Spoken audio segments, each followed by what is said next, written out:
FanDuel Sports Network, the home of the Clippers, Kings, and Angels.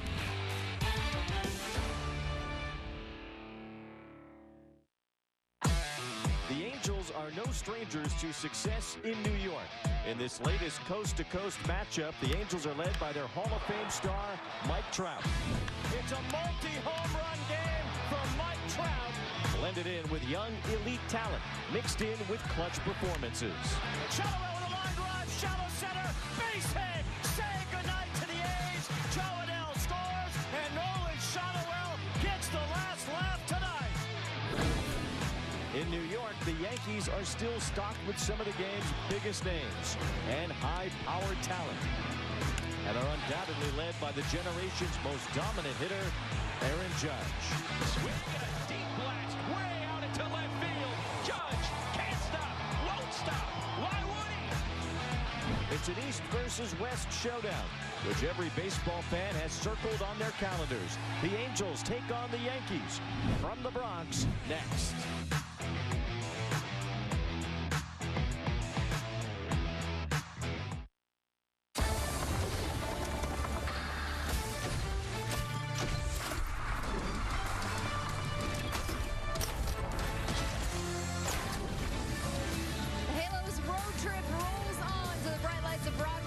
Bronx with 4 against the Yankees as we welcome you to Angels Live, presented by Spectrum here on FanDuel Sports Network. Yes, the first of 4 this Monday evening, coming to you from Yankee Stadium against the Evil Empire. And here's what's coming up on the big pregame show. Soriano hits the bright lights of Broadway, his first outing here tonight against the Yankees at Yankee Stadium. Plus, we're in the judges' chambers, but the Halos kept him in check back at the Big A.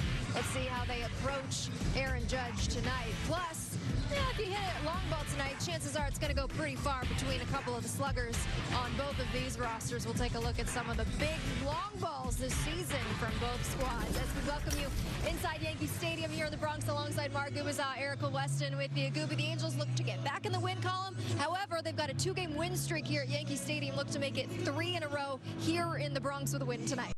This is a great atmosphere all the time when you come to New York. And you look historically between the Angels and the Yankees, and it's been some pretty good battles in the postseason, too. Got to get it right now for the Halos. The Yankees, same thing. They struggled up at Fenway Park. They weren't scoring a whole lot of runs, but the Halos got to find a way to win this and get 3 in a row here at Yankee Stadium, something they haven't done in a long, long time. Yeah, since 2007. Both teams coming into this series, though, Gooby, coming off being swept by their respective opponents. But this will be a special night here at Yankee Stadium, no doubt, for Christian Moore, who just made his Major League debut a few days ago in Baltimore. The hometown kid returning home, fan of the Yankees growing up, and now he gets to take the field. Erica, just watching his face as he's walking around the stadium here today, it's got to be like the ultimate thrill for him. This being around, walking in the stadium, being from this area, playing here against this team he rooted for growing up, although maybe his dad didn't root for him, but he did as far as the Yankees. And you just feel like he's locked in.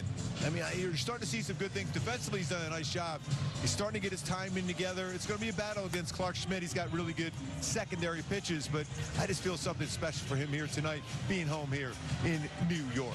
Never been here, never been to Yankee Stadium, even though he was born in Brooklyn, a fan of the Yankees growing up. It was Robinson Cano that was his guy, and Gooby Simo batting ninth, playing second base, looking to get his first big league hit. Hey, you never know, maybe a little home cooking might do the trick. Yeah, that would be perfect to get your first hit in Yankee Stadium. Yeah, but that would be a perfect moment for Christian Moore. Mike Trout, by the way, loves hitting this ballpark. He's got an OPS well over 1,000 in this yard. So you got some talent, very good talent at the top, and you have that youngster, Christian Moore, at the bottom, be able to get things rolling. Eastern Hepho starting to swing the bat well, too, for the Halos. Yeah, 2-home-run game the other day in Baltimore. So how does Ron Washington see the poise of Christian Moore playing tonight at Yankee Stadium? Here's what he told us before the game. Well, it should be awesome. And I think his mom and dad, he done played in front of them before. I don't know if he ever played in Yankee Stadium, so he'll get that opportunity tonight. So, I mean, it shouldn't be any issue. He should come here and have fun like he's been having. See ball, hit ball, get on bases, run bases. So as far as trying to impress people, I told him you don't do that. In this business, you impress yourself, and that automatically impress everyone else. Well, Gooby, I think he has automatically impressed everyone else, but he told him that during spring training, and it certainly makes sense coming into this one tonight. I still think that's pretty funny. This how you're just going to play in Yankee Stadium. It's like a basketball player going to Madison Square Garden, taking on the Knicks. Hey, no problem. You know, it's Yankee Stadium. It's the same game. It's slightly different in its atmosphere here. But I always thought, as a player coming into New York, it was at the old Yankee Stadium, it got me to that next level because your focus is so dramatically changed when you come in here because you want to do better than even what you're capable of. So that's why I think Christian Moore is going to have a lot of fun tonight. Well, he'll rise to the occasion, too, right? He's never been here. He's never played here. He just made his debut a couple days ago, but he won on the biggest stage in his college career with the Tennessee Volunteers, so he knows what it takes to play in bright lights. And he was the biggest reason why they won the national championship at Tennessee. So this is a perfect spot. I mean, as much as you think sometimes a stadium like this can overwhelm you, I don't think it does for Christian Moore. I don't think so either. He is ready for the challenge, and he's going to be playing across the field with some guy who might just be running away with the American League MVP in Aaron Judge. Gooby, he has just been having a career year. He was batting nearly 400 when he was at the Big A just a couple of weeks ago. Yeah, I mean, he's #1 in the American League in all these categories. I mean, this is a guy who's playing that outfield position. Well, most times he's in right field, but he's played some center field too. But this is some incredible numbers. You look at that guy that big, he's not getting a whole lot of infield hits. So everything he's hitting the baseball hard. Although he did struggle, the good news is he struggled up at Fenway Park, was just 1 for 12. But you leave anything out over the plate where he can get his arms extended, especially something on the harder side, whether it's fastballs, cut fastballs, hard breaking balls, he's going to hit the ball extremely hard and extremely far. So you got to keep him off balance as best as possible. Otherwise, it's going to be a tough one. Or we saw in Anaheim, just pitch around. Yeah, that's an option too. Just give him the intentional pass. But outside of that, which was a funny moment between Aaron Judge and Ron Washington when Judge just kind of went like this to Wash, gave him a good chuckle. But they were able to keep him in check outside of those times they were intentionally walking him. So what is the key to keeping him in the yard tonight? Clarke, even when you go back to the last couple of seasons, the Halos pitchers done a real good job of keeping him off balance with off-speed pitches. It's 2 for 18 versus those off-speed pitches when you go back the last few years. And then you go with the 111 batting average, 10 strikeouts, and a chase percentage. He's a guy that doesn't chase a whole lot normally, but he's done that quite a bit as far as off-speed, the change-up, the slow curveballs. So keep him off balance. That knuckle curve could come into play for Soriano here tonight against him, but also that splitter.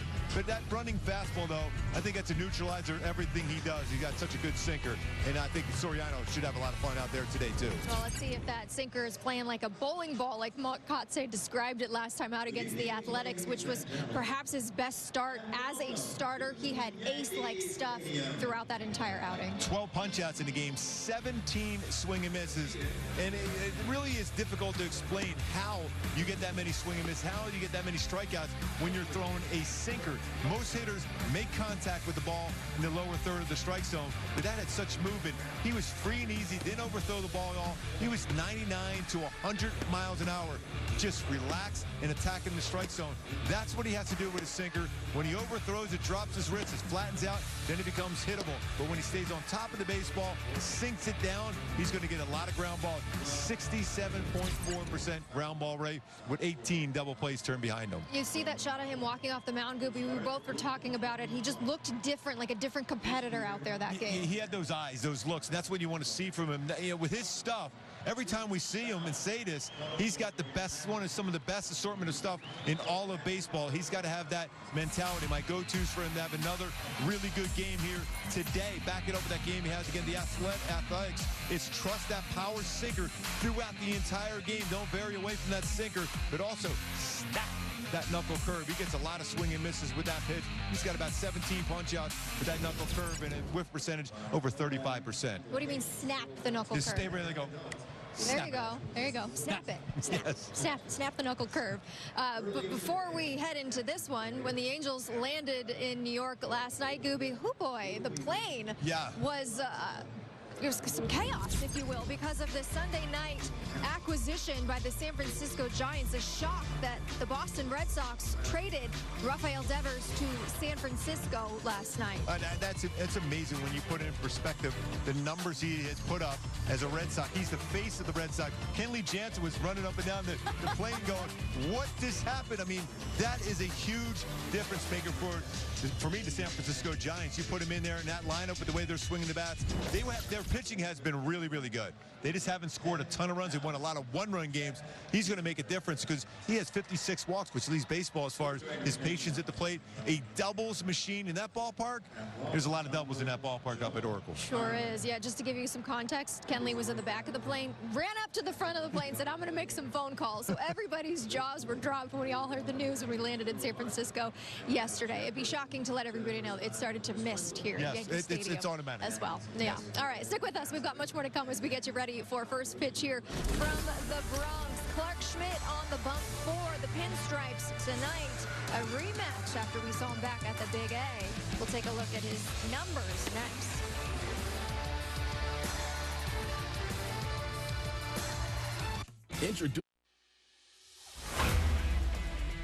They're already stars, but now you can make them all-stars. Vote in the 2025 Pro Spirit MLB All-Star Ballot up to 5 times daily.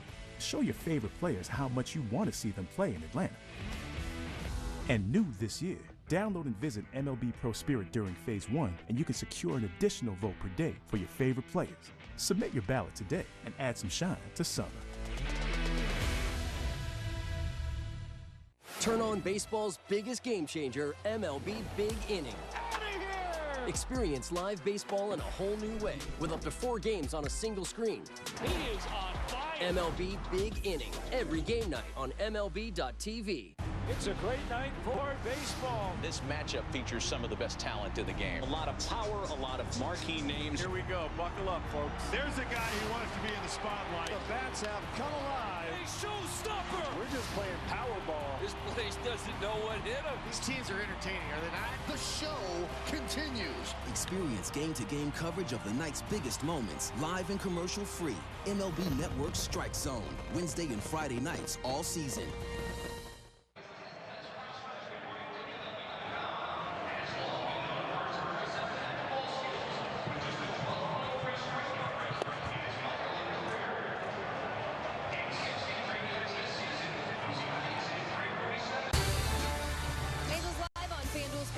Is brought to you by Spectrum, a connection built for everywhere. That's life unlimited. That's Spectrum. As we welcome you back to the Bronx and Yankee Stadium, Halos kicking off a 4-game set this week against the Yankees. Both teams coming off of series sweeps provided by their opponents. Not only was the Rafael Devers move big last night, but Shohei Ohtani pitching tonight, Gooby, pitching for the first time since he was with the Angels back in August of 2023. Probably be an opener for the Dodgers. When you look at his numbers with the Halos as a starting pitcher, 38-19, he had 482 innings pitched, 608 strikeouts for the Halos in there, and a whip barely over 1. So as a baseball fan, you love the fact that two-way star is back doing that. That's a big blow for San Diego, too. Jackson Miller, we saw him down in San Diego. He's one of the best players in all of baseball. But I'm really surprised. I'm happy to see that as a pitcher watching Logan Gilbert perform out there, strike thrower. I thought he was going to be out a lot longer than he is. So it's good news for Seattle. They're starting to play a little bit better the last few days. Having Logan Gilbert back in on the bump today. Just quick with Shohei, this is kind of like him essentially on a rehab assignment. That's because they can't lose his bat in the lineup. Yeah, that's the thing. You know, the rules put in there, yes. So Shohei's going to be part of that offense anyhow. You know, he'll be an opener probably a few times out there as he tries to build up arm strength. We were told and heard he wasn't going to pitch till after the All-Star break, but eventually Shohei said, you know what? I'll get stronger by in that role there, going 1, 2 innings, maybe 3 innings as it goes along. And you just never doubt anything he does. You never can doubt anything Shohei does. Shohei makes the the rules. Or maybe Dave Roberts is just trying to keep everybody on their toes. Who knows? Could be the case. Yeah, it could be the case. Either way, he's returning to the mound tonight, and we turn our attention to the mound here in the Bronx tonight. Gooby, it's Clarke Schmidt going for the Yankees tonight. He was very good against the Angels back at the end of May. And he's one of those pitchers, too, that always is a battle for hitters going against him because he has a number of different out pitches. He's not going to be a fastball slider guy. He's going to throw a fastball, 2 and 4-seamer. He throws a cutter. He throws a slider. He throws a sweeper. He throws a curveball. Throws a changeup. So you really got to think, as a hitter, I got to stay within my zone. I got to make him throw strikes, especially with his breaking balls, because he's got nasty numbers with that. The cutter and his fastballs have been hit pretty good this season, so hopefully you got to put yourself in a spot where you sit on a fastball. He has been so good his last handful of starts. 6 innings pitched, 3 earned runs or less in 5 of his last 7. So if you get some runs, they're going to come at a premium against Clarke Schmidt tonight. I mean, when you think about how invaluable he's been for the Yankees, when you don't have Garrett Cole and you don't have Heel in the rotation, but Clarke Schmidt has come in and they've done a really good job. He's got number 36. That was David Cohn's old number, so he knows a little bit about mixing and matching with pitches. My go-tos to have success against him here tonight is you've got to square up those fastballs. Batting average well over 300, 5 home runs. That means the fastball, 4 and 2-seamer, and his cutter, but you can't chase those breaking balls. He's got a 127 batting average against on his breaking balls, so you got to make sure you don't expand the strike zone against that, because he will get punch outs. Almost 40 strikeouts with his breaking stuff this season. Well, the Angels have been susceptible to the punch out a lot this year, so they'll look to negate that. But as far as their offense, their lineup is concerned, Gooby, it's the return of Giancarlo Stanton. He'll be batting the DH tonight for the Yankees.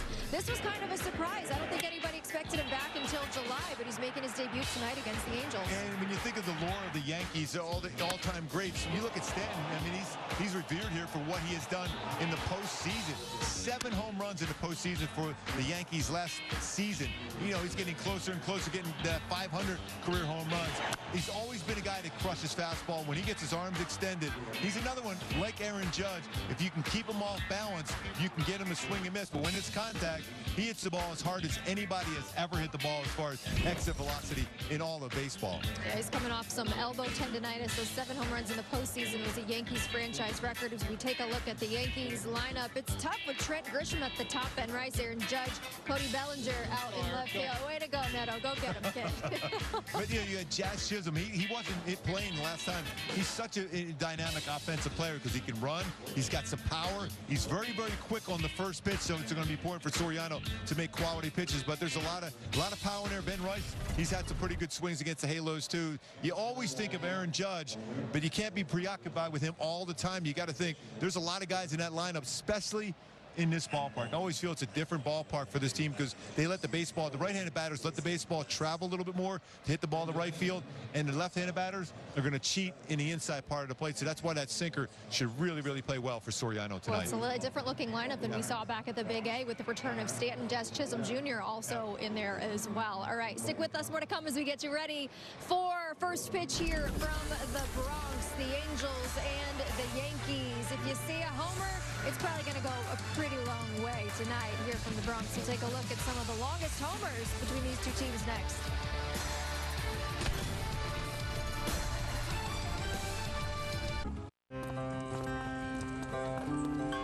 Since its inception, the Boys and Girls Clubs have been more than a fun place for kids to go after school. For some, it's been a second home where they can learn, play, and grow.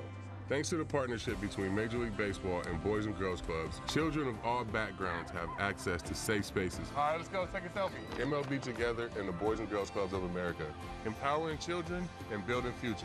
Bring it in. That starting rotation, it doesn't get better than that. Dominating night from Logan Gilbert. Trying to be out there and take the ball as much as I can. Swing and a miss against Luis Castillo. It's wipeout stuff. He's a legit ace. Talk about depth. The Mariners really have. What a masterpiece from George Kirby. Just trying to go out there and give my team the best chance to win. Julio Rodriguez is an absolute superstar out there in center field. Go my zone, Julio. Once I go, I just want to have everything ready. The guy's dangerous. Julio! Your day in baseball starts with MLB Central. Let's get it started. Lead off your morning with in-depth breakdowns. Perfect balance. Boom. Interviews with the players. Get back to the fastball. I know what that passion feels like. And a little bit. Keeping. You behave properly. Hey. Of everything else. Come on, Marlin. The window seats are. The baseball day begins with MLB Central. Weekdays at 10 a.m. Eastern, only on MLB Network. If you're not watching this show, you're the problem.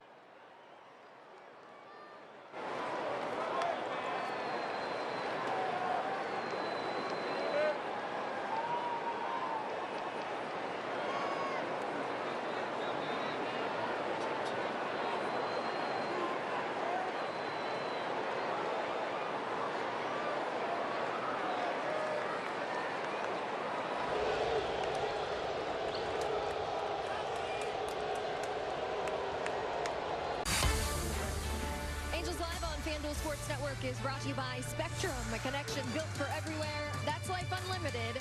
That's Spectrum. Fans make their way into Yankee Stadium here in the Bronx, the first of 4 this week against the Yankees. And Gooby, 3 of the 4 longest home runs this season have come off the bat of guys in both sides of the lineup. Mike Trout on April 19th against the Giants, 484 feet, the longest in 2025.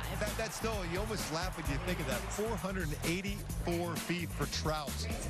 And he hits well in this ballpark, too. So hopefully that magic carries over some long distance and run around here for Trouty at Yankee Stadium. Second one was Byron Buxton. This was just a couple of days ago. 479 feet against Texas.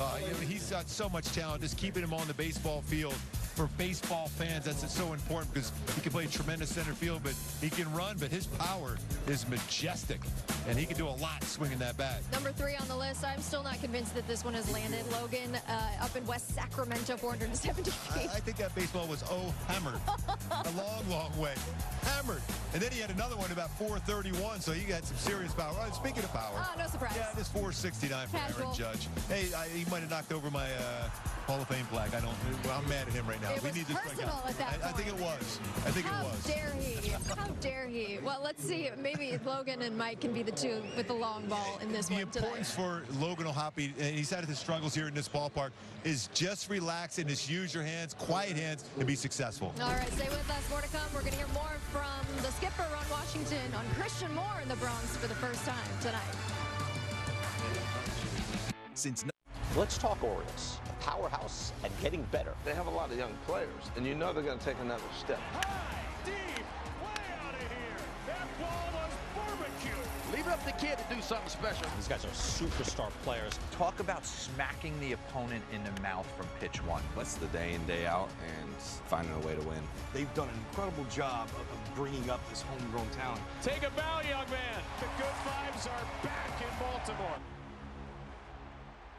I want to talk about the Angels. They're my big surprise team of 2025. The Angels make sure the halo will shine brightly tonight. The energy level and the swag and the confidence. It is Clarke here. Game's on notice. Magneto magnificent. High octane. It is fuel. It is hot. It's coming at you in a big way. It was 105.5 miles an hour. No way. The Halos are unstoppable right now. The MLB app. Yeah, it's got game. This game. These games. All the games. Pre-game. Post-game. And everything in between. This is baseball your way. With real-time stats, scores, breaking news, and custom content that hits every time. Because you choose the teams and pick the players you want to follow. So when they catch it on the field, you catch it on the app.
for the very first time. Here's more pregame thoughts from the skipper, Ron Washington, ahead of his debut at Yankee Stadium. I told him that in spring training. I told him that in Baltimore. And I'm going to tell him again tonight. And I'm going to keep telling him until he get it done. But no, just go out there and play baseball. Now, he's going to be facing some better pitching than he faced. And if they make their pitches, they will send superstars back to the bench. So why worry about it? And two more things I told him. Just know that he got himself out or if the pitcher got him out. And if he can decipher those two things, he's going to be in great shape. Is he getting close? I don't know yet. We just got to keep watching the at-bats. Soriano's coming off one of the best outings we've seen as a starter for him. I think he's ready for the bright lights in this ballpark. He's been a road warrior this year. Yeah, he got the stuff to be ready for anything. And as far as the bright lights go, that's what you make of it. You know, I'm talking about the person that's out there. You make that of that. Other than that, all we want Soriano to do is be Soriano. And if he can pull off what he pulled off the last time he was out on the mound, I would take that. Plenty of friends and family in the Bronx tonight to see if Christian Moore can get his first big league knock against the Pinstripes. Thanks for joining us for Angels Live pregame. First pitch from Yankee Stadium coming your way next. Wayne Randazzo, Marco Bizza on the call. Enjoy the game. We'll see you throughout the night from Yankee Stadium. I'm Jason. And I'm Kelly. And we built our TimberTech deck. There's a question if we were able to do this ourselves. We just decided to go for it. Yeah, I mean, I'd say the hardest part of the whole project was just getting the materials out of the truck. We wanted a product that looked like real wood, but maybe didn't have the same wear and tear as real wood. This is our forever home, so it's great to have TimberTech and have the longevity of the product. It looks amazing, and now the family can enjoy it for years to come. That's one of the things that we're so excited about.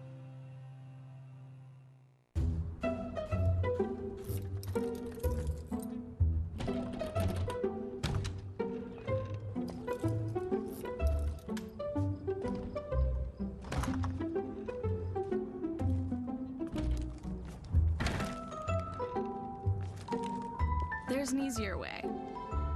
From little fixes to big projects, taking care of your home is easy with Thumbtack. Download the Thumbtack app and start caring for your home today. I'm Jesse's uncertainty, and I really thought house projects were my time to shine. One little, "Are you sure?" He gets stuck before he even got started. But Jesse's changed because of Thumbtack. With their guides, he knows exactly what to do and who to hire, and his house is looking great. Where does that leave me? Uncertainty doesn't live here. You do. Take care of your home with Thumbtack. Download the app today.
You're watching FanDuel Sports Network, the home of the Clippers, Kings, and Angels.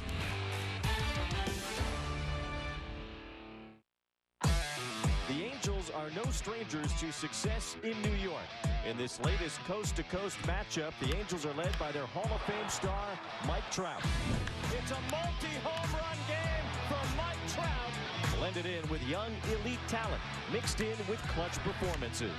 Shallow with a line drive, shallow center, base hit, saying goodnight to the A's. Chowanel scores, and Nolan Shotwell gets the last laugh tonight.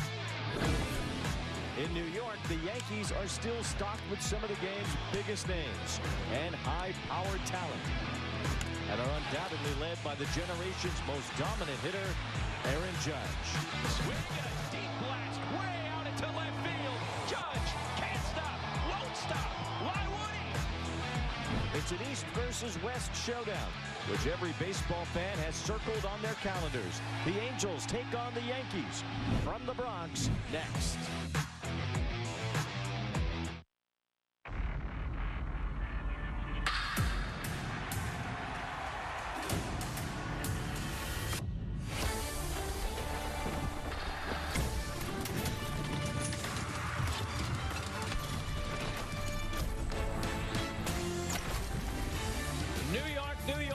This Monday night and inside the bright lights of the Big Apple, we come to you tonight from the Bronx. With this broadcast brought to you by Arco, it's game one of a four-game series between the Los Angeles Angels and the New York Yankees. Alongside Mark Gubazon, Wayne Randazzo, and Gooby, the Halos are ready to take on New York for the next 4 days. Yeah, Wayne, anytime these two teams meet, especially in New York, it's a lot of fun. A lot of history between these two in the postseason. A lot of battles, but, you know, the Angels struggled in Baltimore and the Yankees struggled up at Fenway. Hopefully it turns around for the Halos here tonight. Four-game series. All starts with Soriano on the bump today. Now, Jose Soriano coming off his best start as a big leaguer at 12 strikeouts his last time out against the A's. See if he can turn that over again tonight. Well, his sinker was dynamic in that game. He had everything working. He was 99 to 100 miles an hour with his sinker throughout this 2 hits allowed, 1 earned run in 7 innings. You mentioned that 12 punch-outs, which is a career high 17 swing and misses. And it's never easy to get a lot of swing and misses, especially when you throw a majority of your pitches are sinkers, because that's down in the strike zone. But he had that working. Ground ball, no participation by the outfielders in that game last time out. Now you see the 21 outs, no outs in the air, which certainly could come into play here at Yankee Stadium if he keeps that ball on the ground. Yeah, take a look at our StatCast 3 powered by Google Cloud. The 21 outs, 17 of those outs with his sinker. The common denominator stayed away from the middle of the plate, was on the edges or down below the strike zone, getting those ground balls. And also that knuckle curve should come into play against a lot of these hitters for the Yankees, because he gets great spin rate on that one. Well, he'll make his Yankee Stadium debut tonight, and of course lurking in that New York order is Aaron Judge. Had a rough weekend at Fenway, struck out 9 times against the Red Sox. We'll see if that's the better signs of a slump or if he's hungry to get some hits tonight. Yeah, it's always difficult when you think about when Aaron Judge comes into play, what he has done this season. He's a leader in the American League in all these categories, from batting average to RBI, on-base percentage, 99 hits already this season. So he's doing everything extremely well, including those 26 home runs, which are tied with Cal Raleigh as far as the American League lead. But the things you have to think about, you've got to be able to find ways to be able to get him out. And the best way to do that, what they've done over the last 3 seasons, is off-speed pitches, non-fastball, just 2 for 18 with a 111 batting average with 10 strikeouts and a chase percentage. That's on changeups and slow curveballs, weighing at 21%. We'll look for Jose Soriano to keep Judge off balance tonight. And also tonight, the season debut for Giancarlo Stanton, the former MVP, is off the injured list for New York. The Angels trying to take a bite out of the Big Apple. Game 1 of a 4-game series against the Yankees. Coming up next.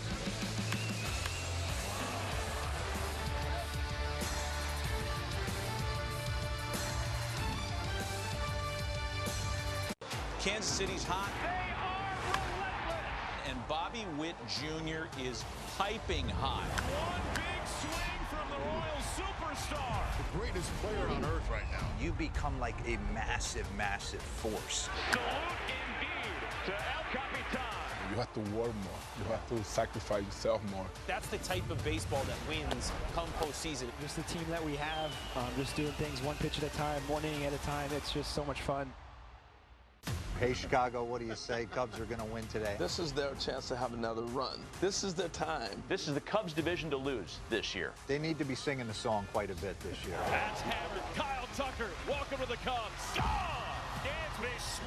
He's one of the most talented ball players. Pete Crow Armstrong, what a stud. Showed it in Imanaga. It's about falling in love with him. Seiya Suzuki for the grand slam. And this is when you put the pedal to the metal. I think we got a really good team. MLB The Show 25, take 3.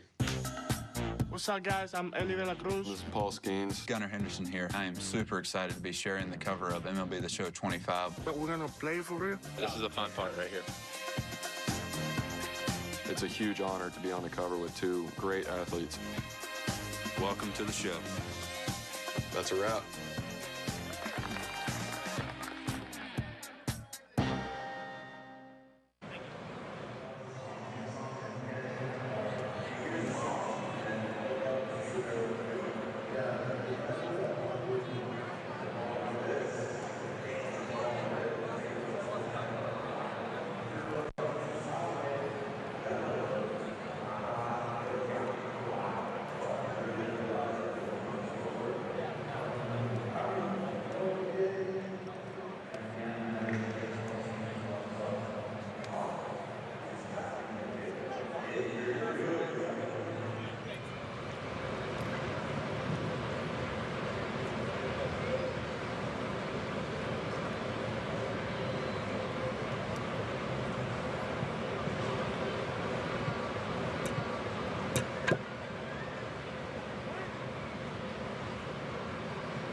Angels Baseball and FanDuel Sports Network brought to you by Hyundai. With a brand new Hyundai, there's joy in every journey.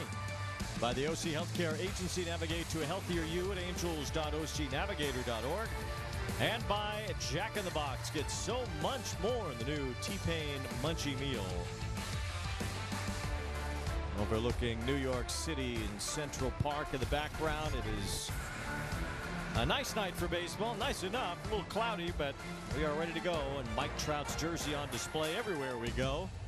And judging by the All-Star voting, there's a lot more where that came from. Yes, Mike Trout still so popular, and he likes hitting in this yard. So hopefully that continues here against this powerful lineup that the Yankees will throw out against Soriano and the Halos tonight. Well, he's in there tonight. Simpson Chevy brings us the batting order for the Angels with Zach Neto leading off. Then it's Shallowell and Trout batting third. Taylor Ward's the cleanup hitter. Soler in right field. O'Hoppe's catching Adele, and then Rengifo. Christian Moore looking for his first major league hit against the team that he grew up rooting for. The New York Yankees here tonight at Yankee Stadium. The anticipated first pitch was 7:05 Eastern time, and here it's 7:08. Well, the Yankees have yet to take the field. Well, what are we on Broadway here? Just building the anticipation? Well, it is Hope Week, and I hope that the Yankees do take the field here soon. Yeah, there's a rumor they are very, very soon. Well, that is wonderful. They're waiting for Clarke Schmidt, the starting pitcher, and here he is taking the top step. Aaron Judge leads the rest of the team onto the field, and the Yankees in their classic pinstripes here in the Bronx, where they have had the highest attendance per game in the American League so far this year. A lot of folks excited about this ball club after last year's World Series appearance. They're in first place right now, even after a rough weekend, and it'll be Clarke Schmidt on the mound today. And he's really throwing the ball exceptionally well. When you think about some of the injuries they've had to their starting staff, including Garrett Cole he'll not be in that rotation. Clarke Schmidt has been really, really good for him. My go-tos, though, to turn that around for the Halos and have more success than that last time out in Anaheim is square up the fastball. Some good numbers, 320 with 4 home runs of that. That's a 2-4-seam and cut fastball, but don't chase the breaking ball. Just a 127 batting average with 39 combined strikeouts versus his breaking balls. The defense behind Clarke Schmidt is a guy that's going to be around the strike zone quite a bit. You got Cody Bellinger out in left field today for the Yankees, and Grisham out in center field, and Aaron Judge out in right field today, with Stanton being that DH. At third base, you have Chisholm, Jazz Chisholm. He wasn't around the last time the Halos played him. Volpe over at shortstop. LeMahieu, Ben Rice over at first base behind the plate. Austin Wells, when you go back to Bellinger, he won a Gold Glove in 2019 in right field, but it's really solid out in left field also much. They key for the game today. Speaking of keys, Alicia Keys. Empire state of mind. And you think about that because Zach Neto loves this ballpark too. Mike Trout loves this ballpark and loves coming to New York. You got to have that Empire state of mind today be able to beat the Yankees. What kind of frame of mind did you have when you had to come and pitch here against the Yankees? I absolutely love this place. I mean, the energy, even warming up in the bullpen, the fans, knowing your mom's maiden name, your grandmom's maiden name, all that, it's got you on the edge. And I love pitching this ballpark. Same, Danny Cunningham, who's the groundskeeper, was did the mound back at that old stadium and still here today. I still wave him and thank him every time I see him, because I love pitching on the mound here in New York. And that was before the internet, too. How'd they find all that stuff out? I think it was the pigeons flew in and gave him the information, I think, at that point. That could be. Well, it wasn't that far of a flight from Philadelphia to find some of that stuff out. Here's Zach Neto to lead things off against Clarke Schmidt. Neto's had some big moments here at Yankee Stadium over the years. And over just the last couple of years, hasn't been in the big leagues long. In the first pitch, ball one from Schmidt. Of course, it stands out that big doubleheader he had last year against the Yankees, as Zach Neto hit a couple of home runs that day, had all those runs batted in. And he's made one of the best catches. He says it's the best catch he's ever made in his life here at Yankee Stadium as well. He grounds this one up the middle, and he continues his hot hitting here in the Bronx. Yeah, well over 400. I'll tell you what, I'd still love the roll call here at Yankee Stadium. And now it's every single player in the field here, and you turn around and say hi. But that's a good swing by Zach Neto, going right back up the middle.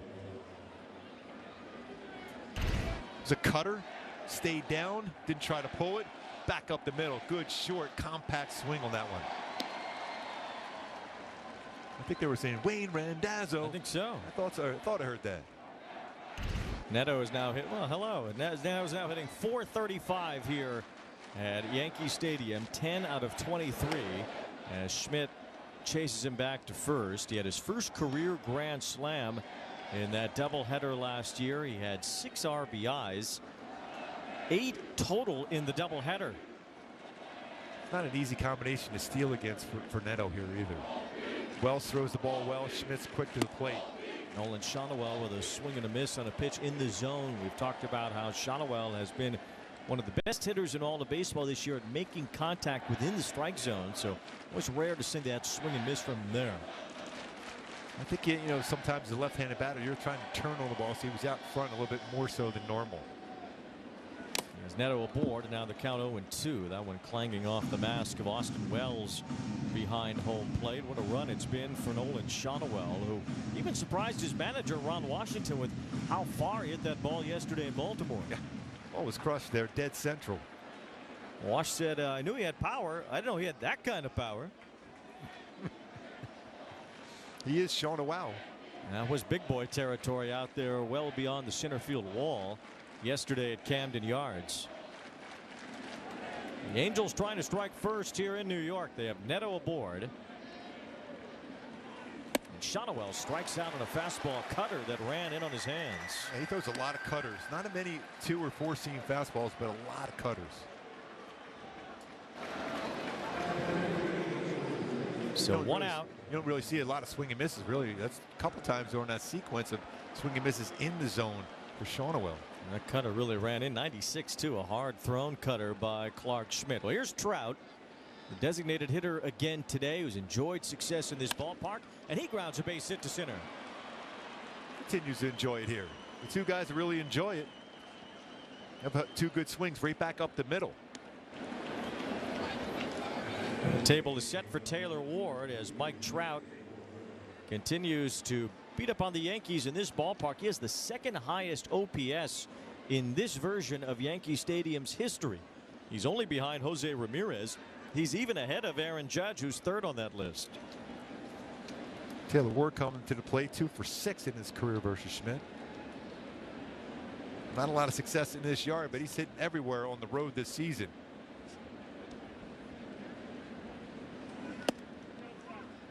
All 1 to Taylor Ward. Asked Ward earlier about his home road splits, and he said, I don't know. What do you got? He has no idea why he's been so much better on the road than at home. He thinks it's a coincidence. It probably is. But it's over 100 points higher and slugging about 300 points higher. It's just a noticeable difference. Yes. Exactly. It's just become something that might be more than it really is because of how noticeable the variation has been between home Taylor Ward and road Taylor Ward. Even in Baltimore we saw it. He had 4 hits in the 2 games that he played. He got on base 5 times. 2 balls and no strikes on Ward. You look at percentages of pitches. Schmidt will throw 44% of his pitches are cutters. His 12% fastball, that's 2 and 4-seamer. At times his cutter looks like a 4-seam fastball. It's late cut like he struck out Shonowell with. That was that good pitch in on the hands of Shonowell. Here's a breaking ball that lands to Taylor Ward. 2 balls and 1 strike. Ward still leads the Angels in home runs with 18, RBIs with 47. Batting average creeping up a bit after a good series against the Orioles, although as a team the Angels certainly struggled, being swept in that series. 3 balls and a strike now. There were 9 sweeps over the weekend. It was actually the second highest ever in a 3-day period throughout Major League Baseball. There was only one time where there were 10 sweeps in 3 days. That was back in June 2006. Both the Angels and the Yankees got swept this weekend. 3-1 on Ward, and he takes a strike. That looked that was like off the plate. Yeah. Bill Miller, the home plate umpire. That's not even really that close to being a strike either. The Yankees have excellent pitch framers. Both of their catchers frame up really well and have a high strike rate. Austin Wells, #1 in baseball. Taylor Ward now in 3-2, had to expand a little bit as he popped that ball up on the infield. Infield fly rule for Rice to make the catch. 2 outs, and the runners stay at first and second. Yeah, had a pretty good pitch drive. When you look at this ballpark, especially a right-handed batter, if you could stay back on the baseball and hit the right field. I was watching even early in batting practice for the Yankees. Even the Angels would hear real early. Ball was flying out the right field as normal. And you notice that Aaron Judge plays an extremely shallow right field because he figures if the ball's hitting the air, it's getting over the wall. He's going to take away a single. Yeah, it doesn't have a choice really but to play a shallow right field. He'll move over into right center field here for Jorge Soler, who's at the plate. Neto's at second base and Trout's at first. Soler whiffs on that good slider. Schmidt's had a good feel for that here in the first inning. Soler's played right field majority of the time here since the Trout injury. He's been dealing with his own groin problem that's kept him in and out. Neto takes off. Schmidt will not throw to third as Zach Neto swipes a base with the Yankees not paying much attention to him. He's done that quite a bit when he's usually at first base. And again, that's one of those tough ones that goes against the catcher on that one. He's coming in he's throwing out 29% of base stealers. Didn't even go that second look back. He was already going at that point. Jazz has said, just hold on to the baseball there. Don't worry about throwing it. There's 2 outs. But this also comes into play a wild pitch. He's got a couple of them this year, especially with all the breaking balls he throws. 12 stolen base for Neto on the year. Now 1 ball, 1 strike on Soler as he has played more in the outfield and as his groin has been an issue for him. Well, the offense has not quite been the same. Soler has not hit for as much power as you'd expect. He's still 1 home run away from 200 in his career. And he was trying for number 200 right there, but came up on an empty swing. Yeah, he was out early today. And he looked like his swing was good. He was thinking right center to center field. That'll allow you to stay back on breaking balls. Now you got to be ready for Neto here for a potential breaking ball in the dirt. Swing and a miss.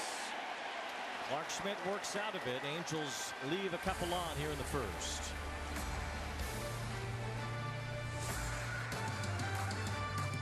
This tiny home trend, not for me. Now this is more like it. The same goes for my footwear. So I went hands-free with wide fit Skechers slip-ins. Just step in and go without bending down or touching my shoes. Wide fit hands-free Skechers slip-ins. For the Smith family, weeknights are full of activities. But Jim and Janie forgot about the most important one, dinner. But with Home Chef, dinner's never a plot twist. With all the fresh ingredients you need delivered to your door and flavors the whole family will love. Your easy 4-serving dinners get rave reviews every night of the week. All thanks to Home Chef's family menu. Get 18 free meals when you visit homechef.com. Man, these seats. Right? I wonder how the other guys are doing. I've spent hours finding a deal on these.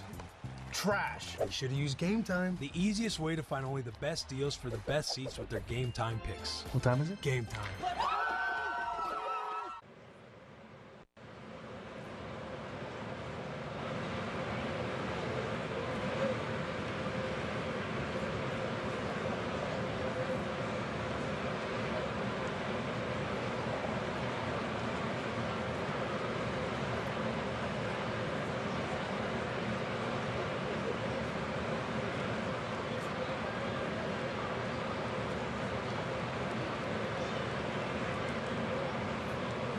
In his last start against the A's, he was tremendous. Yeah, just free and easy on his sinker. It was 98, 99, even touching 100.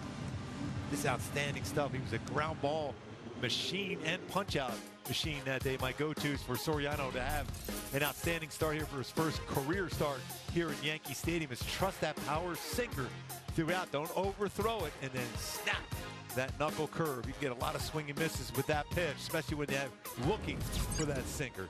He's got 18 punch outs, 37.2% whiff percentage on his knuckle curve.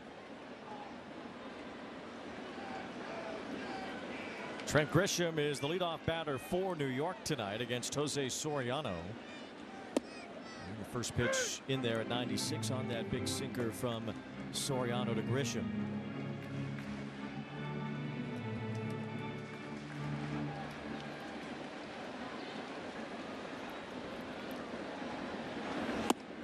That's in there as well at the bottom of the zone, or whatever Bill Miller thought of that. 0-2. Yeah, he's one of those guys, he's going to call a lot of strikes. Yankee batting lineup with Grisham and Rice, then Judge. Giancarlo Stanton makes his Yankees debut for 2025 today. A little deeper lineup now with Stanton back and with Chisholm in there.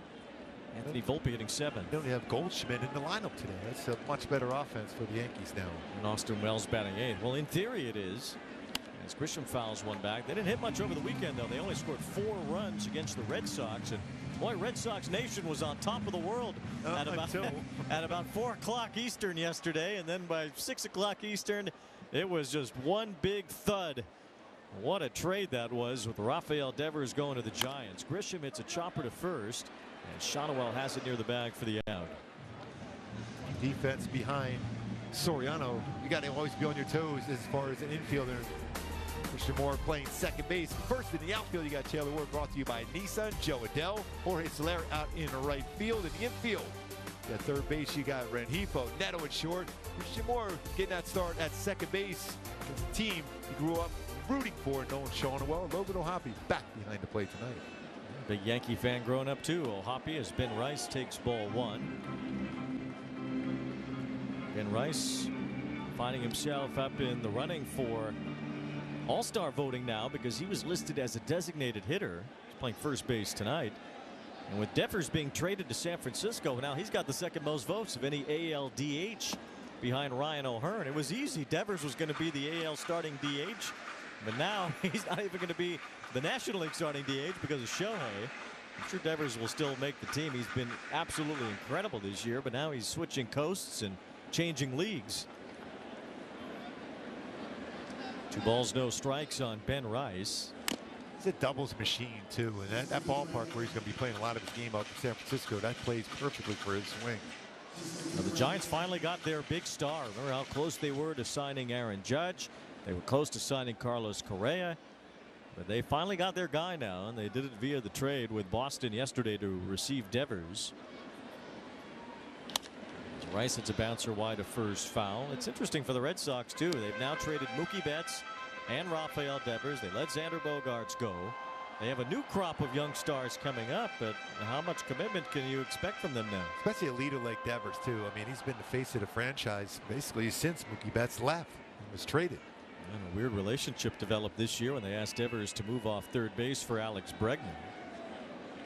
Ball 3 to Ben Rice. We were told the plane was on it, was starting to move along the runway. Then they stopped it, and then they kicked Devers off because they traded him. Had to get him a cab to take him to Fenway Park, get his stuff. Thinking of the movie Airplane, Johnny to say, hey, by the way, stop the plane. It's a cruel, cruel world. Rice loops one, and Neto went back for it, but too late. As Rice hit it over his head and has a 1-out single. That was just a pretty good pitch. Just a better piece of hitting right there, because that was well below the strike zone. He just went down and got it. When you're facing a guy with that power sinker, you just got to train your eyes downstairs, and he did that and made contact with it. Here's Aaron Judge.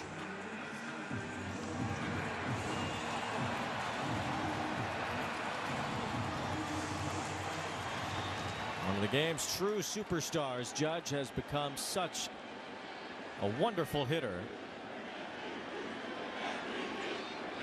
Already chanting MVP at him. It's middle of June. It's like he's got a couple MVPs in the cupboard already, though. Indeed.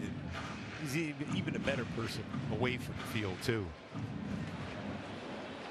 There it is. Judge's chambers. No balls and 1 strike on Judge, who's hitting .378. He had a tough time in Boston. He struck out 9 times in 3 games at Fenway Park. His batting average dropped from .392 to .378. You feel bad for him at 370. It's tough. No balls and 2 strikes. What a start to this year for Judge, even by his own standards, as he takes ball 1. He's pretty comfortably, away from the plate, but yet with his arms and how much extension he has that entire plate covered. Especially if you try to sneak something up and away against him, that's not a good thing to do. 1 ball, 2 strikes on Judge. He lines one to left for a base hit. Back-to-back 1-out singles will bring up Cody Bellinger.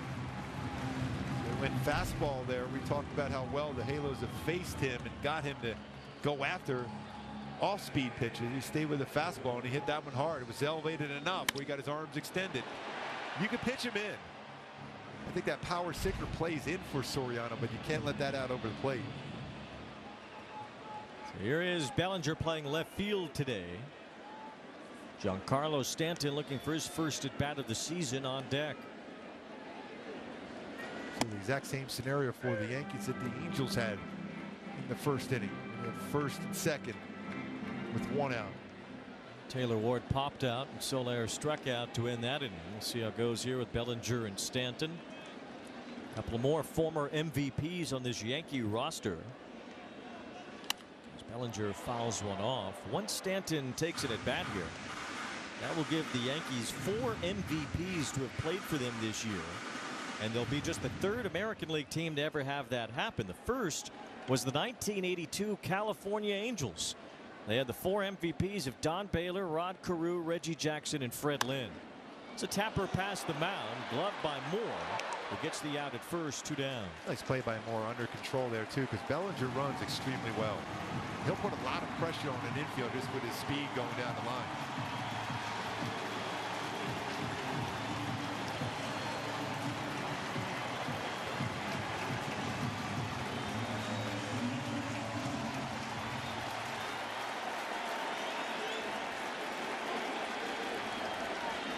Giancarlo Stanton is the major's active leader in career home runs.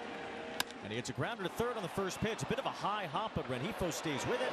High throw, but Stanton's tag to 3 ground ball outs again for Soriano.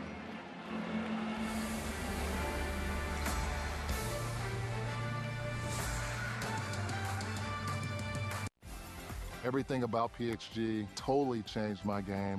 The whole experience that PXG brings is top-notch. They make the best equipment and really tailor it to your swing. I've seen great results. The forgiveness, the workability definitely makes the game a lot easier. I hit 15 yards farther, and it's going straighter. The joy and the great feeling of seeing the ball get in the hole is pretty special. Yeah, you should go get fitted. PXG, you've never played like this before. Never clean your gutters again with LeafGuard. LeafGuard's seamless design keeps leaves, pests, and sediment out while directing water away from your home, preventing wood rot and foundation decay, giving you peace of mind that your home and family are protected from water damage with the industry's premier maintenance-free gutter system. Call 844-6LeafGuard right now for 75% off installation plus $200 off your purchase. LeafGuard, get it today. Protected for life.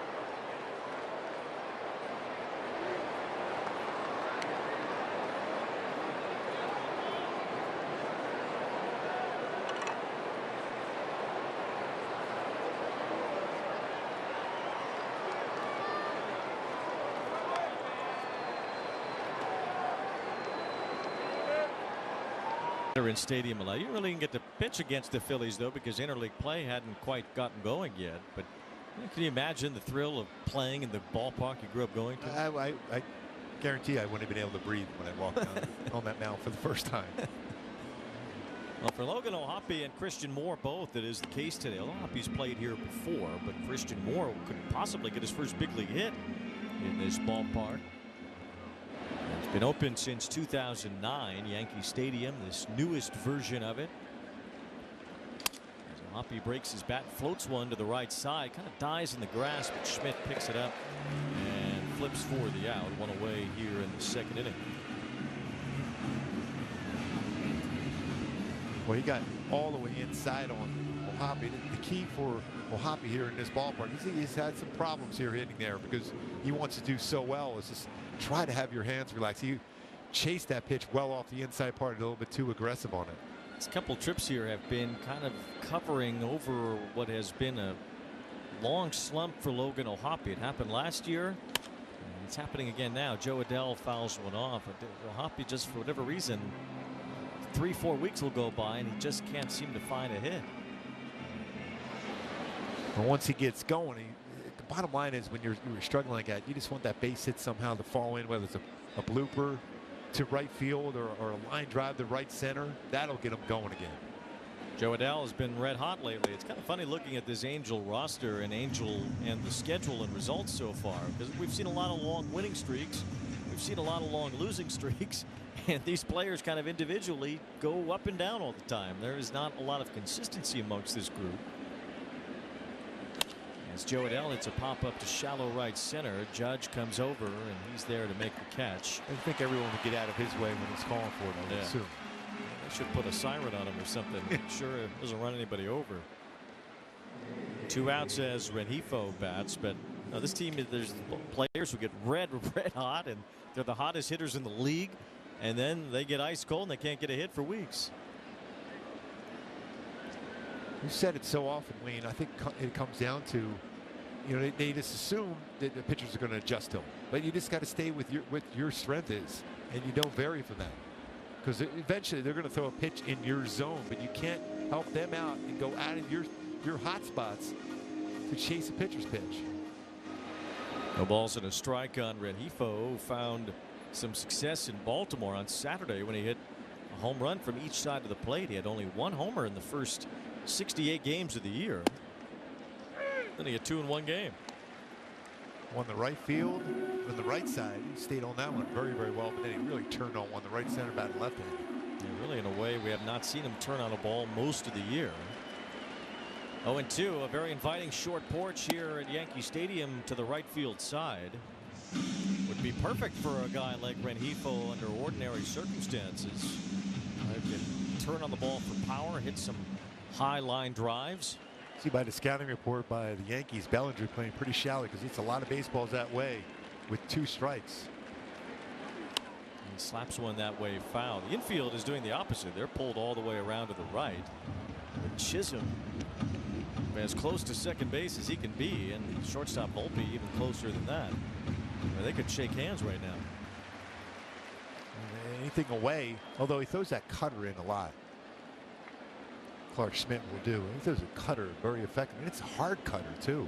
94, 96 already we're seeing today. The teams that play the best defense, as Rengifo chops one foul, seem to have the best sort of scouting reports in terms of anticipation on where the ball is likely to end up. But you also have to have a pitching staff that can do that. Pitch to their defense. When they first started doing it, I remember the Astros, their pitching staff pitched to their defense so well. Kind of undervalued, at least under talked about with regard to defensive play, as Rengifo swings through that to end the inning.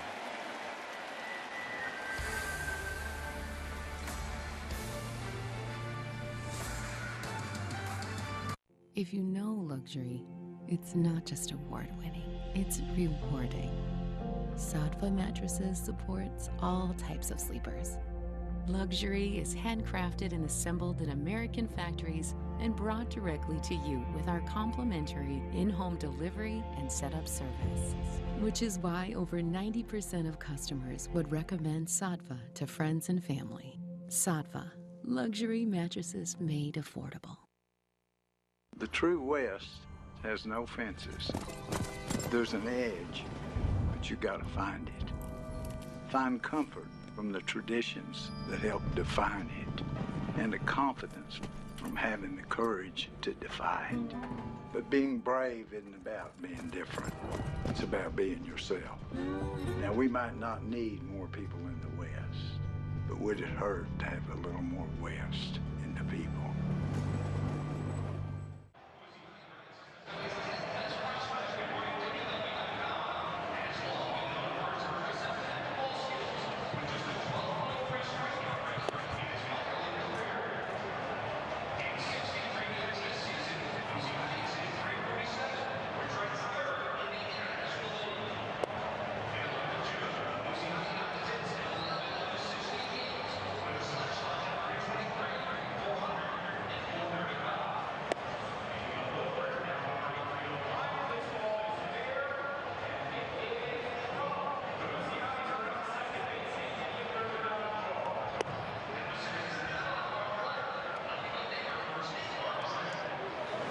Christian Moore, although being from Brooklyn, unlike Logan O'Hoppe, the hometown kid, never been to Yankee Stadium. So playing here for the first time ever, despite the fact he grew up in Brooklyn. He says his dad's to blame for that. He grew up a Mets fan, so he and his brother just weren't allowed to come to Yankee Stadium. So he's taking it all in. Went to Monument Park out in center field earlier today, got to take that in. He called all of this not very normal, and he says it's going to be that way for a long time. He kind of likes it that way, but he never thought about playing here as a pro because he never came here. He just envisioned it one day. But he said before the game, little Simo is definitely happy. I'm happy right now, making that little kid's dream come true. You see all of those family and friends in attendance, about 40 to 50 people here just tonight. So hopefully lots of cheers when he steps to the plate tonight, looking for that first hit. Jazz Chisholm rocks one into the gap in right center field. He'll end up at second base with a double. That ball whizzed by Christian Moore and went all the way up toward the wall before Joe Adell could finally cut it off. Boy, it's a difference maker back in the lineup, even though the batting average is just a 212 coming in. Jazz Chisholm, he's just a great player with a lot of speed and some serious power. Got himself in a good hitter's count. He stayed on that one well, and again lines it by Christian Moore at 110 off the bat, got all the way to the alley. That's on the ground through the infield and made it all the way to the warning track. So leadoff man in scoring position for New York against Soriano. 3 hits for the Yankees off of him. Remember his last start, he only allowed 2 hits in 7 innings against the A's. He had 12 strikeouts, a new career high established in that game. This is Soriano's first time pitching here at Yankee Stadium as he faces the shortstop Anthony Volpe, who takes ball 1. Now, can it be overwhelming to pitch against the Pinstripes for the first time? No. I mean, for me, your focus level was beyond any other game you can ever face a team. It's because it's here in New York on the biggest stage. Your focus is laser. Volpe with a fly ball to center. Joe Adell will size this up. Chisholm at second base won't tag as Adell puts it away, 1 out. Joe did a nice job of getting behind that baseball so you get a lot of momentum going forward to keep Jazz right there at second base. Brings Austin Wells to the plate. Wells has had a nice year, especially defensively, but he can give the ball a ride too. Yankees are the only American League team that has out-homered the Angels so far this year. They've hit 109. The Angels have hit an even 100 home runs. And Austin Wells has 11. Go with 43 runs batted in from the catcher's position as he takes ball 1 from Jose Soriano. Wells was actually the leadoff hitter for the Yankees on opening day, and he hit the first leadoff home run by a catcher in Major League history on opening day. And he gets this one in the air to left. Playable for Taylor Ward. 2 outs with Chisholm still at second base after his leadoff double. He hasn't moved. Put it in perspective, last game out for Soriano, the outfielders didn't have 1 putout the entire game, 2 in this inning. They were nice and relaxed. Well, the Yankees hit the ball in the air. Certainly highest percentage of runs via homers. The Angels are first. Nearly half of their runs have come on the long ball. Not sure how sustainable that'll be for Seattle. I guess we've seen that it isn't very, as they are second on that list, but they have not been hitting much lately. Here's LeMahieu. Chopper to first. Shonowell plays a tough hop, leads himself to the bag, and that's the inning. I was going to say, take it yourself. Leadoff double goes to waste. Still no score.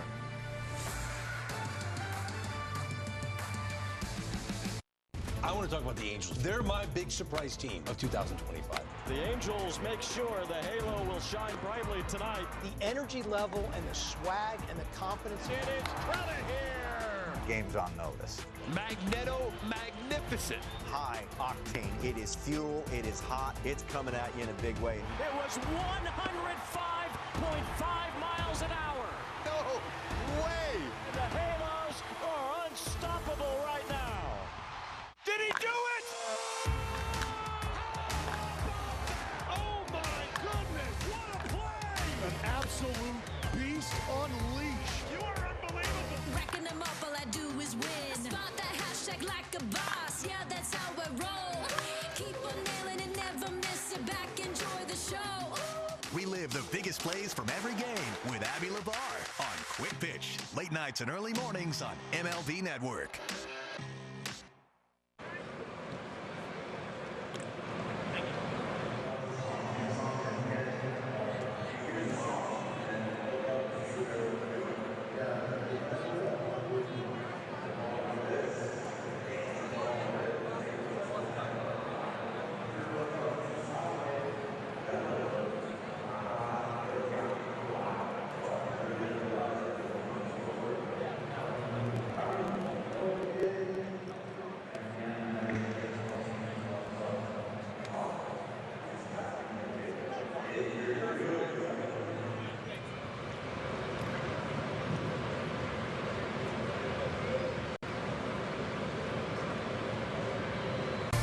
Beautiful look here in New York over the Statue of Liberty. Top of the third inning. Ellis Island over there too, you know. You're an expert out here. Yeah, that's how we all got. Christian Moore leads off here in the third inning. Christian Moore with about 50 to 60 people here at the game. All one as Christian Moore out of Brooklyn. Grew up in Brooklyn, still lives in the New York area in the off season. Said his favorite player was, of course, Derek Jeter. Who? Him and Mike Trout. There's a fly ball left center field, hit pretty well. Going after it is Grisham along with Bellinger, and it's Grisham slowing down to make the catch out near the warning track. Another pretty good swing for Christian Moore. He had a good shot to right field at Camden Yards. About 106 off the bat, but just out in front a little bit, but still pretty good indication how strong he is.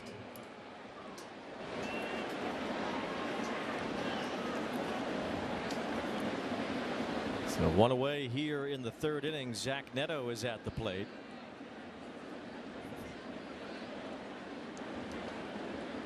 Neto had a base hit his first time, grounding one into center field. Mike Trout also had one in the first inning. The Angels did not score. Neto now hitting .435 here. Mentioned those 8 RBIs in one doubleheader here that he had last season at Yankee Stadium. Just one massive day that Zach Neto had here in New York. And listen to Garrett Anderson had a 10 RBI game in one game against the Yankees at the Big A. That's a pretty good game. That month. Yeah, 10 RBIs in one day. That's pretty rare. One game even. Neto's 8 RBIs came in a doubleheader spree. 6 in one game. 1 ball, 2 strikes now on Zach Neto. First Major League All-Star voting results came out today. Just a snapshot of the current voting, and Zach Neto is 6th among American League shortstops.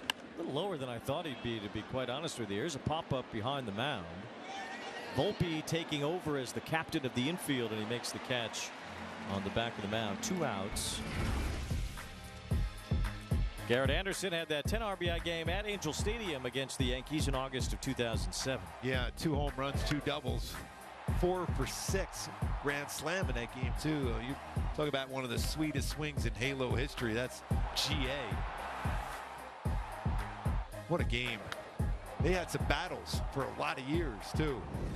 He has some really good numbers over the years against the Yankees throughout his career as Shohei takes ball one. Hey, the Halo fans got to get out there and start voting for Zach Neto for the All-Star game. I agree. Bo Bichette was ahead of him, which that's across Canada. I guess Bichette's getting a lot of votes, but surprised to see Neto 6th in All-Star voting. He certainly deserves to be much higher in that regard. Shohei lifts a fly ball to shallow center. Easy for Grisham, and Clarke Schmidt is cruising here. He's retired 8 in a row.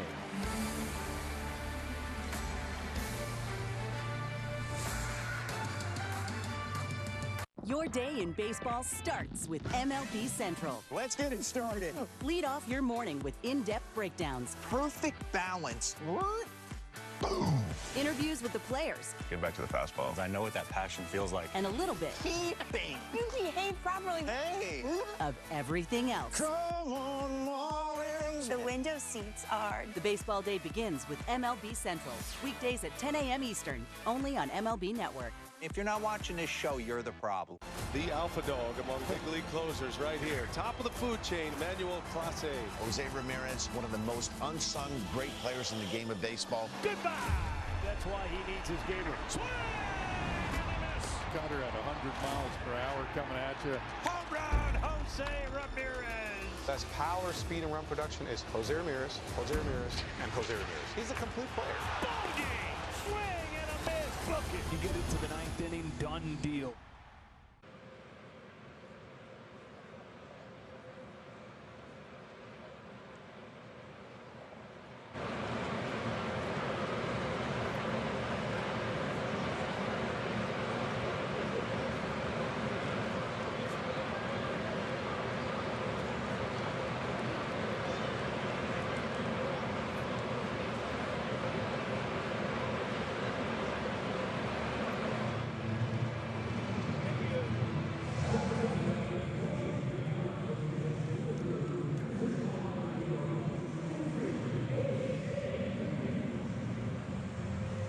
With this City Connect tank top jersey, the first 25,000 fans in attendance at the Big A this Friday, June 20th, will take home a City Connect tank top jersey courtesy of Discount Tire and Service Centers. Visit angels.com/promotions today. There's always a lot of Angel fans here at Yankee Stadium. A number of Angel fans around the city today as well. Trenton Grisham takes ball one. Good trip. Summer starting up. Come to New York. Usually the weather's a little warmer than this middle of June. Yes. 68 degrees at first pitch today and cloudy. Grisham punches one to the left field corner. This is trouble down the line, but it slices foul. We'll be back in the sunshine on the weekend when the Angels are hosting Houston. Oh, it's nice and sunny and warm back home. Astros are red hot. They're playing tonight in Sacramento. They had Lance McCullers starting tonight, but they put him on the IL today. Ryan Gusto is going to take the start instead. McCullers has a foot injury. Yeah, when you're dealing with the amount of times coming back from arm injuries, you don't want to mess around with the foot because that can alter your mechanics. 1-1 on Grisham as he takes a breaking ball for a strike. The Astros are 24-12 in their last 36 games, and they have jumped up to the top spot in the AL West. A semi-comfortable lead right now, too, as they've leapfrogged Seattle by 4.5 games. It's that winning culture they've had, and they just continue to believe in themselves, even if they lose great players like they did again this winter. Ball 2 strikes on Grisham. The Angels not even a week ago were only 4 games out of first. Now they're 7.5 back, and that's why every game has such an urgency to it, or it should at least, because things can change so rapidly in an American League West and in an American League wildcard picture that is certainly full right now.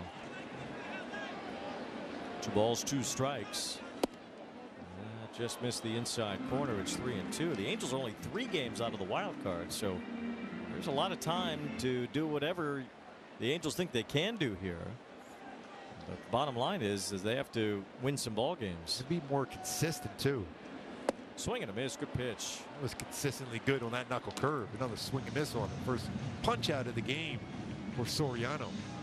About 37% whiff percentage with his knuckle curve.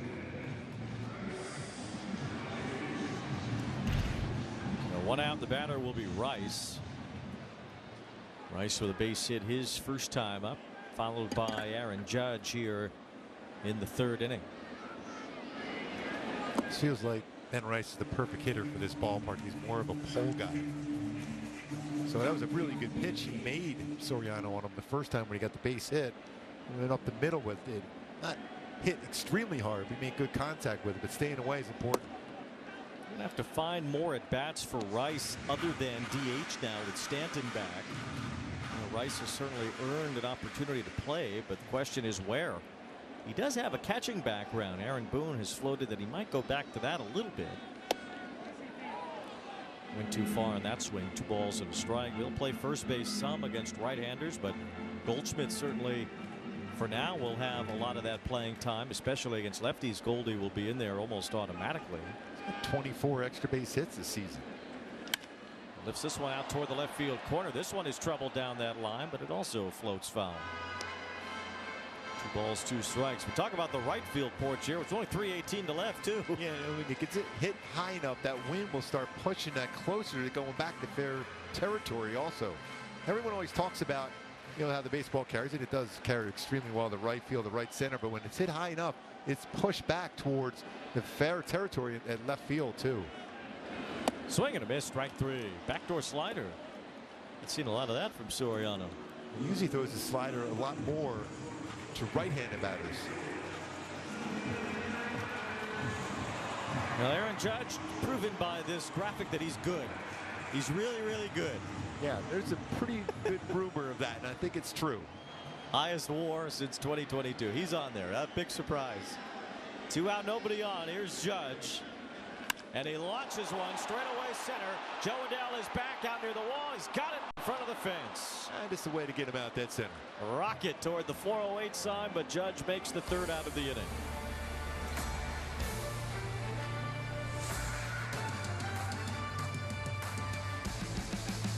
Off Base is coming in a brand new format. Join Lauren Gardner and Xavier Scruggs as they explore all the baseball buzz across social media, pop culture, and around the majors. The Off Base Podcast, all season long, only on MLB Network. The Braves have staying power. Just an absolute powerhouse. Big-time bombers in the lineup that could really, really hurt you. They're going to be a force again. Your 2024 National League Cy Young Award winner. This is what the greats do. Watch him go to work. Swing and a miss. What a way to finish for Chris Sale. Explosiveness with the velocity, with the nastiness of his pitches. The man is on fire. He is MLB Sonic the Hedgehog. That's what I do every day. Play baseball and have fun. Braves just keep on rolling.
Leading off the top of the 4th inning, Trout singled his first time.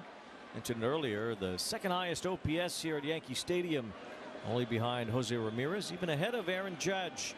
Entering today's play, Judge lined out to end the bottom of the 3rd. He really hit that ball really hard. As Trout looks at a strike, 111 off the bat of Judge. It didn't quite travel the way you'd think it normally would. Yeah, I mean, off the bat, I was thinking, uh-oh, he's back. With his base hit, and then that rocket to center. See if Trout can do a bit better here. 0-1. That is off the outside corner. 1 ball and 1 strike. Trout is 3rd right now among American League outfielders in fan voting for the All-Star game. Aaron Judge is 1st among all vote getters. But Trout now has a real chance to be a starter in the All-Star game. Swings and misses here. Now it's phase 1 voting, so The top 6 outfielders will advance to phase 2, and then the starters will be picked from that group with another vote. The top 3 then would make it in phase 2. So Trout would still have to clear that second hurdle. It looks like he'll be involved in that all-star outfield vote. It's good to see that too. If he can put up some pretty good numbers, everyone knows how great of a player Trout was and is still. If he can put up these numbers now in the next few weeks. He's just wildly popular around Major League Baseball. In every city we go to, 2 balls and 2 strikes on Trout. Trout jerseys everywhere.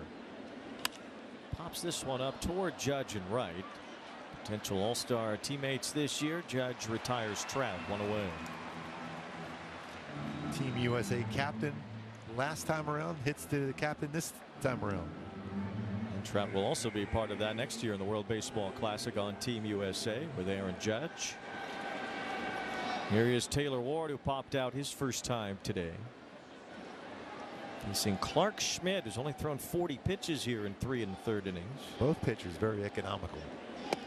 Schmidt threw the ball well against the Angels at Angel Stadium last month. 6 scoreless innings, only 4 hits allowed. Every time I look at him, he's a younger version of Stephen Vogt. He does look facially like Stephen Vogt. He plays a different position. Yeah, it's slightly different. But he did catch a pitcher back in his day. Clarke Schmidt did? No, Stephen Vogt did. Yes, Stephen Vogt. Yes. Clarke Schmidt caught a first pitch from his dad recently. They flew his dad in to surprise him. His dad is a pilot. He's actually flown the Yankees team plane. Did so in the playoffs last year.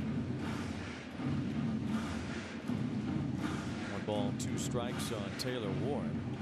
Schmidt is 3 3 this year. We don't often talk about pitcher records anymore. They don't tell you much of the story these days. But it's just kind of a funny aside for Clarke Schmidt. He's been exactly 500 each of the last 4 seasons now. If he finishes this year 500, then he will be the first pitcher in Major League history to have a 500 record in 4 straight years. I was kind of looking that up earlier. That is almost impossible when you think about it. It's impossible. He's 3 3 this year. He's 5 5 last year, 9 9 the year before that, and 5 5 in 2022. So he has matched his win and loss total exactly for 4 consecutive seasons now. No pitcher's ever done that. If Schmidt gets to the finish line that way, he would be the first. Bouncer foul from Ward. 2 balls, 2 strikes. Remember Chris Davis? What he hit about 240 every. He had 247 every year. And then he had about 40 home runs or whatever it was, 30, 40 home, but 247 like for a bunch of years in a row. He made it to 3 straight years with that same exact batting average each season. Now that's consistency. Yes. Still 2 2 on Taylor Ward. As much as you think that with Taylor Ward pull home runs, he hits a lot to right center field. So this field comes into play for him, I think, here. He's got to be able to be right on time with one of those pitches, especially a cutter away, as long as it's elevated enough. Fouls that one behind home plate. 2 2. Well, the Giants and Red Sox were rocking the baseball world. Late last night, the Dodgers announced that Shohei Ohtani is going to pitch again.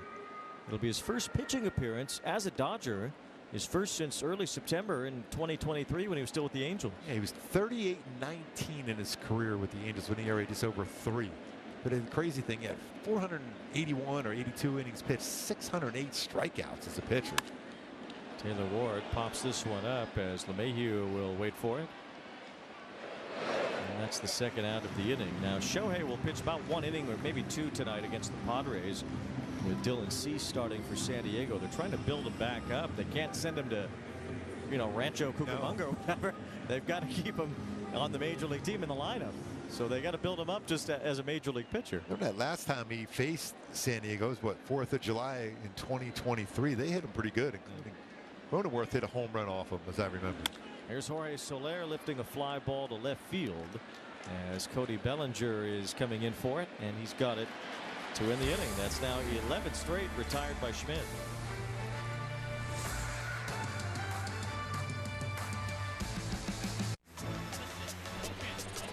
We got hands up in the air, 'cause it's a party. We having fun here, 'cause it's a party. Oh my, this guy is next level. Oh my goodness. That's a great baseball comment. And good guess, by the way. Play baseball like I'm still a young kid, like a little teenager. Good luck trying to hit that, man. It's unhittable.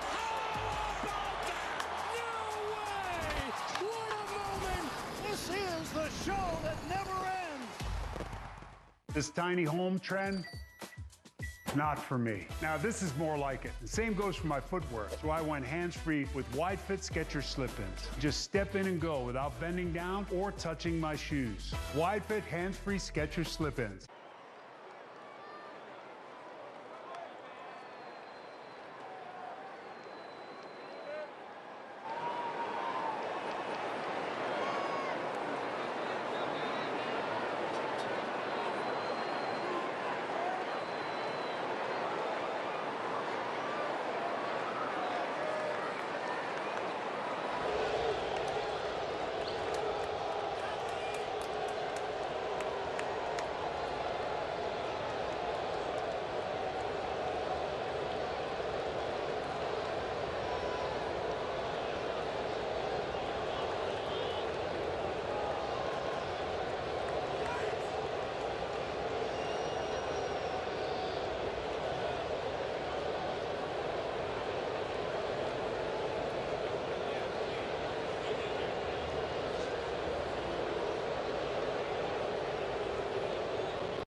Christian Moore contingent here in the Bronx with his entire family.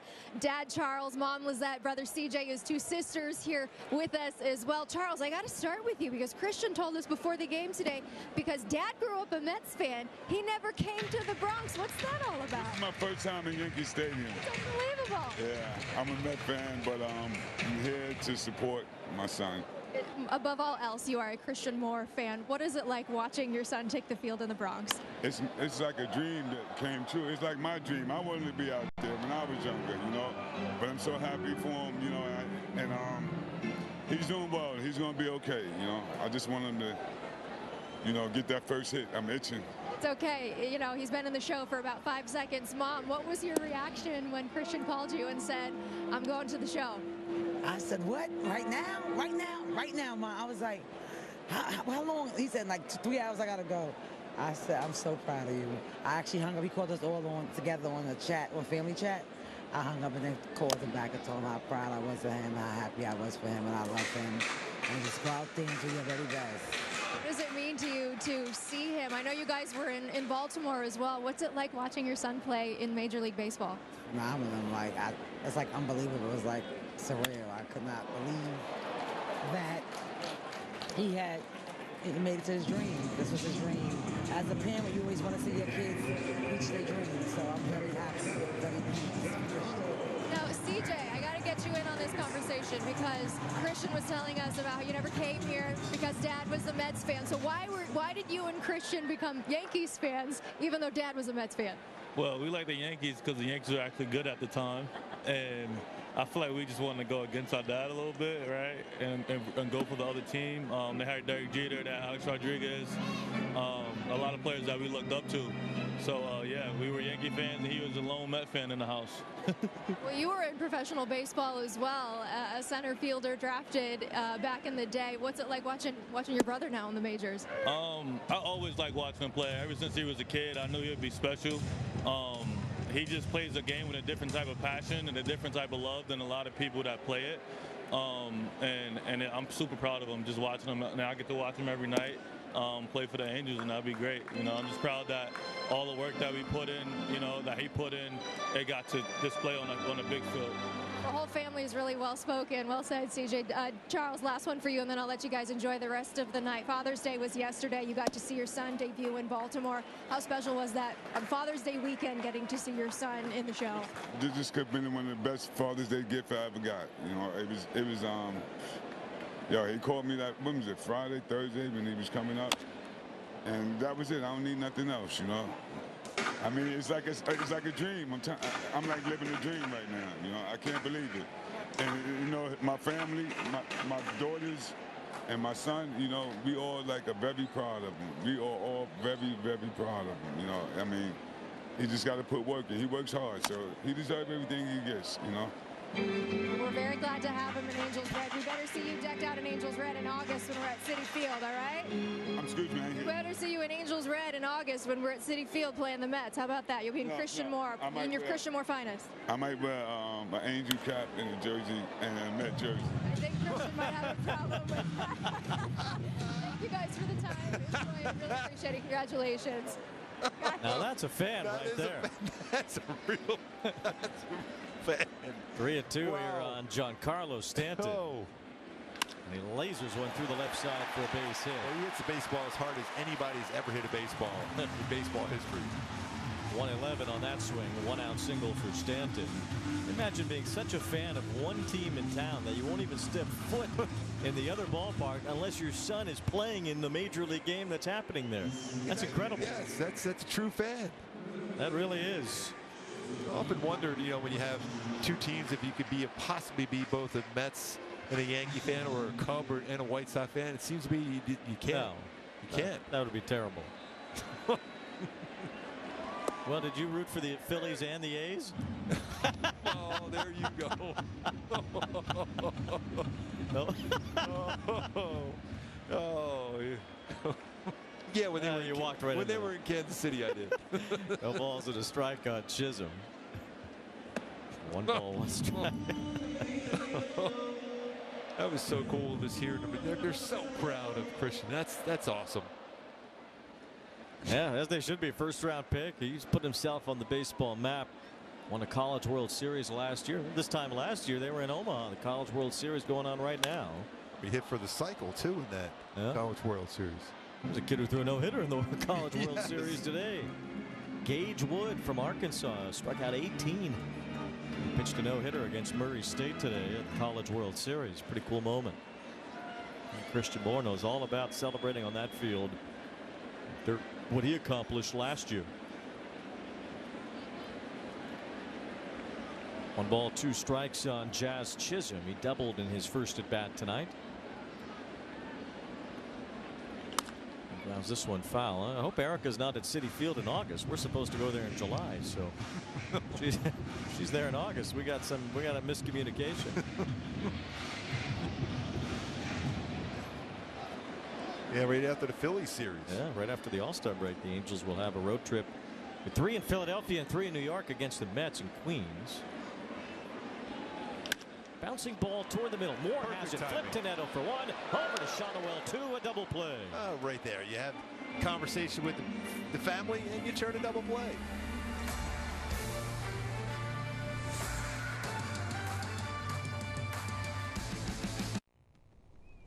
I'm Jesse's uncertainty, and I really thought house projects were my time to shine. One little, "Are you sure?" He gets stuck before he even got started. But Jesse's changed because of Thumbtack. With their guides, he knows exactly what to do and who to hire, and his house is looking great. Where does that leave me? Uncertainty doesn't live here. You do. Take care of your home with Thumbtack. Download the app today. The MLB app. Yeah, it's got game. This game. These games. All the games. Pre-game. Post-game. And everything in between. This is baseball your way. With real-time stats, scores, breaking news, and custom content that hits every time. Because you choose the teams and pick the players you want to follow. So when they catch it on the field, you catch it on the app.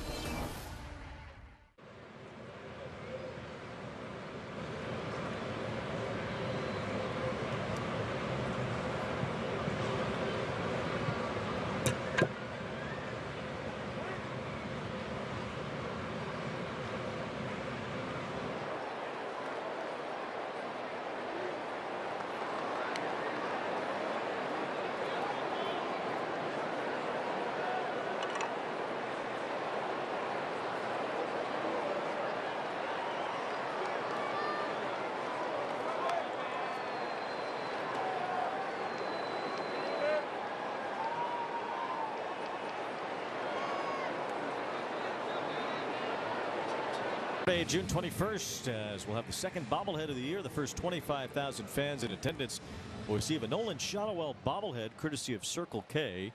Visit angels.com/promotions today. And so far in this one, the pitchers have dominated. Jose Soriano and Clarke Schmidt have each worked up 4 scoreless innings so far. Angels had 2 hits in the first inning. They've not had a base runner though since. Well, that's the 19th double play turn behind Soriano this season. 19. It's unreal. Leads the major leagues, and he is also #1 in ground ball rate across Major League Baseball. Hoppy couldn't hold his swing. 67% ground ball rate. I mean, 2/3 of the balls put in play. That's incredible. That's why Jose Soriano right now owns the longest active streak in the majors without giving up a home run. 54 consecutive innings he has gone without giving up a homer. He has passed Blake Snell for the longest active streak in the major leagues. Forcing the opponent to get multiple hits to be able to score a run. That's so big for Soriano and any single ball pitcher. There's a fly ball to right. This one hit pretty well. Judge is going back out near the wall. He runs it down and absorbs the contact off the fence. Boy, he covered a lot of ground on that one too. That's a big fella running for that fly ball. It looked like it had a chance. Usually anything hit in the air in this yard is gone to that part of the field. Hoppy didn't hit it that hard, but you just never know in that right field area. Just enough space for Judge to reach it. That's a really good play by Judge. If he doesn't make that play, that's probably end up being a triple. It's going to kick around. Now Joe Adell fouls one off. 12 in a row retired by Clarke Schmidt, getting some help from Judge on that play. Last Angel to reach was Trout in the first inning. Difference in pitchers. 9 fly ball outs. Schmidt so far. 6 ground ball outs for Soriano. Schmidt's only allowed 6 homers this year in 59 innings. So he missed a little bit of time early in the season with a rotator cuff injury. Soriano's pitched 83 innings and he's only allowed 3 home runs. Remember, 2 were in the home opener against Jose Ramirez. So he's only allowed 1 since the home opener.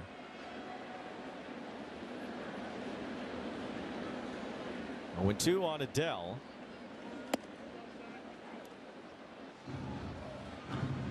And you just got to try to bring that cutter in just enough.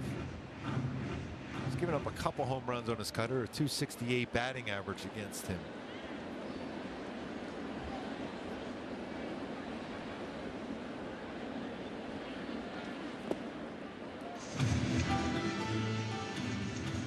Both pitches with exceptional swing and miss rates on their knuckle curves. Many cutters he's thrown a bat, put it into perspective. 32% sweeper at 28%. Doesn't throw a lot of fastballs between his 2 and 4 seamer. Fly ball off the end of Adell's bat. Volpe, the shortstop, is on the outfield grass to make the play. 2 outs. Ifo will bat after a ride with Hyundai. Charge up to 178 miles in just 15 minutes. How it should be. Pretty even split between left-handed batters and right-handed batters against Schmidt. 220 for right-handed batters, 222 for left-handed batters against him. A little more power from the left side against him, though. He's given up 6 homers, 5 to lefties so far this year. Renifo takes ball 1. 3 strikeouts for Schmidt. The Angels have put the ball in play today, but they have not done much with it outside of a couple hits in the first. We'll see what lefties have done compared to right-handers against Schmidt. Renifo with a soft one-hopper toward LeMahieu. Another 1-2-3 inning. That's 4 in a row for Clarke Schmidt.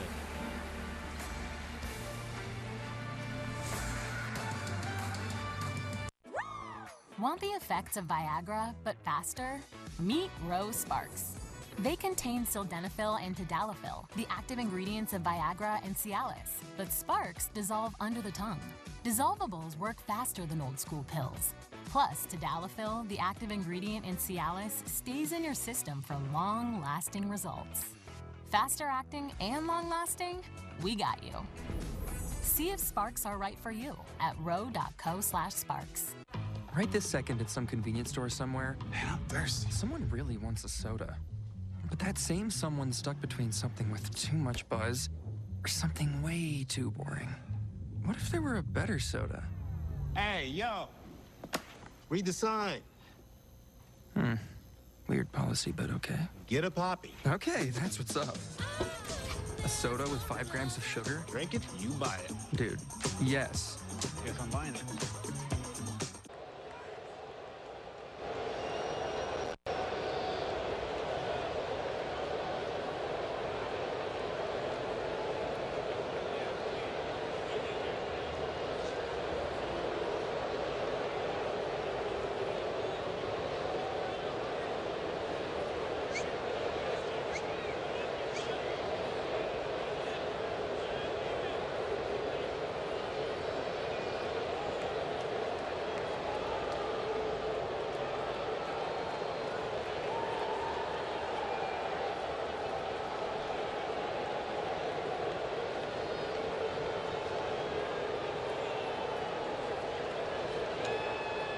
Soriano looking good early. Yeah, he's got the knuckle curve working exceptionally well, but that power sinker, he's been getting some ground ball. Backdoor slider, get a swing and miss there, but that double play, 19th turn behind him this year. Impressive.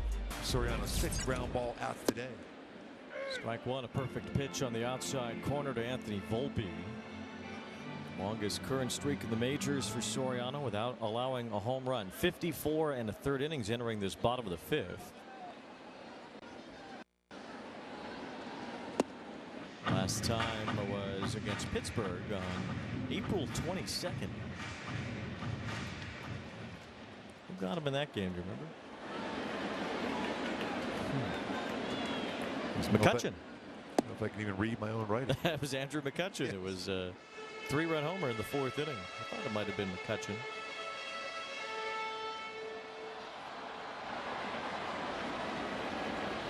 One ball, 2 strikes on Volpe. Swing and a miss. Nasty pitch from Soriano. That's the neutralizer for me against right-handed batters, this slider. His knuckle curve's good, but his slider's a much more effective pitch. It's a right-handed batter. It's going away. It's going to be hard. 89 miles per hour, and the late break to it. Gets a punch out. So 1 away, and now Wells will bat. Slightly above average as far as spin rate on his sliders compared even to his knuckle curve.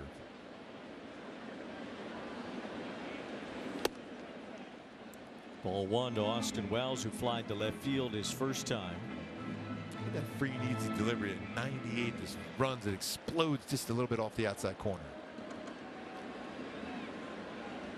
You can tell when Soriano's feeling confident about his abilities on the mound, but the question is, why shouldn't he ever feel confident? He should always feel confident with how good he is. You can see the eyes. We were talking about that the other day. His last time out against the Athletics, he had that look on him. And you should have that look every time you take the mound when you have that kind of stuff, that arsenal he has. Well, we saw this with Reed Detmers too in the past. Why don't some of these guys believe in how good they are? It's that little doubt trickles into their mind. You just got to always have that positive mind frame that the hitters have no chance against you. 2 balls and a strike on Wells. I mean, we're seeing it now with Detmers in his relief appearances too. He's just a different looking guy. So much more confident.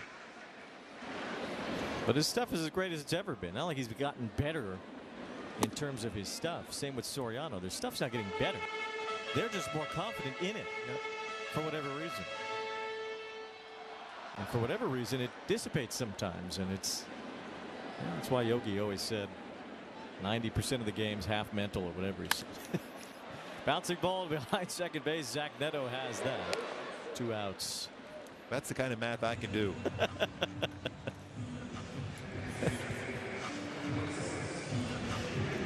Another ground ball out for Soriano. DJ LeMahieu will be the batter now. Crowd is filled in nicely. I mentioned the Yankees are averaging over 40,000 fans per game here at Yankee Stadium. I was kind of concerned when I was down there on the pregame show thinking it wasn't going to be that big of a crowd, but all of a sudden you look at, yeah, it's a huge crowd. Tough to get here a little bit. Yeah, just a little bit. They've averaged about 42,000 a game. They're number 1 in the American League in attendance. Coming off a World Series, their first in 15 years. Now they're trying to win a World Series for the first time since 2009. It's been a championship drought the Yankees are not used to, going on now into their 16 years since then. Aaron Boone's been at the helm for a while now, trying to get the Yankees back to that #1 spot. Chance to talk to him for quite a while this afternoon, and he said he's just loving this. There's a lot of pressure on you here. There's never doubting that, but he's loving the fact that he's got the players back healthy, and they're playing, you know, even though they had a tough stretch against the Red Sox, he just loves the way this team is playing. And the veterans they had, leadership. He's a great competitor. There's some of the championships they've won. 27 World Championship years for the New York Yankees. 41 American League pennants. 3 balls, 2 strikes on LeMahieu. But when you've won it all as much as they have, they don't even put up the pennant years. It is World Series wins only. Yes. If that was the case, they wouldn't have any room in the stadium. Full count on LeMahieu. Foul off to the right. Never easy to strike out LeMahieu. He generally will make contact. A little late on that sinker after the slider the pitch before.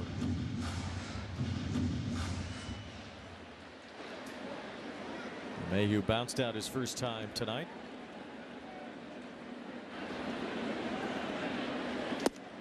That just missed.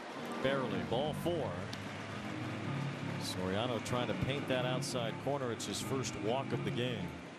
That's one of those pitches. It was a perfect pitch that you're at the mercy of the home plate umpire as a hitter. It was just a little bit off the outside corner. So man on, will turn it back to the top of the order. Trent Grisham is the batter. He's 0 for 2 with a strikeout today. He grounds that ball sharply into right center field for a base hit. LeMahieu will head around second and stop right there. One thing for Soriano, he's got to do one thing you want to have clean up is those 2-out walks.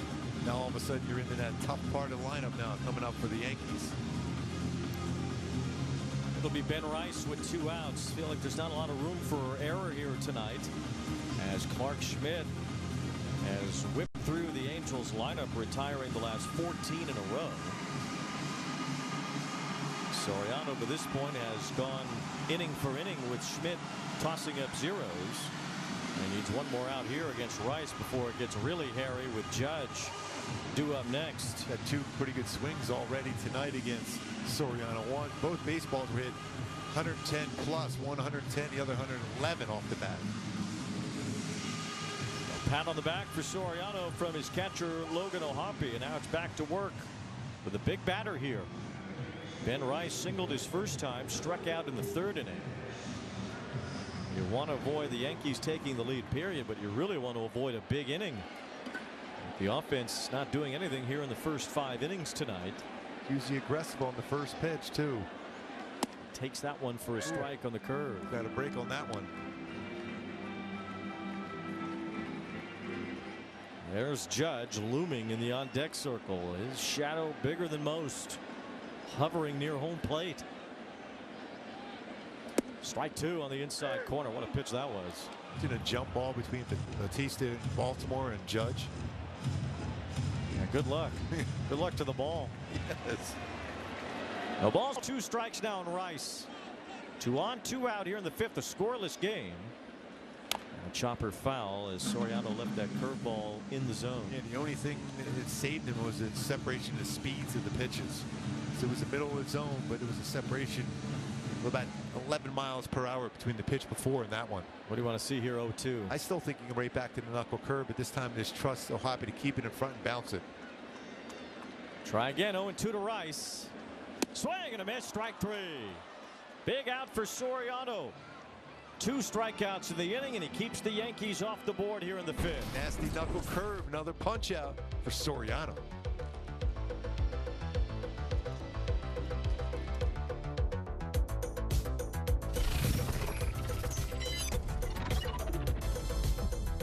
This is Fubo. It's a better way to watch ESPN and other top sports networks. Plus, get coverage of your local teams all year long. Start watching at FuboTV.com. The MLB app. Yeah, it's got game. This game. These games. All the games. Pre-game, post-game, and everything in between. This is baseball your way. With real-time stats, scores, breaking news, and custom content that hits every time. Because you choose the teams and pick the players you want to follow. So when they catch it on the field, you catch it on the app. Ooh, that's a lovely view. What are you two looking at? Tip pick. What did you say? Tip pick. Tickets to the show with no hidden fees.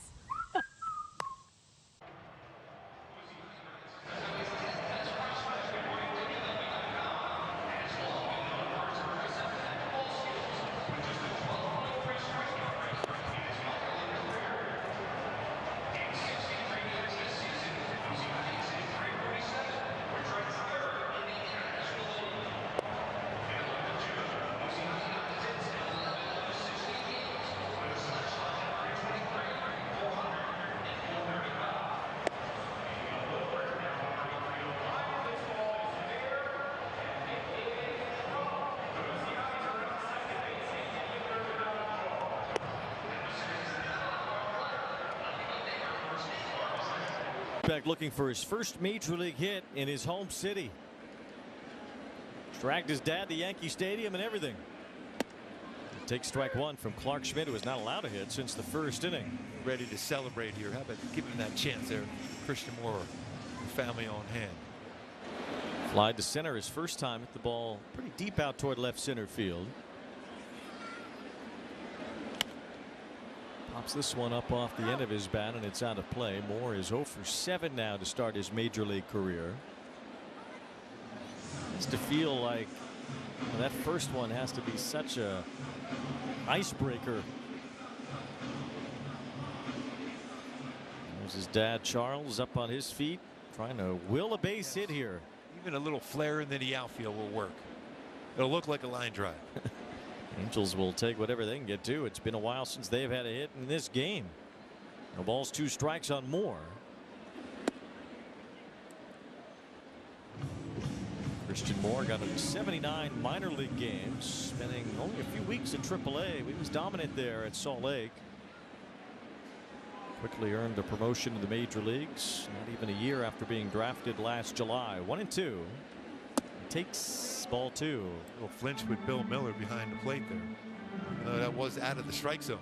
Just dropped a little bit low. Otherwise, pretty good pitch by Schmidt. See how nice and relaxed they are, aren't they? 2 balls, 2 strikes. And a breaking ball lifted to left. Just missed it off the end of his bat. Bellinger's there for the out. If he had hit that on the barrel, he might have had his first hit be a home run. But he just hit that one off toward the end and flied out. Pretty good swing so far tonight. He's getting there. 2 flyouts tonight. Here is Neto. Good contact made. That's good to see from him, even with 2 strikes.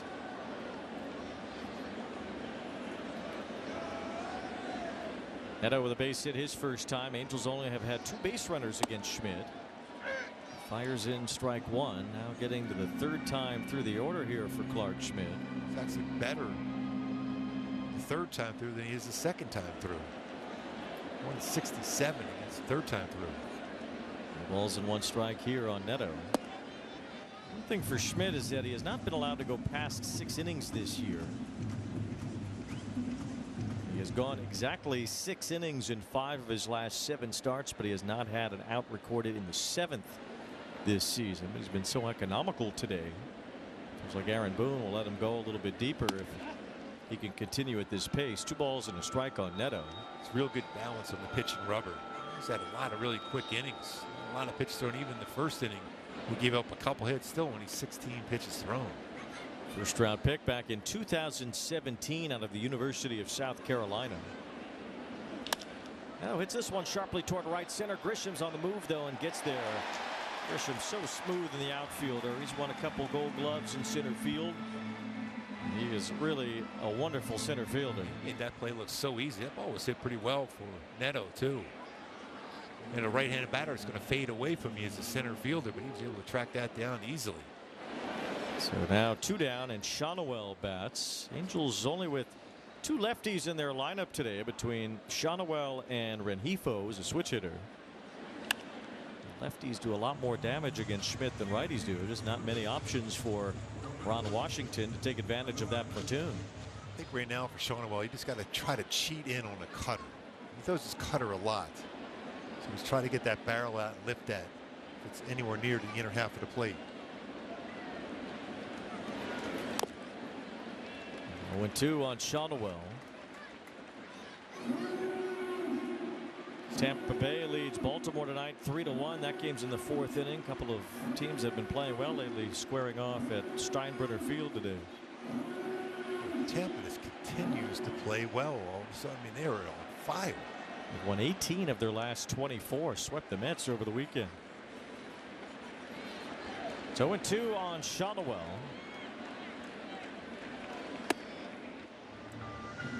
Red Sox play their first game without Devers tonight in Seattle. Lucas Giolito pitching for Boston against Logan Gilbert, who's back for the Mariners. Really surprised how quickly he got back. And all that we kept hearing he was going to be out for a long time. Looping fly ball, shallow left. Bellinger's coming in a long way, slides, and he can't reach it. Base hit for Shohei with 2 outs. The first Angels hit since the first inning. Bellinger can cover so much ground. He's so fast out in the outfield, but that ball was just not hit hard enough to get to him. And that's Shohei at his best. 2 strikes. He's trying to punch that ball the other way. And almost made a sliding catch on it. Broke a string of 16 straight retired by Schmidt. So important to give Trout a chance here now.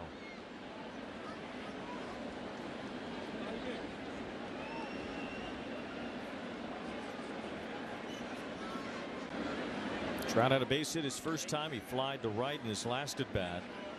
Austin Wells out to have a conversation here with Schmidt. So do that. We'll find out what's for dinner at Jack in the Box. We killed it with your new Munchie Meal, T-Pain. Pretty much, Jack. Welcome to Jack in the Box. Pretty long conversations out at the mound anymore. Trout 3 for 5 in his career versus Schmidt.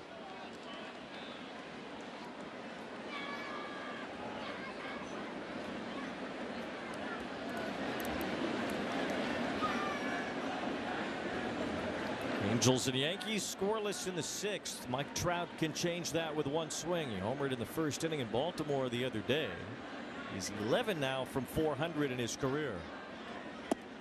Only active player with more than him is in the building tonight. Giancarlo Stanton's hit 429 career home runs.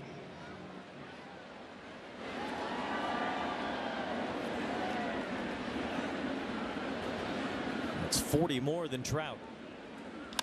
Trout lifts one toward right center field. Hit pretty well. Grisham, though, has some room. Tracking it down, makes the catch near the warning track. Trout flies out. The Angels don't score in the 6th.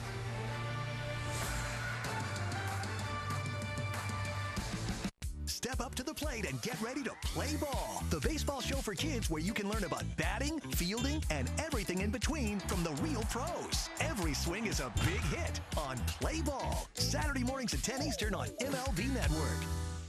Hey, Chicago, what do you say? Cubs are going to win today. This is their chance to have another run. This is their time. This is the Cubs division to lose this year. They need to be singing the song quite a bit this year. That's hammered. Kyle Tucker, welcome to the Cubs. Dansby swats it. He's one of the most talented ball players. Pete Crow Armstrong, what a stud. Shota Imanaga, it's about falling in love with him. Seiya Suzuki for the grand slam. And this is when you put the pedal to the metal. I think we got a really good team.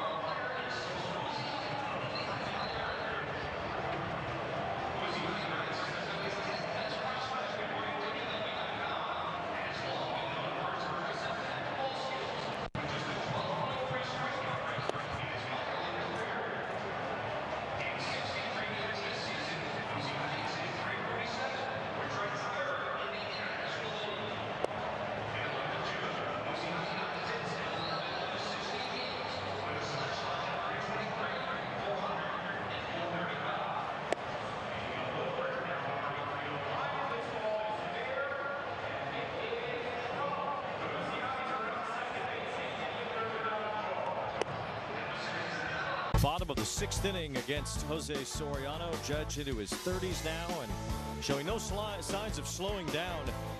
He has been incredible over the last 4 years. He's won 2 MVP awards. Might have 4 if Shohei didn't win those 2 as an Angel. He's been about as consistent as a hitter there is in baseball. Try to join a pretty rare club of 3-time MVP winners this year. Of course, Trout and Ohtani on that list. Rolls this one to Rengifo at third base. A strong throw across for the out. Judge 1 for 3 tonight. That was the first time we've seen an all-speed pitch to get him out too. That was a slow knuckle curve and got him out in front. Ground ball softly hit compared to the 2 other swings he had. About 110 plus. Brings up Bellinger with 1 away. Bellinger has grounded out and lined out. Hit the ball right to where Rengifo was standing. He's pretty much the only guy on the left side of the infield. You can't shift overly now to the right side, but you can still stack your infielders the way the Angels are right here. Putting Neto almost up the middle and Rengifo in that shortstop slot. 1 ball 1 strike on Bellinger. It's almost as effective as the old shift was when you could move 3 or as many infielders as you wanted to one side of the field.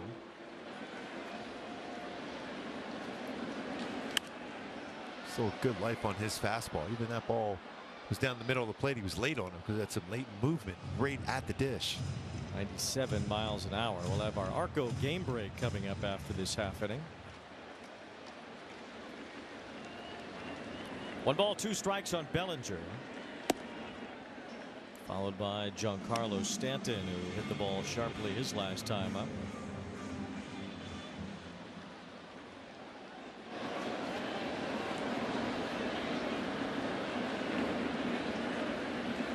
And Bellinger sends one to right. In this scoreless game, he almost got it. Jorge Soler shy of the wall. Able to haul it in. Bellinger just missed that. Just in on him enough. A sinker upstairs usually is not a good sign. Just in on him enough.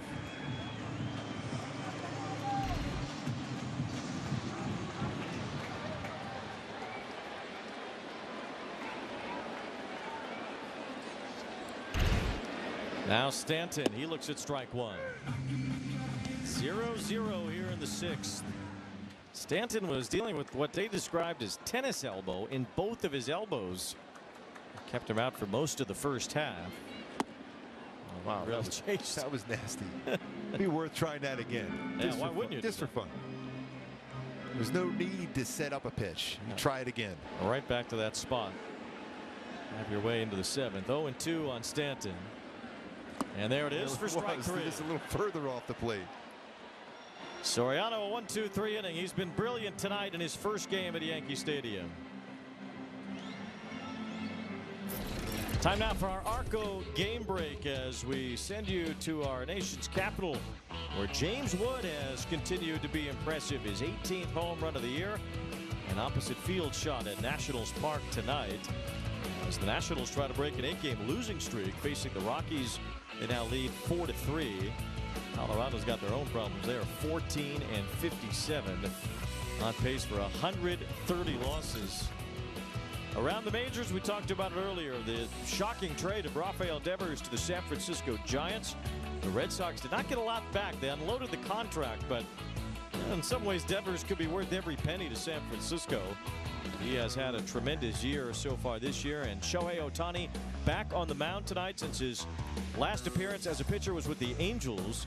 He'll make his Dodger pitching debut tonight. I still remember that doubleheader where he threw a 1-hit shutout, 9-inning shutout first of his career, and then his second game hit 2 home runs. So you just, with Shohei, it didn't look like he was going to be back till after the All-Star break, but Shohei says, you know what? I'm ready, and never doubt what Shohei can do. He certainly is one of a kind, and the Unicorn will be back tonight as two-way Shohei will make an appearance for the Dodgers. That was our Arco game break. We'll bring you back to the 7th inning at Yankee Stadium in a moment.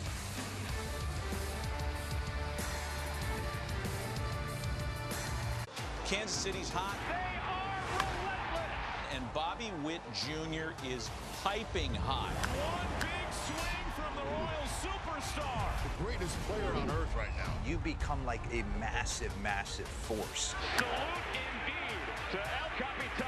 You have to work more. You have to sacrifice yourself more. That's the type of baseball that wins come postseason. Just the team that we have, just doing things one pitch at a time, one inning at a time. It's just so much fun.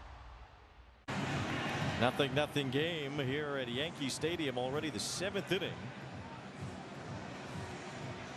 It's already the YMCA here. They're playing. Tradition, the groundskeeper. Goes back to an opening day when the Yankees hosted the Royals here in the 90s. Yes. You were here. You were out there doing it with them. They hid that video, though. Taylor Ward takes ball 1 from Clarke Schmidt, who has been exceptional tonight. So has Jose Soriano. These two have traded zeros into the 7th inning. Remember, Schmidt has not pitched into the 7th inning yet this year. This is his first time. Looks like the Yankee bullpen is starting to spring around.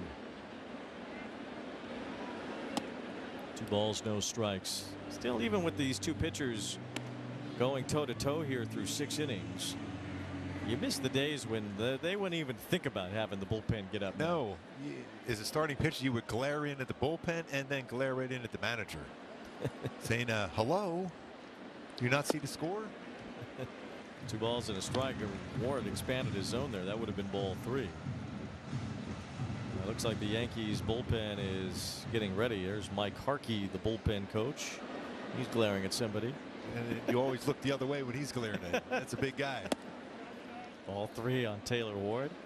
I remember when Mike Harkey was a big-time Cubs pitching prospect, and that didn't work out. You can go tell him that. I'll say you had a great career. Yes. Well done. Taylor Ward on 3-1 pops this up. It's 3 pop-ups today, basically, for Ward. Now some trouble, and Ben Rice makes the catch. That was a fair ball. Not sure what caused the issue for Rice, but he was fortunate to catch that. The wind is moving around a little bit, and he looked like he kind of stumbled there too and banged his knee on the ground. So Weiziga up in the Yankee bullpen. The wind is definitely pushing in from left. That means usually will push it out to right. Well, it's blowing out toward the right field corner, so toward foul territory. Maybe that is what disrupted Rice, but he made the play. Here's Soler. He's off the breaking ball from Schmidt, who has thrown 80 pitches now, 81 in 6 1/3 innings, his longest outing of the year. He has not allowed a run yet in 2 starts against the Angels. And yet the Yankee bullpen is up anyway. 2 balls, no strikes on Soler. Back-to-back batters. He's been 2-0 to start with in this inning. Taylor Ward expanded on the 2-0 swing. See if Soler can get that career home run number 200 here on this 2-0 pitch.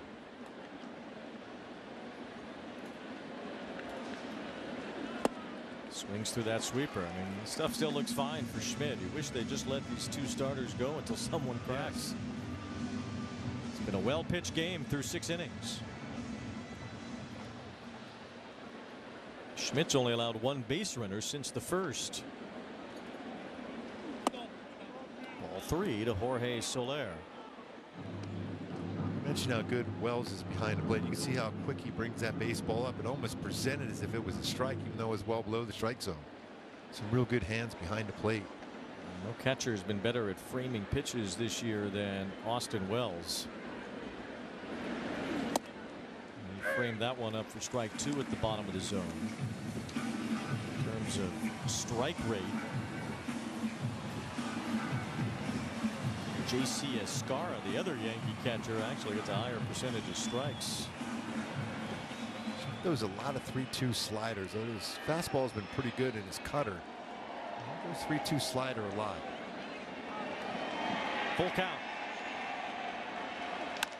Bouncer to the left side. In the hole, it's short. It's Volpe. And plenty of time to get Soler. 2 outs.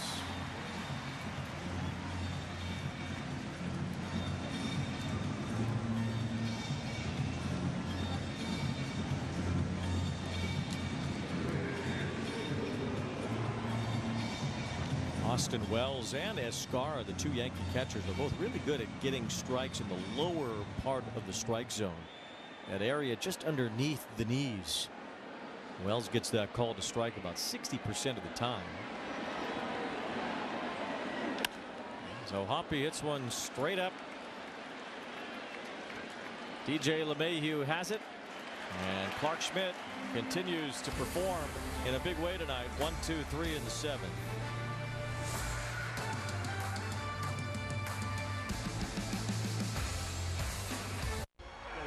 Is back in Motown. Right now in Major League Baseball, we have a new Tiger King. Tarek Skubal owns this mound. Look at him walking off the mound. This guy's a nightmare. This kid's special, doing it all. Riley Green saves the day. Does everything on the field, plays great defense, can steal bags. He's a monster. If I'm on time, I know my swing is going to be in the best spot possible for me to hit the ball. Riley Green tears into another one. That's the Tigers, baby. The Braves have staying power. Just an absolute powerhouse. Big-time bombers in the lineup that could really, really hurt you. They're going to be a force again. Your 2024 National League Cy Young Award winner. This is what the greats do. Watch him go to work. Swing and a miss. What a way to finish for Chris Sale. Explosiveness with the velocity, with the nastiness of his pitches. The man is on fire. He is MLB Sonic the Hedgehog. That's what I do every day. Play baseball and have fun. Braves just keep on rolling.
Turn on baseball's biggest game changer, MLB Big Inning. Experience live baseball in a whole new way with up to 4 games on a single screen. He is on fire. MLB Big Inning, every game night on MLB.tv. It's a great night for baseball. This matchup features some of the best talent in the game. A lot of power, a lot of marquee names. Here we go. Buckle up, folks. There's a guy who wants to be in the spotlight. The bats have come alive. Angels baseball on FanDuel Sports Network, brought to you by UCI Health, compassionate expert care for everyone in the region. Learn more at ucihealth.org. And by Pechanga Resort Casino. Play your perfect combination at Pechanga, conveniently located right off the I-15 in Temecula. No score, 0-0, bottom of the 7th here in New York City tonight. Our All-State good hands performance tonight in the right hand of Jose Soriano. He's been excellent again, back-to-back dominant starts for Soriano. Knuckle curve, sinker, run in action, slider solid, and ground ball after ground ball again tonight. Another double play turn 19th. The season turned, but that slider and curveball, knuckle curve, been really, really impressive against this very good, dangerous lineup for the New York Yankees.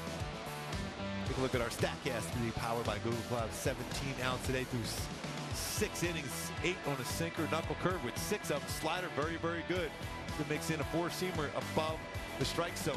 Again, a lot of movement, a lot of velocity on his pitches. 17 outs put into play. One was a double play. That's why you're wondering why the math was off. Jazz Chisholm leads off here in the bottom of the 7th and takes a strike from Jose Soriano. It was Chisholm who hit into that double play, ending the 4th inning. Soriano has 5 strikeouts tonight in 6 innings. He has 17 in his last 2 starts, with only 1 run allowed. It's a nasty knuckle curve. Good spot, too. Surprised he didn't get that call. Looked like Ohtani framed it up pretty well, but Bill Miller called it ball one. 1 ball, 1 strike on Chisholm. It's ball 2. Reed Detmers has started throwing in the Angels bullpen. Soriano's at 90 pitches. The Angels just don't have the margin for error that the Yankees do. Got to try to firm up any win they can possibly get. Chasing in the wild card and in the West. Good pitch there. It's 2-2. Wow, a fastball count, and he throws a fastball with some serious movement at the end. Got to chase below the strike zone at 97. Yankees are starting to have less margin for error themselves. Their lead in the AL East is down to 3.5 over Tampa Bay, and they're winning tonight. 2-2. Chopped foul toward the Yankee dugout. Rays lead the Orioles 5-1. The Rays are playing so well for such a long stretch. They've gained some real ground on the Yankees in the East. 2 balls, 2 strikes on Chisholm, who had doubled earlier. And he taps one through the left side, a base hit. He stayed with that pitch. It was just up enough, a sinker. Stolen base threat now. Not easy to steal against Soriano. Quick to the plate. First time the Yankees have had their leadoff man on since Chisholm doubled to start the 2nd inning. He never moved off of second in that spot. Here's Anthony Volpe 0 for 2 with a strikeout. I think, though, this is a chance for Aaron Boone to put some kind of action on, especially with a sinker ball pitcher like Soriano on the mound. A potential ground ball. Slapped foul to the right. That one went racing up the seats on the right side. Get over that netting pretty quickly. Yeah, the netting's not as high here as most other ballparks. Just noticed that right now. Look at him. Whoa. Hopefully that fan is okay. No balls and a strike on Volpe. He has it into 5 double plays. Now he bunts. Rengifo charging. His only play would be at first. Volpe moves the runner over. Chisholm goes to second on the sacrifice.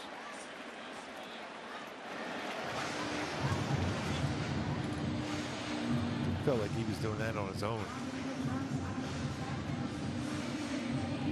So 1 out. The batter will be Austin Wells. Bottom of the order here.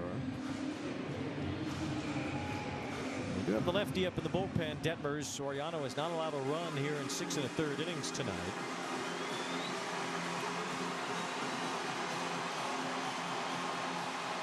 Yankees would have some flexibility to bat for Wells because Rice can catch. Don't forget that. So if they wanted to go to the lefty Detmers, they could bring Goldschmidt up, take this at bat, and put Rice behind the plate if they wanted to. We'll see. Wells will bat after a quick drive from Kia.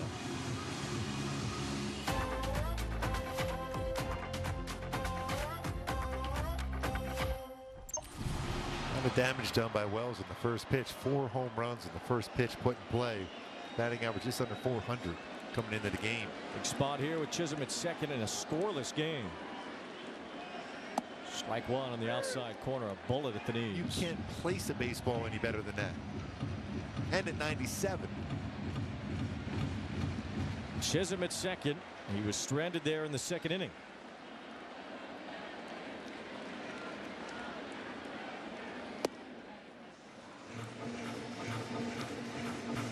Staying away, so you got to be ready if you're Rengifo over that left side of the infield. You pretty much got that whole spot to yourself.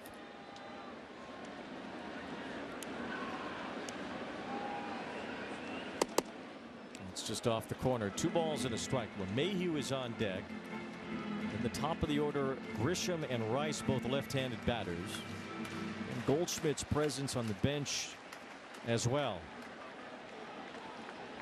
2 balls and 1 strike on Austin Wells. Swing and a miss on a pitch that got away, but Ohtani able to lock on top of it right away. Good spin to that knuckle curve. Good crowd tonight. 37,398 here at Yankee Stadium.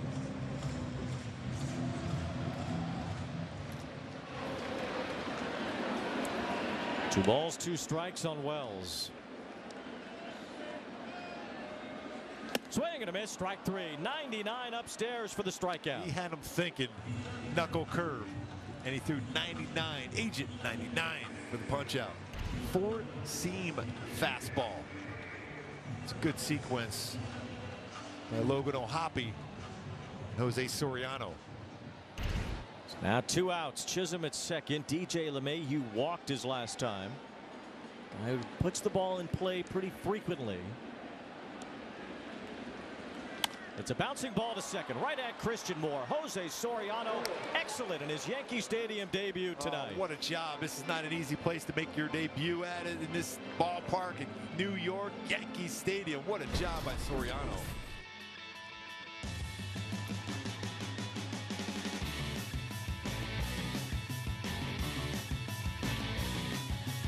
The 611 podcast meets MLB Network. Join longtime teammates and former MVPs Jimmy Rollins and Ryan Howard, plus other former players for unfiltered conversations about baseball, culture, and life. Only on MLB Network.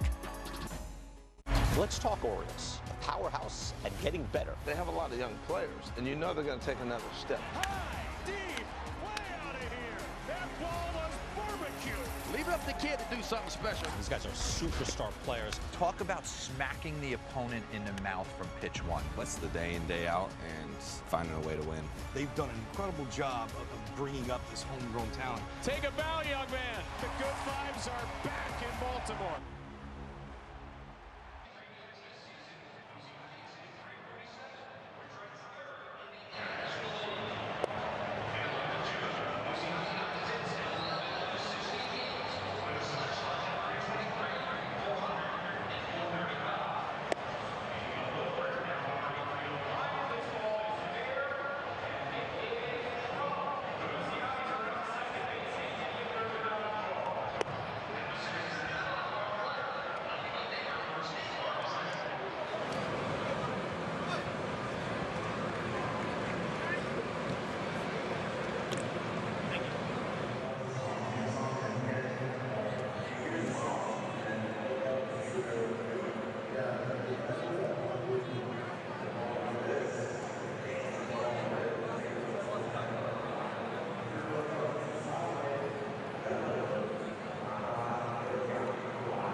Toyota players of the game in a good old-fashioned mound duel. It's Jose Soriano and Clarke Schmidt. Yeah, look at the difference. You know, the 15 fly ball outs for Schmidt, 10 ground ball outs for Soriano, including a ground ball double play. 6 punch outs for Soriano, 3 for Schmidt.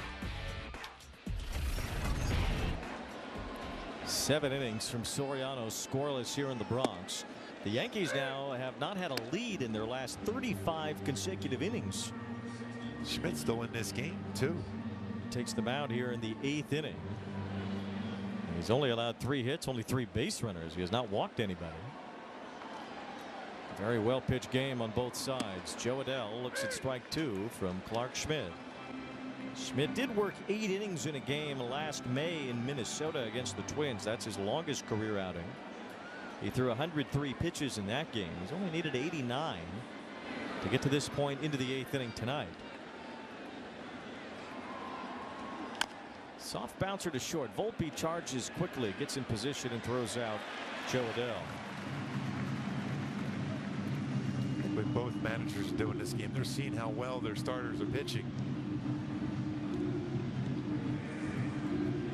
Still the best options, the guys on the mound.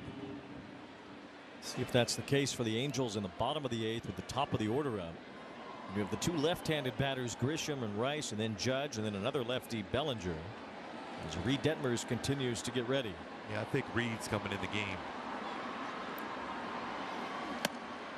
Yankees have Loaizaga ready. Now we're at a point where one swing could be the difference maker tonight. 1 run might be enough. See which team scores it. Angels nothing, Yankees nothing. We're in the top of the 8th. 1-2 on Rengifo. Schmidt just getting ahead of everybody tonight. Efficient. His cutter's been great. He's mixing a few more fastballs than normal. Sweeper solid. Knuckle curve. Angels are trying to win their 4th straight game in this ballpark. Something they have not done against the Yankees here in the Bronx since 2007. which was the previous Yankee Stadium.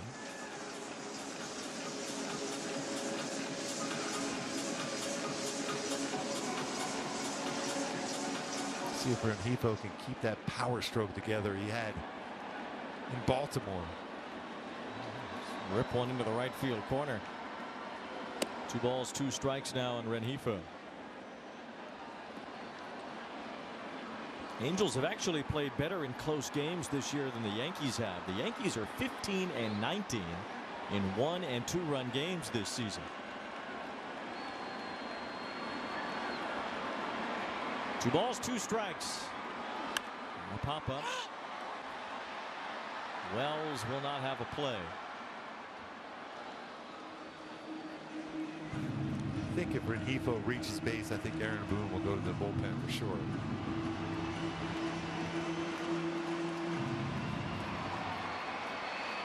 Christian Moore is on deck, a right-handed batter with the righty Loizaga getting ready.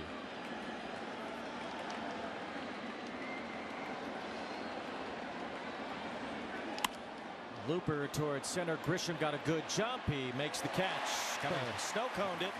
Playing pretty shallow in center field too. He squeezed it enough for the out. 2 outs.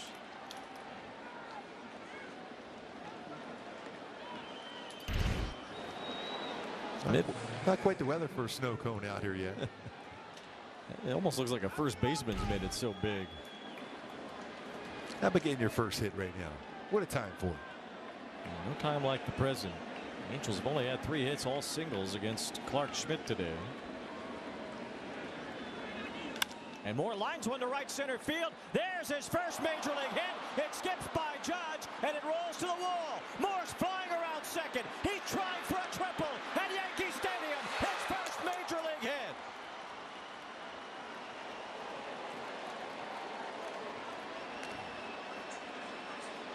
Seen that a few times for the Halos. Their first major league hit being a triple.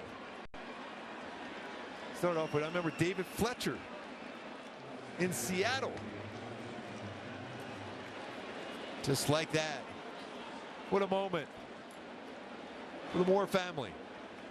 His dad said, get that ball. Yes. The Angels knocking on the door, and they've knocked Clarke Schmidt out of a very well-pitched game. Loizaga will face Neto in just a moment. The Mets were a great story last season. It's gone! He did it! He did it! You got to think the expectations are sky high. They know that they're built to win. I love the additions. Juan Soto to the Mets. It's real. This is landscape changing that changes the arc of the Mets. We want to make a dynasty. Really like their bullpen a lot. The ball game is over. Put it in the book. It's going to take everything from everybody. We got to stay together and we got to post up. Let's talk Orioles, a powerhouse and getting better. They have a lot of young players, and you know they're going to take another step. High, deep, way out of here. That ball was barbecue. Leave it up to the kid to do something special. These guys are superstar players. Talk about smacking the opponent in the mouth from pitch 1. That's the day in, day out, and finding a way to win. They've done an incredible job of bringing up this homegrown talent. Take a bow, young man. The good vibes are back in Baltimore.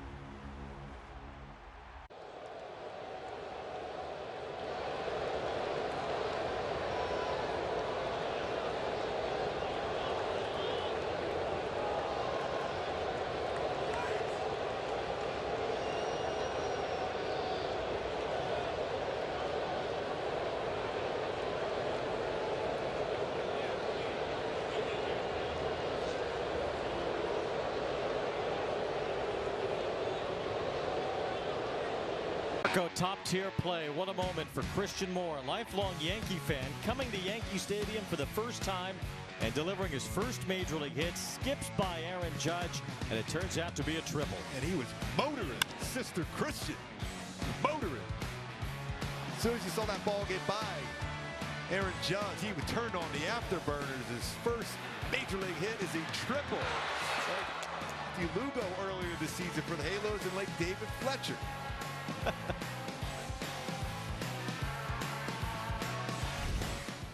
Now Zach Neto on the first pitch pops it up in foul territory. Chisholm is out of room. It's in the dugout.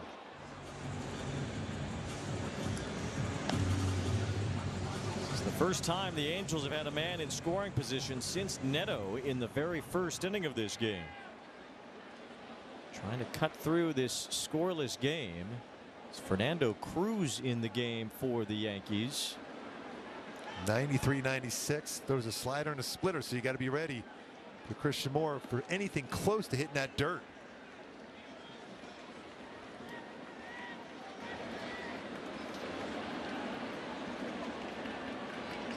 Swing and a miss, 0-2.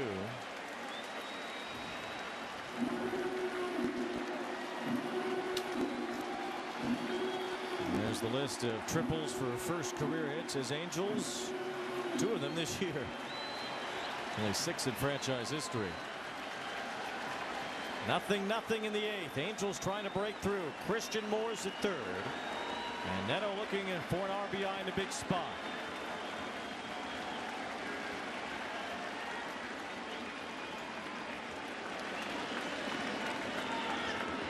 Ooh, that's that one in the dirt, but well, so good behind the plate.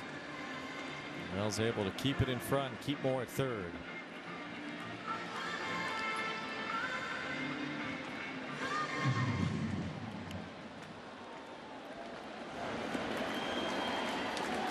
Schmidt hoping this game stays scoreless. Fernando Cruz on in relief. With the go-ahead run at 3rd. Swing and a miss. Neto strikes out. Christian Moore gets his first big league hit. It was a triple. A great moment for Christian Moore, the #1 Angels prospect, and his family here in New York.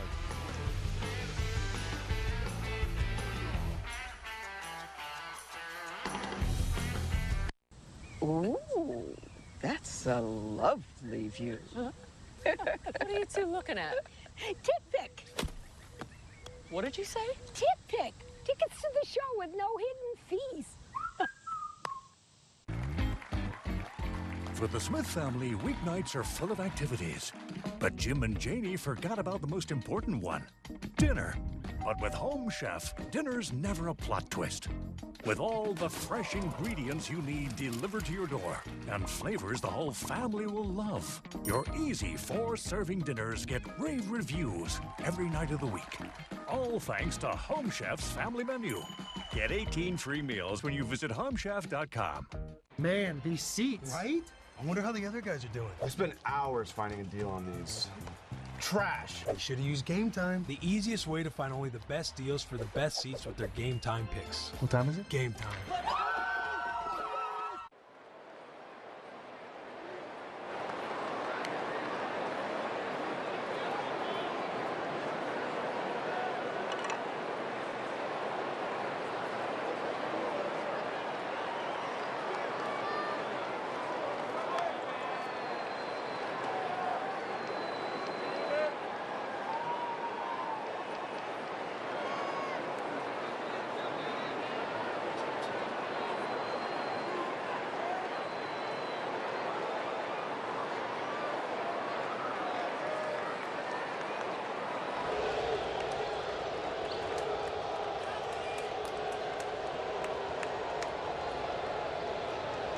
June, back at the Big A. Watch your Halos take on the Washington Nationals Friday, June 27th.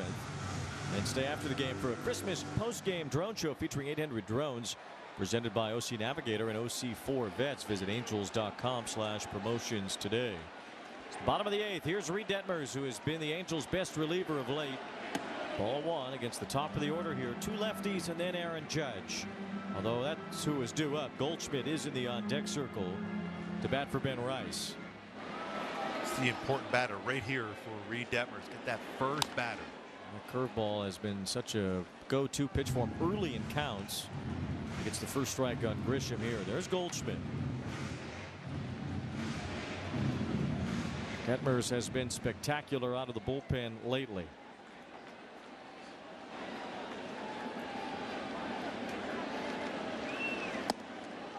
There's a slider for a strike, 1 and 2.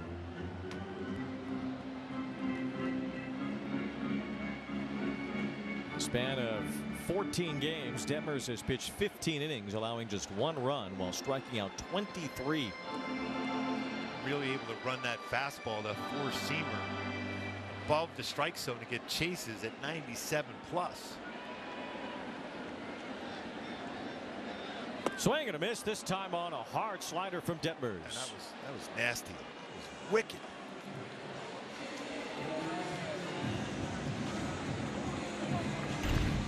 That's the slider seen in years past when there's a lot more confidence with Reed Detmers. He's got that confidence back. Here's Goldschmidt, leading all-star vote getter among first basemen in the American League right now. Former MVP. He's had a good year hitting .311, and he's worn out left-handed pitching especially. He's had pretty good success overall in his career versus the Halos. He's batting .426 against left-handers. He's in for Ben Rice. Takes a strike from Detmers on the slider. 1 ball, 1 strike.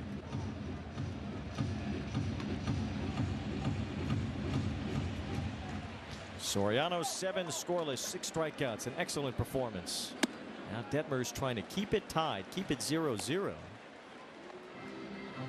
Yankees don't have Luke Weaver right now. He's on the injured list. He'd been their closer with Devin Williams failing early on in the year. They don't have him right now in the 9th inning. It's a little bit high from Goldschmidt. Patient here with the count, 3 balls and a strike, and Judge on deck. You have to pitch to Judge if Goldschmidt reaches. Not necessarily have to if he doesn't. It's a strike as Detmers gets back in the count with a slider. Quite a few sliders in the sequence. 3 balls and 2 strikes here in the bottom of the 8th. A scoreless game. Goldschmidt fouls one away. 98 fastball from Detmers. Remember you were talking a little early in the season about you were going to see if you could have extra velocity on his fastball out of the bullpen. You're starting to see that consistently now for Reed Detmers. 3-2. And a breaking ball is looped. Neto reaches out. What a play! Zach Neto contorts his body to make the catch. Now the play he made last year, the drizzle in the outfield on the pop-up was amazing. I don't know about this one. This might have topped it.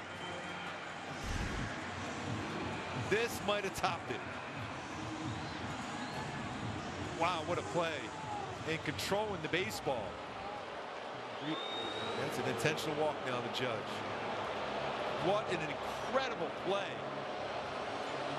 by Neto. He likes making those outstanding plays in the outfield grass here at the Yankee Stadium for Neto. And it gives Ron Washington the option to work around Judge. So Judge gets the intentional walk, and now it's Bellinger. Strike 1 from Detmers. Yankee fans certainly didn't like it. Bellinger has hit very well against lefties, batting .318. He's been much better against lefties than righties. But he's not Judge, who's hit 26 home runs and is just got danger written all over him.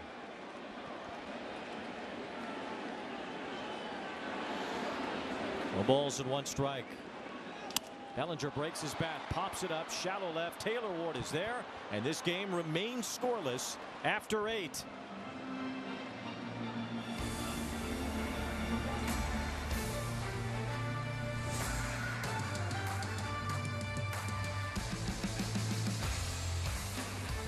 Why pay too much for cable TV when it costs less for Fubo? Get all the channels you want with all the entertainment you love for the price that cable can't beat. Start watching at FuboTV.com. I'll give you this brand new electric vehicle if you can prove to me you know your finances. How many subscriptions are you paying for? Just 3. You sure? Let's download the Rocket Money app right now and see if you're right. It's actually 21 subscriptions, which is costing you around $370 a month. The app is telling you all this? Rocket Money shows you all your expenses in one place and even helps you suggest a budget based on your past spending. Don't worry about the 21 subscriptions. You can cancel them right within the app. It'll even try and get you some of your money back. First Base is coming in a brand new format. Join Lauren Gardner and Xavier Scruggs as they explore all the baseball buzz across social media, pop culture, and around the majors. The Off Base Podcast, all season long, only on MLB Network.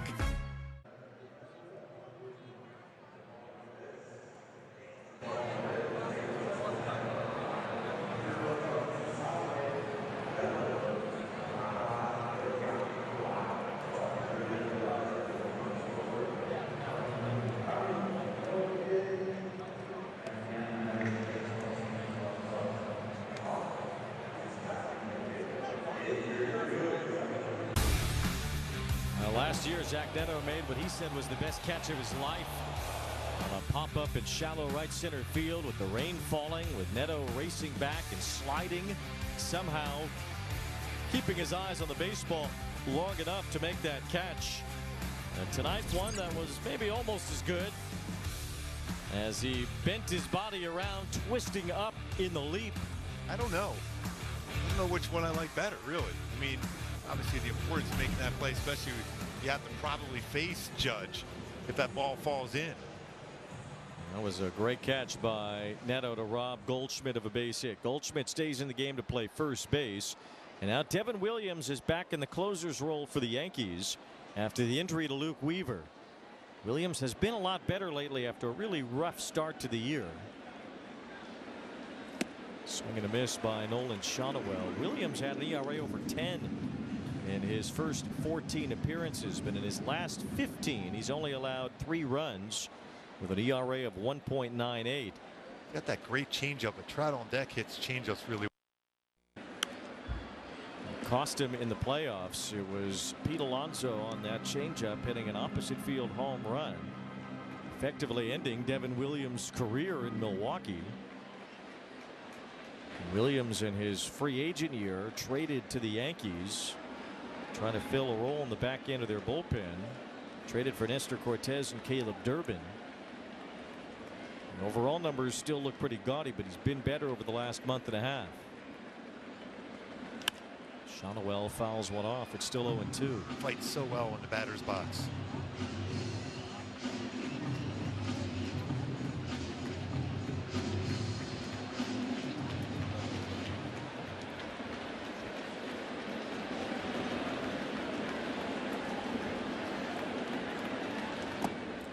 That's that changeup.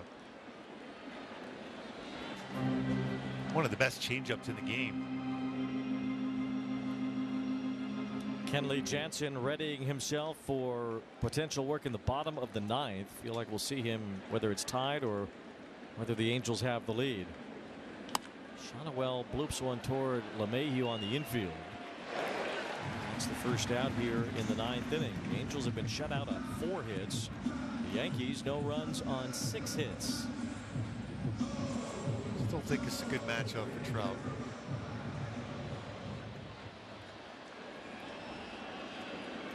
Williams trying to be less predictable with that changeup. That's where he started to get into some trouble, just throwing that pitch maybe too much. Trout is really good on changeups too. Trout with 11 home runs this year. He's hit 1 on this road trip. Smacked one in Baltimore on Saturday. No score in the 9th inning. Trout has the count in his favor, 2-0.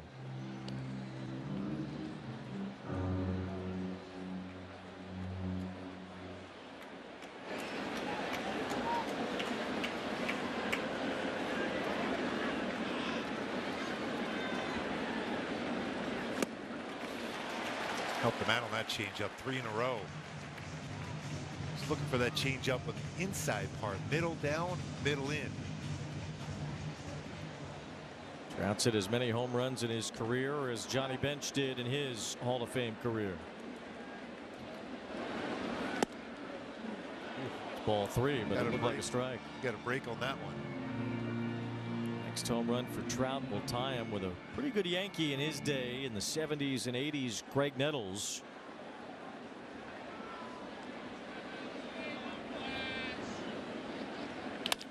Bounced ball. Oh, somehow Volpe made the play. The long throw too late. Trout's been, going down the line, trying to make sure he's staying healthy, but he turned on the afterburners on that one and beats that one out. Second hit of the game. A weird hop, and Volpe stayed with it. It's 105 off the bat. It's both shortstops tonight, showing some incredible athleticism. And Trout with the wheels going down the line. Great effort by Volpe. Trout as well, running that out for an infield hit. Now the Angels have the go-ahead run on base for the second straight inning. First time we've really seen Trout book it down the line like that. He beat that easily, too. Yeah. That ball was 105 off the bat.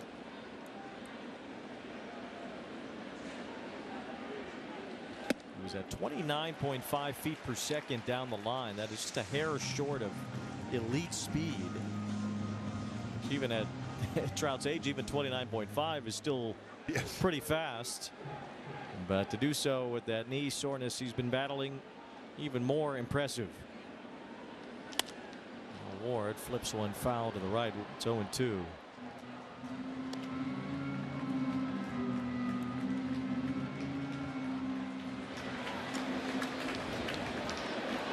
Outfield pretty much straight up against Ward.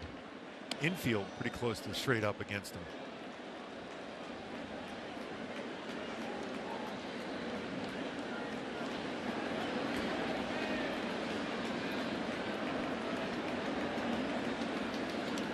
No balls, 2 strikes. Trout's at first. And Taylor Ward strikes out on the changeup. Frustrating night for both offenses. Neither team has scored yet here in the 9th inning. Wanted to go, just got him to chase that changeup below the strike zone.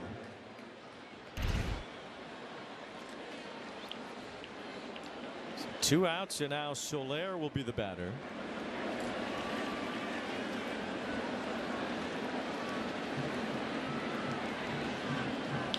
Ground ball in the hole. It's Chisholm unable to reach it with a dive. Base hit for Soler. Trout goes to second. Now the Angels are 1 hit away from potentially scoring the first run of the game. Got that ball just right at the right spot to get it through. Brings up Logan O'Hoppe.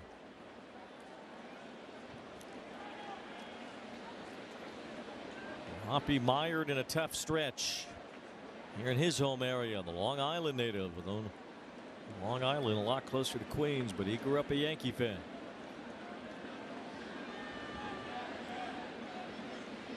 Family in attendance for O'Hoppe. June swoon for him so far. He is just 2 for 37 this month. But a base hit here. Change that all around for O'Hoppe and the Halos.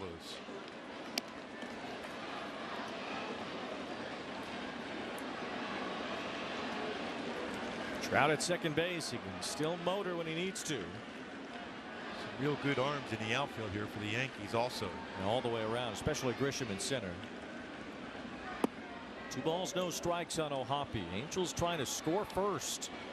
The team who scores first tonight might be the one that wins it. It's got to be patient here for O'Hoppe. Just got to get your pitch. Couple of singles here against Devin Williams. Now O'Hoppe's turn with the count 2-0. Fouled away on a fastball that was up. Like he loves the fastball up, but that was just a little bit above the strike zone though. That is his zone, upper part of the strike zone. A little bit of rain falling here tonight. First and second with 2 outs. O'Hoppe, it's a ground ball. Volpe smothers it and gets the out at second to end the inning.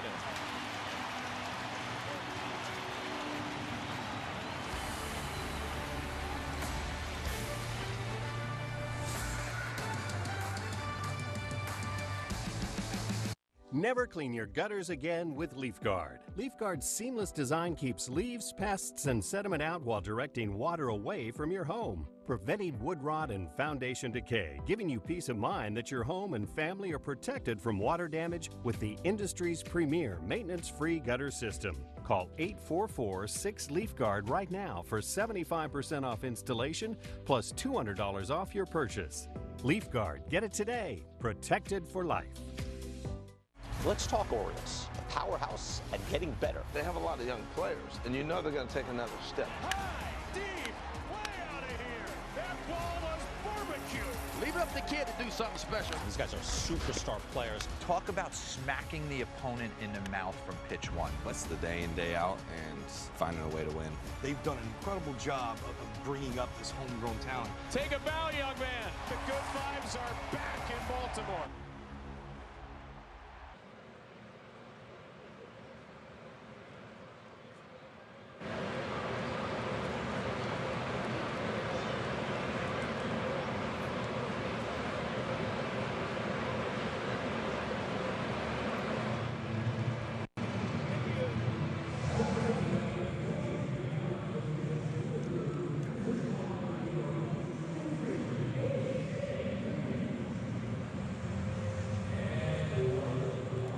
Angels baseball on FanDuel Sports Network, brought to you by Arco. Quality top-tier gas for less. Now with rewards. And by Morongo, celebrating 20 years of good times. Be a good time for the Angels here in the Big Apple if they can find a way to score and win this game. But in 9 innings, they have not been able to push home a run. Neither have the Yankees through 8. And Kenley Jansen will try to keep it scoreless here in the bottom of the 9th. Jansen going up here and trying to keep it tied to go to that 10th inning, that base runner starting at second base. Very good numbers. This is his 15th game against Yankees in his career. 1.35 ERA. Giancarlo Stanton is 0 for 4 with 3 strikeouts in his career against Jansen. He'll lead off here in the bottom of the 9th inning. And the man with the most home runs among active major leaguers against the man with the most saves among active major leaguers. Although not a save chance here in a tie game, but just as good as one. And Stanton fouls one off. 1 ball, 1 strike.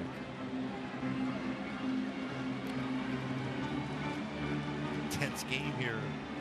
Pitchers duel throughout. 0-0. Stanton, Chisholm, and Volpe do up here in the inning. Swing and a miss on the cutter. Got by him. They key for the game today. Going back to it today. Empire, state of mind. Both pitching staffs have been great. Halos is trying to find a way to get this in the extra innings and pull this one out. Yankee Stadium. And extra innings has largely favored the road team since the automatic runner's been put into place. 1 ball, 2 strikes on Stanton. He hits a rifle shot past Renifo down the line. Extra bases for Stanton, a leadoff double here in the bottom of the 9th.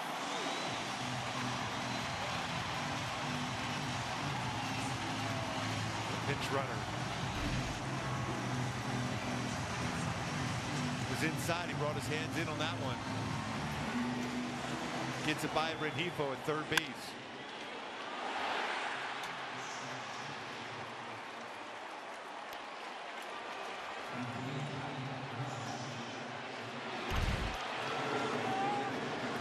Jason Dominguez, who has pretty good speed, is the runner at second base for Stanton. Here's Chisholm. We'll see if he's asked to bunt here. Didn't necessarily expect that, but the Angels have the infield corners in as Chisholm looks at a strike. Chisholm is 2 for 3 with a homer in his career against Kenley Jansen.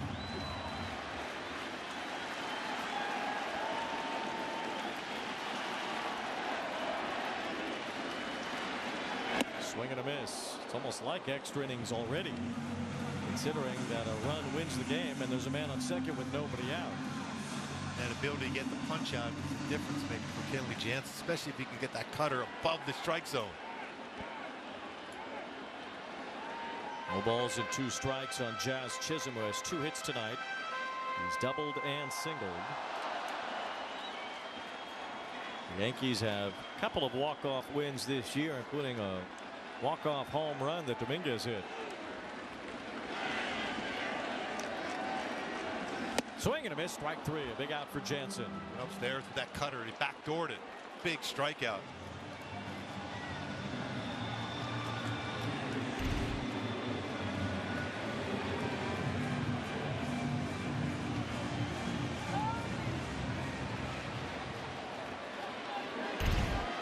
One out. Now it's Volpe 0 for 2 today, and a sacrifice bunt his last time. Dominguez the winning run at second base as Jansen steps off. Making sure he's paying attention.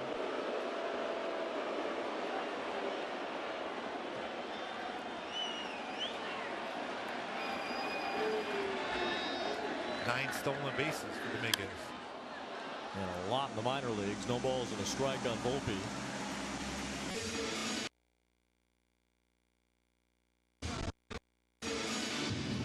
Outfield is pretty deep.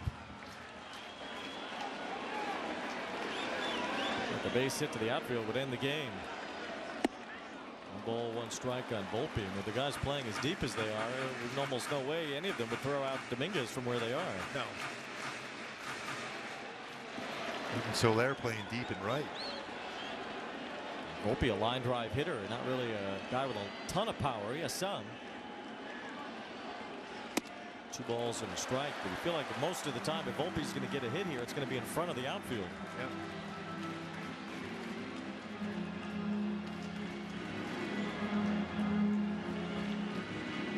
Kenley mainly a strikeout fly ball pitcher. 2 balls, 1 strike on Volpe. There goes Dominguez. A pop-up from Volpe. Dominguez doesn't know where the ball is. It's in foul ground. Shotowell's over near the Yankee dugout. He can't reach it. Dominguez never got back. That ball just kept drifting. It was that wind, the last second pushing that out of play.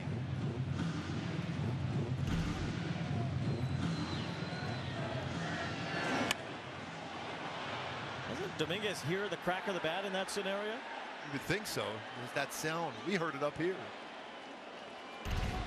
2 balls and 2 strikes. Dominguez at second still. And Volpe fouls 1 back. That cutter, good velocity on that cutter tonight too for Jansen. 95. I think that would have been a double play had that ball stayed in play for Shotowell. Dominguez was lost. Third base coach right there yelling at him too, Luis Rojas. 2 balls, 2 strikes. And a foul again. Looks like he would be going now.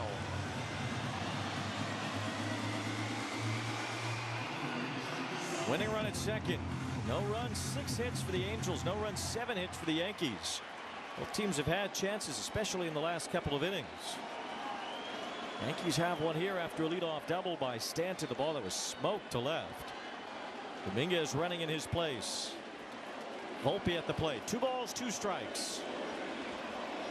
There goes Dominguez. And a tapper to third. Renifo tagged him. He got the out. And he slid right into him too. Right into his knee.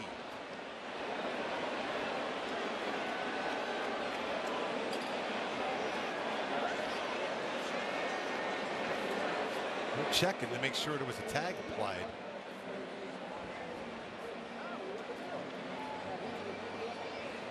Now he's going off the field now finally. Let's hope that Renifo's okay. Yeah, he is not able to put a lot of pressure on that leg right now. Maybe a little more at the moment. Dominguez running right into the play as Volpe bounced it to Renifo. And what a job by Renifo to field that ball and tag the sliding runner and take the contact. See how he's planted that leg there. A lot of weight on it too. It's the right leg that Renifo was feeling the effects of. It was maybe the helmet. Maybe he just got twisted up. Stayed in. That can't be easy to field the ball with the runner approaching and apply the tag as if the ball's thrown to you. That was a great play by Renifo. You got to believe in chance of that stolen base attempt right away by Volpe here. Yeah, almost no question. He has 7 on the year, although he's been caught 5 times. It's Austin Wells at the plate. Volpe takes off, and he'll make it to second without a throw. Jansen does not hold runners on very much or well. He's more concerned with retiring the batters, which he's done very well. Hall of Fame level at that. No balls and a strike on Austin Wells. 0-2. A healthy hack on that one. Jansen has such leg movements toward the plate. I wonder if Volpe would just take off to third here. Well, it looked like, I guess Hoppy would be the guy to be at second base to start the 10th inning if Jansen could get through this.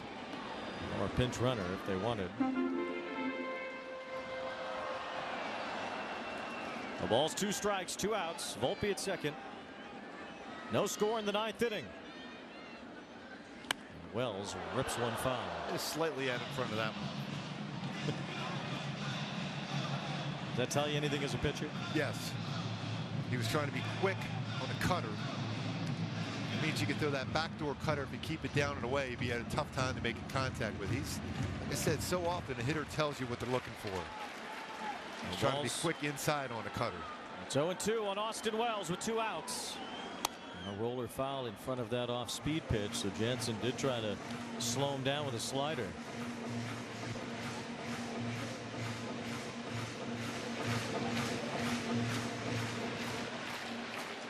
And a pitcher's duel tonight. No runs on either side. All the way to the bottom of the 9th with 2 outs. And the winning run at second for New York. Wells got just a piece to stay alive. Mayhew on deck.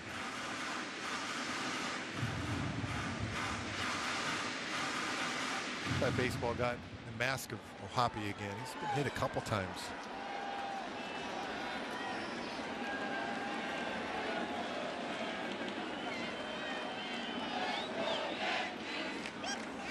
That is That's a dropped ball by Ohtani. That didn't help on a close pitch. That was a strike. It's on the edge like that. The catcher really's got to catch it, and he didn't. That was a strike. Saw that at Angel Stadium last week on a blitz. It was much, even more in the zone than that one. To Mike Trout, that was not caught and called a ball.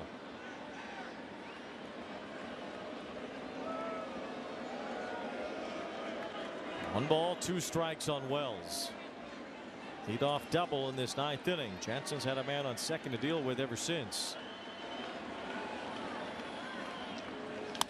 Ripped foul again. Getting quicker on that cutter inside. Wells battling Jansen as well. Now 21 pitches into this 9th inning. He's trying to give the Angels a chance to fight in the 10th with a man in scoring position.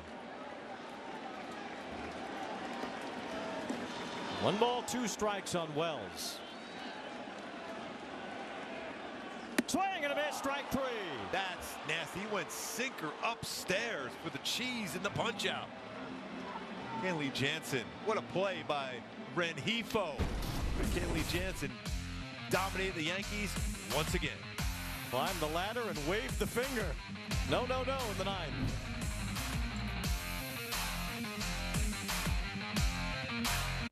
Roar is back in Motown. Right now in Major League Baseball, we have a new Tiger King. Tarek Skubal owns this mound. Look at him walking off the mound. This guy's a nightmare. This kid's special, doing it all. Riley Green saves the day. Does everything on the field, plays great defense, can steal bags. He's a monster. If I'm on time, I know my swing is going to be in the best spot possible for me to hit the ball. Riley Green tears into another one. That's the Tigers, baby. We got our hands up in the air, 'cause it's a party. We having fun here, 'cause it's a party. Oh my. This guy is next level. Oh my goodness. Lots of great baseball coming, and good guess, by the way. Play baseball like I'm still a young kid, like a little teenager. Good luck trying to hit that, man. It's unhittable. What a moment! This is the show that never ends.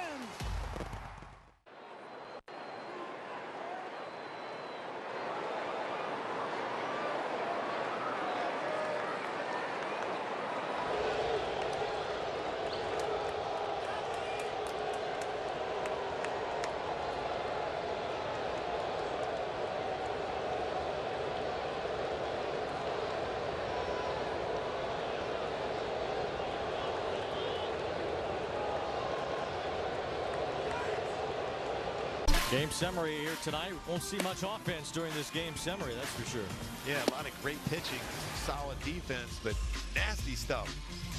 Schmidt was good. Soriano was electric again. Back-to-back great starts.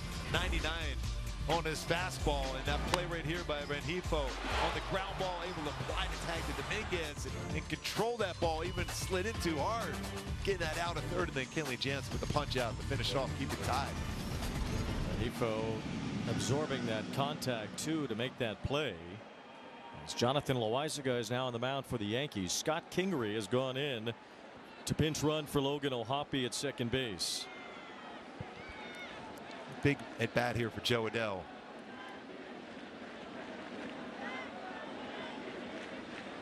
All one. Well, that cuts a strike at the bottom of the zone to Adell. So Adell leading off here in the 10th inning.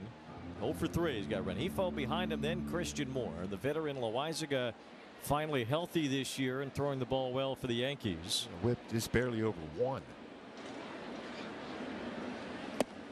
He's fired in a couple of strikes here at the bottom of the zone to Joe, being pretty passive here with a man on second and nobody out. Loaizaga with 95, 98 with his fastball will throw a sinker. It's even nastier, and curveball changeup. At the very least for Joe now with 2 strikes. We've seen him do this well.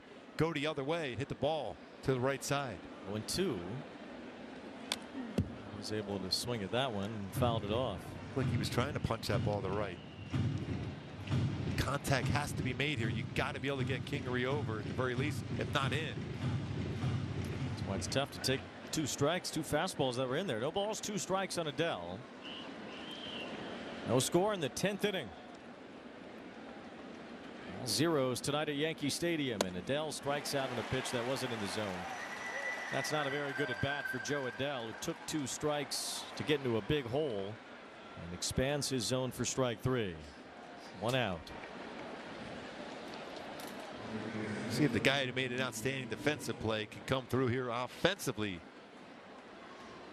We saw last year when Rengifo hit 300. He punched a lot of base hits sprayed around the outfield. Angels could use one like that here with Kingery at second base. Trying to lay off. Rengifo takes ball 1. And the Yankee outfield arms are very good, and they're playing shallow here. Bellinger especially in left field. Grisham has a great arm in center field. Aaron Judge is Aaron Judge. That's all we can describe him as. Superhuman, so yes. He can do whatever he wants out in right field. Fouled at home plate. 1 ball, 1 strike on Rengifo.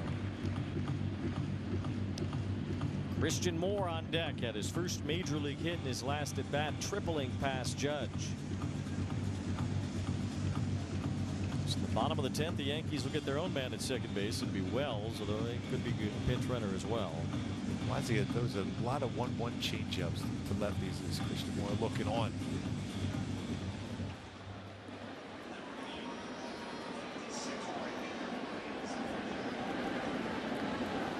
One ball, 1 strike.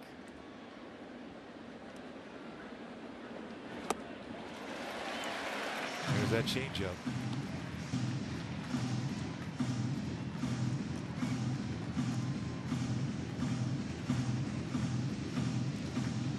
Loaizaga from Nicaragua. Arm trouble early on in his pro career, and missed most of the last 2 seasons with injury. Strikes out Rengifo. 2 in a row with the man on second to start the inning, and now Christian Moore will try to deliver. He got his first major league hit his last time up. This is a great swing. That was inside out approach. Lines it, gets it by Judge for a triple. Love his reaction here as he slid in to third base too. Angels have not lost a game in extra innings this year. Strike 1 to Moore. Last time they had a scoreless game through 9 innings was in April of 2017 against Oakland. It was a home game. The Angels won on a base hit by Cole Calhoun. That was before the automatic runner.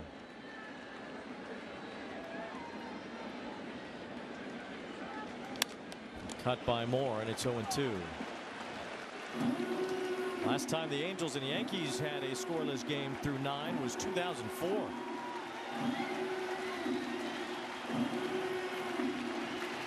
Angels trying to get the first run of the game in the 10th inning. Kingery out second base running for Ohtani. Loaisiga's had back-to-back strikeouts. And Moore trying to lay off. He did. Nice job of laying off on that breaking ball.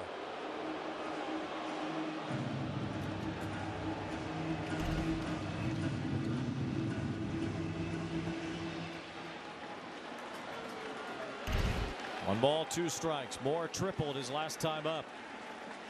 Trying to deliver the big blow.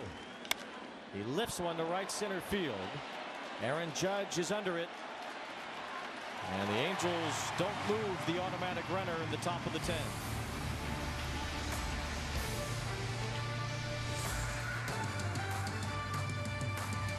Introducing baseball's all-new national pregame show, MLB Tonight, live at 5. Join Greg, Harold, and Dan and a star-studded roster for a preview of all the night's matchups. Get a first look at the lineups. Everything looks good right now for the Yankees. First take from the players. I'm just excited to put any pair of cleats on. And the first of many breakdowns every game night. A full night of baseball starts at 5. MLB Tonight's national pregame show, live at 5 Eastern on MLB Network. San Diego's a dangerous team. Man, they have enough talent to run the table. Every game here is like a party. Manny Machado walks it off! Fans are also playing a part. They're affecting the game. Fernando Tatis Jr. electric! The team that we got in there, man, we're ready to compete. We're ready to handle the unfinished business that we have. Merrill Madness! The towels flying, the fans going nuts. Welcome to Slam Diego!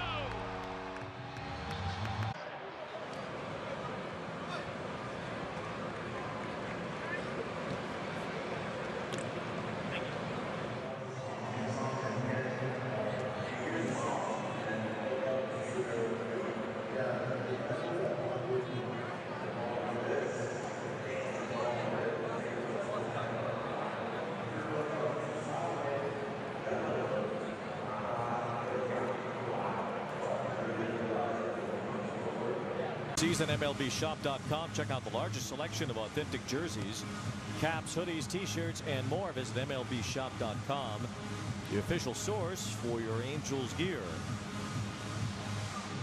Austin Wells is going to run for himself at second base, as Ryan Zefferjon looks to keep this right at 0-0. It's a tough batter too with Mayhew because he hits the ball so well the other way. Almost automatic. You feel like LeMahieu is going to at least move the runner over. He's hitless tonight, 0 for 2 with a walk. Yeah, they're moving Christian Moore a little bit more to the second base hole over there in the right side of the infield. Shonowell playing in on the grass. I don't think LeMahieu would bunt, but maybe. He does square around and he pushes it foul. He's almost better off because he hits the ball to the right side so naturally.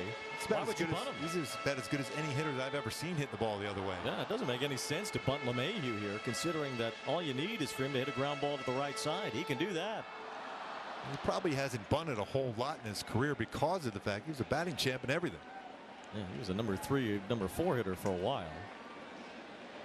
His legs have given way and he's not quite the same as he was, but he still can handle the bat. Takes ball 1 here. He did have 1 sacrifice bunt last year. He had a bunch early in his career when he was, before he developed his power. He had a lot of sack bunts early on in his major league career. 1 ball, 1 strike here on LeMahieu. Shonowell cheating in at first. Now LeMahieu swinging, and he taps one into the spot he would have tried to bunt it anyway. And Shonowell lets it roll foul. Nice job by Shonowell. Sometimes you think I got it, get it out, but that was a good job letting that ball roll.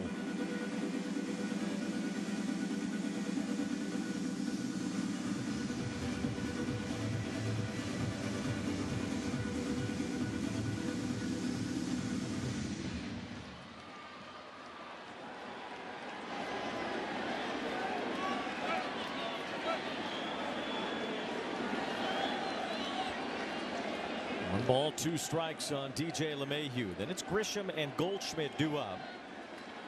The automatic runner, the winning run, Austin Wells at second base. 0-0 in the bottom of the 10th. Swing and a miss, strike 3. sweeper there from Zephyr-John. Not an easy guy to strike out, but Zephyr-John's a guy that can get some punch outs. Big time punchy. Nasty sweeper. Really good spin on that one too for Zephyr-John. Now they got a pinch runner. Now with one out and LeMahieu unable to move the runner, the Yankees will send Oswald Peraza to be the pinch runner at second base, effectively emptying their bench, because if they get to the 11th, the other catcher, Escara, will go behind the plate. So the Yankees would be out of bench players once they get to the 11th inning, if they do. Trent Grisham is at the plate now. Grisham 1 for 4. He has struck out twice today, and he's had a base hit. They have to give a lot of credit, whether the Angels win this game or not, to the pitching staff tonight. What a fabulous job by the Angels' 4 hurlers in this game. Ball 1 from Zephyr-John. Exactly right, man. They throw the ball really, really well. Kept this Yankee offense at bay for 9 1/3 innings. Can't happen forever. Somebody will have to score here tonight. 2 balls, no strikes on Grisham. Goldschmidt is on deck.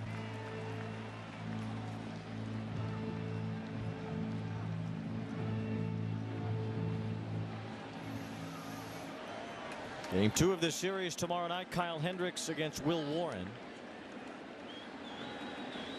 As Grisham lifts one left center. Joe Adell is there, has room, runner tagging Peraza. Adell makes the catch, and Adell unable to get that throw off in time. Probably would not have been able to nab Peraza anyway. And Adell had some trouble getting that throw off as Grisham flies out. 2 outs, and now Peraza at third base with Goldschmidt due up. Yeah, he was getting behind that baseball. They're unable to get the transfer quick enough. Did everything right on that one, get behind the baseball. Would have been a perfect throw to retire Peraza on that. Adell unable to get the throw off. 2 outs now, and the winning run at third base. Paul Goldschmidt lined out. A great play by Neto in his only at bat tonight. That's a great pitch. Just maybe a little bit off the plate. 1 ball, no strikes on Goldschmidt. Mentioned how he has dominated lefties. He has done less against right-handed pitching. Still hitting .270, pretty respectable for the future Hall of Fame candidate. And he lifts one to left center. It's deep. Adell's back for it. He's out near the wall. He makes the catch. And the Angels live to see another inning. Nice job by Zephyr-John. Nice play by Joe Adell running that one down. Yo, 11.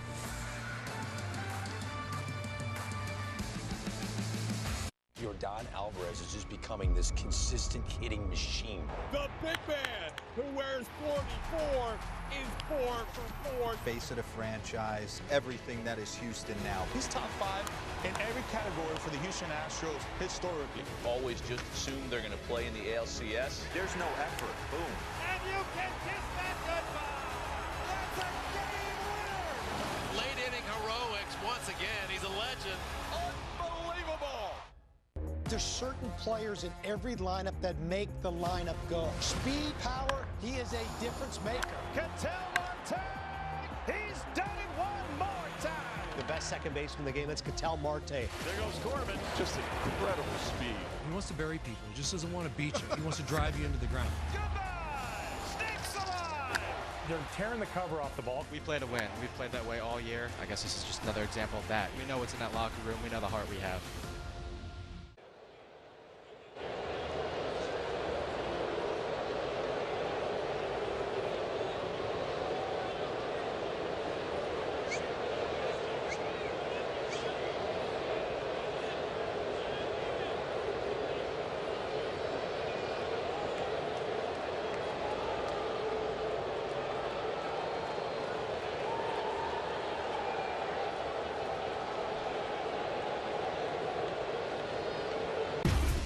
Get ready for Golic and Golic, featuring Mike Golic Sr. and Mike Golic Jr. airing on FanDuel Sports Network all week long, starting at noon. They're bringing the heat with bold takes, big personalities, and some of the biggest names in sports. Don't miss the action weekdays at noon only on FanDuel Sports Network. I believe they might be talking a little bit about this game today. They should. It has been a very interesting ball game to watch play out, despite no run scoring. Christian Moore is the automatic runner at second base. It is the 11th inning. Neither team has scored.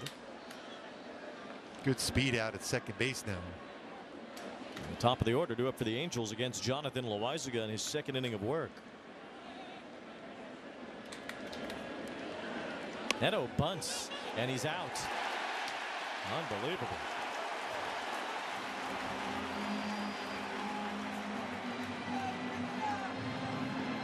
J.C. Escarra just entered the game and he catches that popped up bunt from Neto.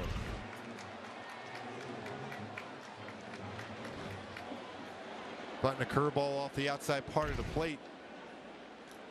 Wonder if he was bunting on his own or asked to bunt on that when your best hitter. You certainly wonder that indeed. Here is Shotwell with one out. I mean, if you're asking him to bunt on the road with the automatic runner at second base, I mean, nobody has scored tonight. It's understandable you'd want to get one on the board. But that one only gets you so far in this scenario.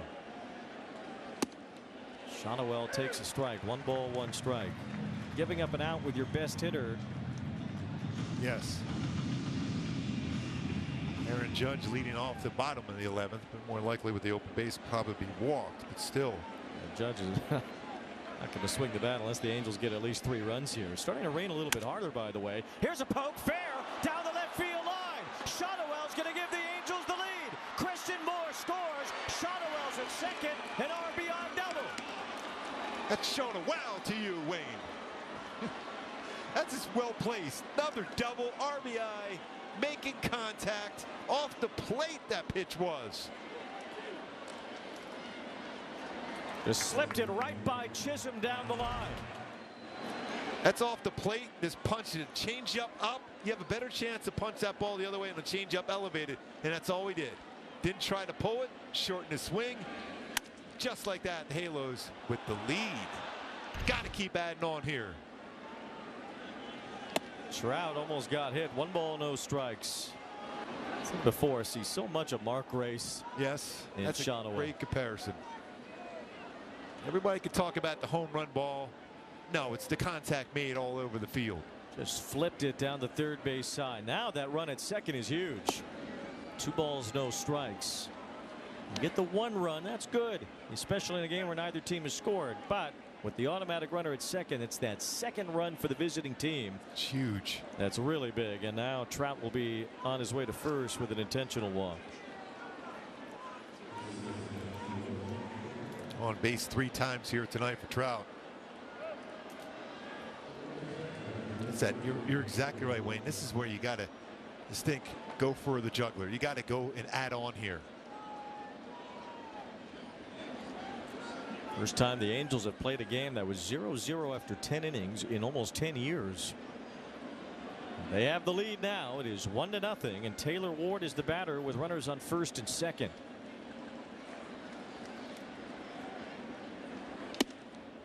Ball 1 to Ward, who has hit 13 of his 18 home runs on the road. Only Aaron Judge has more home runs outside his home stadium. Let's take a base hit here, though. I have to think big. All right. We're in the Big Apple. I guess you can do that. Yeah, it's where you dream.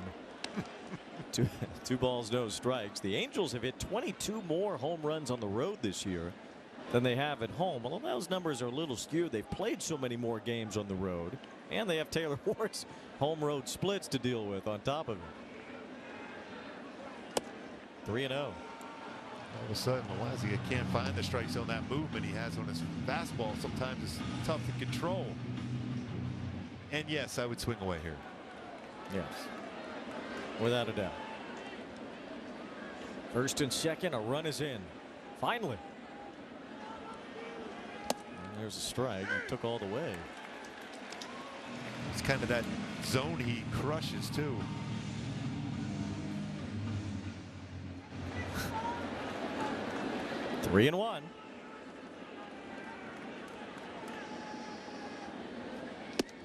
It's on the outside part of the plate, although it had a lot of the plate.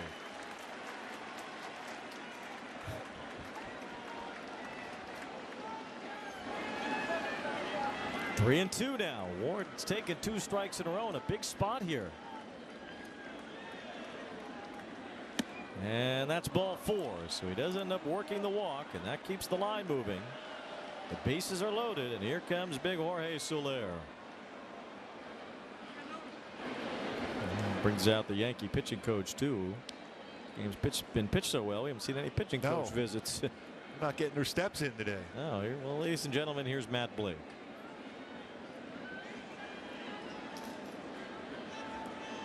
Yankees have their bullpen back up. Looks like Ian Hamilton.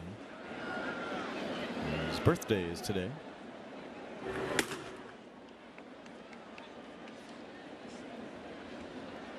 Don't forget Angels live post game presented by OC Navigator. You guys going to do that in the booth? Yeah, we're working our way up.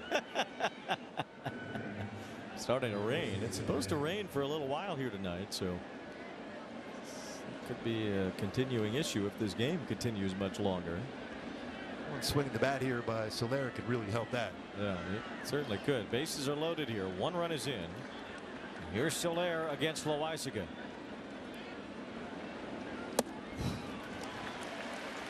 That's one you could do some damage to. Just a little bit off the inside corner, though. Soler has been sitting on 199 career homers for a little while now.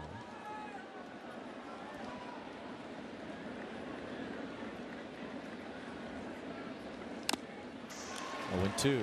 It's really important to the Angels here is to get that run in from third. You want that second run before the Yankees bat with their own man at second base in the bottom of the 11th. Zephyr John got the final 3 outs in the 10th inning. So Brock Burke is up in the bullpen for the bottom of the 11th. Tells me he'll probably be facing Bellinger after a potential walk to Judge. Well, unless Soler hits one to the moon, then you wouldn't want to pitch to Judge. No. Well, if it's 3-2 or 3-0 rather, or 4-0, then it doesn't matter as much. But if it's 1 or 2-0, I don't think we'll see Judge back. Burke is getting ready. His contact hit something deep in the air. Get the job done here for Soler. 1 ball, 2 strikes. It's a looper off his bat to third, and it's Chisholm with the catch. So Soler was jammed. Might have broken his bat. He does make the second out without another run scoring. It'll be up to Travis d'Arnaud for a big hit here. A lot of them of late for the Halos. It's d'Arnaud's first at bat tonight. He came on after Ohtani was run 4 in the last inning.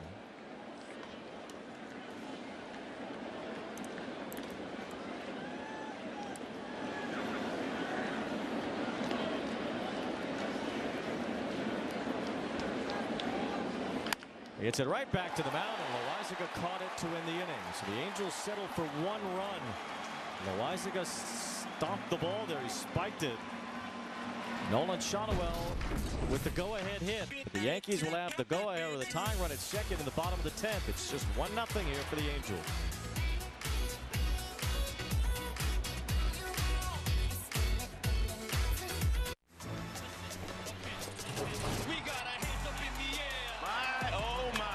Lots of great baseball coming, and good guess, by the way. Good luck trying to hit that, man. It's unhittable.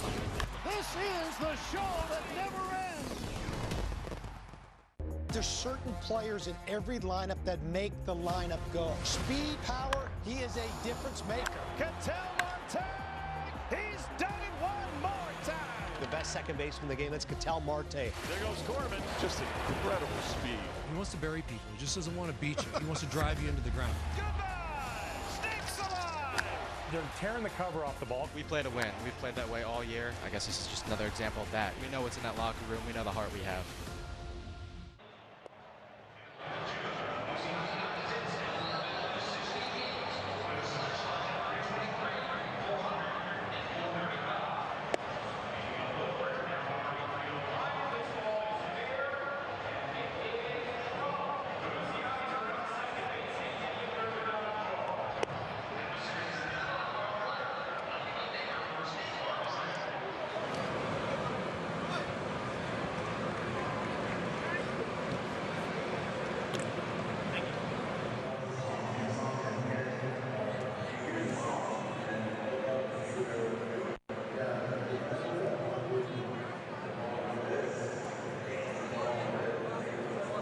scoring the first Angel hit tonight with a man in scoring position, the first hit period. These two teams combined tonight are 1 for 25 with runners in scoring position. The Angels 1 for 11. The Yankees are 0 for 14. And here's Brock Burke to try to keep the Yanks off the board in the bottom of the 11th. You think right away Aaron Judge is going down to first base? Almost no way Burke will face Judge here. I mean, conventionally, you don't want to put the winning run on base, but you throw convention out the window when this absolute monster comes to the plate. Ron Washington does not have much of a choice, and he said, goodbye, Aaron Judge. Enjoy first base. Second time in a row, Judge has been intentionally walked tonight.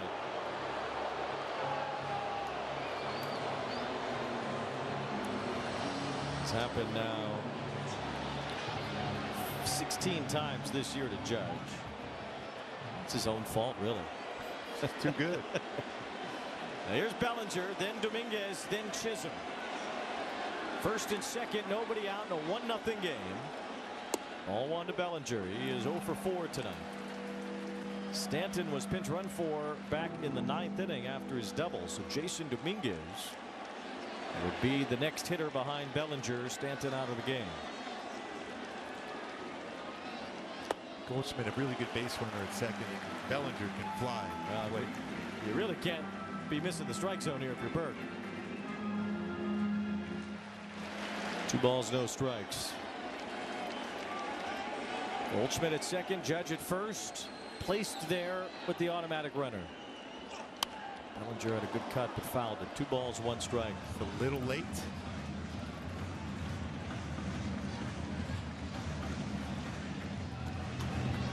Angels finally got one home in the top of the 11th. Shotwell doubled in Christian Moore.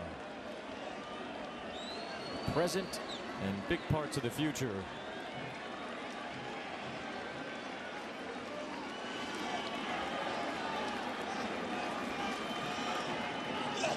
Bellinger hits a fly ball to right.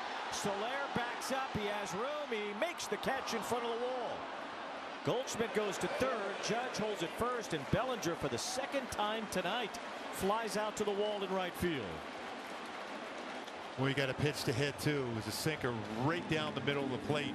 Another elevated pitch. So they're back to the wall. Most important thing was able to get that in quickly to keep it double play in order. Is Jason Dominguez at the plate? Dominguez is into 3 double plays this year. He's batting from the right side here against Burke. Goldschmidt at third base, Judge at first. Infield's about halfway. They want to keep that double play chance. Fouled by Dominguez.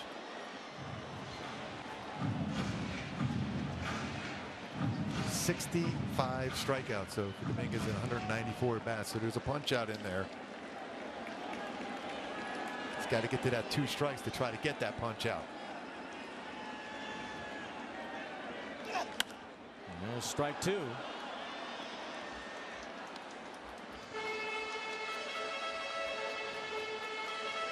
Dominguez, possible 5-tool player coming up through the minor leagues, known as the Martian. And his first real big league taste this year, kind of a utility 4th outfielder type role. It's a one-hopper up the middle. Moore charges in on it, throws it home, and Goldschmidt is out. What a play. Under control. By the way, he's been in the big leagues for about 2 seconds. What a play in Yankee Stadium by Christian Moore. What a play. No panic whatsoever. And he comes home with that baseball. And you have to deal with the pitcher being by your path to throw the ball. What a play. A broken bat, too. The ball took a little bounce. The grass a bit wet. It's been raining. Well, that's impressive. That is really impressive for the kid. Incredible poise by Christian Moore to get that out at home. 2 outs. Now Judge at second base and Dominguez at first. It's lefty-lefty for Burke against Jazz Chisholm. And a bouncing ball up the middle. It's Neto knocking it down, staying with it, throwing it wide to first, and everybody's safe.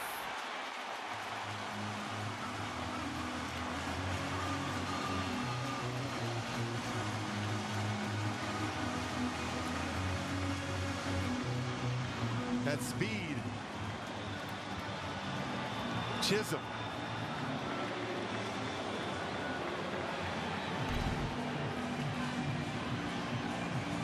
Just a little bit of hop, hit the heel of the glove. And a nice play by Shohei to get to that baseball. Otherwise, it's a tie game. Thought Neto, after he scooped it back up for the second time, would be able to get the out. If he had made a good throw, even still after all of that, he would have had the out to end the game. But now Brock Burke will exit. Hunter Strickland will try to end it for the Angels on the mound.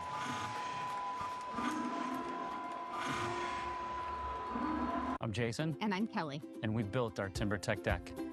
There's a question if we were able to do this ourselves. We just decided to go for it. Yeah, I mean, I'd say the hardest part of the whole project was just getting the materials out of the truck. We wanted a product that looked like real wood, but maybe didn't have the same wear and tear as real wood. This is our forever home, so it's great to have TimberTech and have the longevity of the product. It looks amazing, and now the family can enjoy it for years to come. That's one of the things that we're so excited about.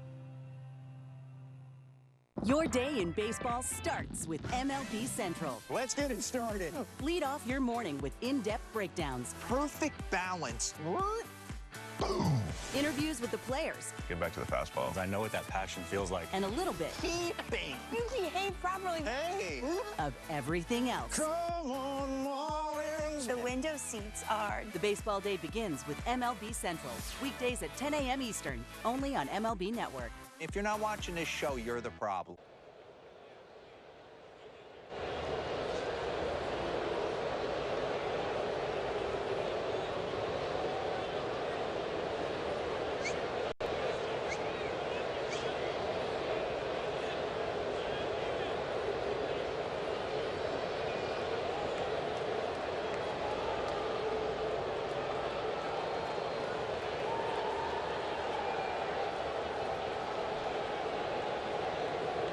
Incredibly good play for the second out here in the bottom of the 11th. One play later, Jazz Chisholm hit a bouncer up the middle that Zach Neto couldn't corral.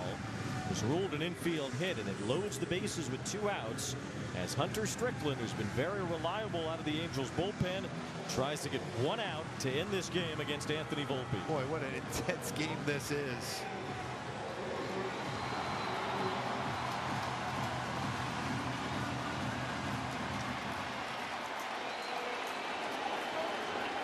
Two outs, bottom of the 11th. Only 1 run is scored tonight. Nolan Shohei drove it in. Now it's Anthony Volpe with the bases loaded. And it's a chopper at third. Rengifo waits back, takes it to the bag, saying goodnight to the Yankees. What a win for the Halos in New York. Strickland comes in and does the job again. Rengifo with the play. Shohei with the clutch hit. And wow, what a victory here at Yankee Stadium. Stuns the crowd. What a job by the pitching staff overall. 0 runs in 11 innings against this lineup for the Yankees. Impressive. I'll go back to Christian Moore's play at the plate. That is unbelievable. That is unreal. I mean, you don't know how difficult that is for a young player like this, making his debut here at Yankee Stadium. Under control, makes a perfect throw to d'Arnaud. Picked up his first major league hit, a triple. Scores the only run of the game too, by the way. Now that might be the win of the year for this ball club. What a game at Yankee Stadium. Christian Moore, his first major league hit. He tripled early in the game. That's incredible. What a game. What a performance for the kid. Hunter Strickland gets his first save of the year, by the way. Look at the Moore family ecstatic after that. And his defensive play, though, in the 11th. What a great play. Wait, this is such a hard play to make. It's got spin on it and under control. Does he have a pulse? I don't know if he's got a pulse. That's an incredible play. Christian Moore, an awesome job tonight. He's standing by with Erica Weston. Thanks very much, guys. Simo, this was quite a ball game to play in. Describe what it was like being out there in this one tonight. Sure. You know, being, that what you dream for as a kid, you know, and you know, being up there, you know, and with 2 outs facing a guy like that with a runner on second, you know, that was awesome. You know, like I said, that's something you dream about. Describe the throw home. You've been in the show for about 5 seconds, and you were so cool being able to make that play. Yeah, you know, he kind of got sawed off there, just, you know, try to get the hop and then, you know, give Travis just a decent throw just so he can put a tag on it. I knew I had a little bit of time over at third base, so yeah, but the ball was a little wet, and, you know, it was a lot going on, but, you know, gave him a good throw, and we got him out. Impressive. Also, congratulations picking up your first big league hit, a triple. Were you thinking triple out the box? You had the wheels going. No, when I hit it, I was like, okay, please get down.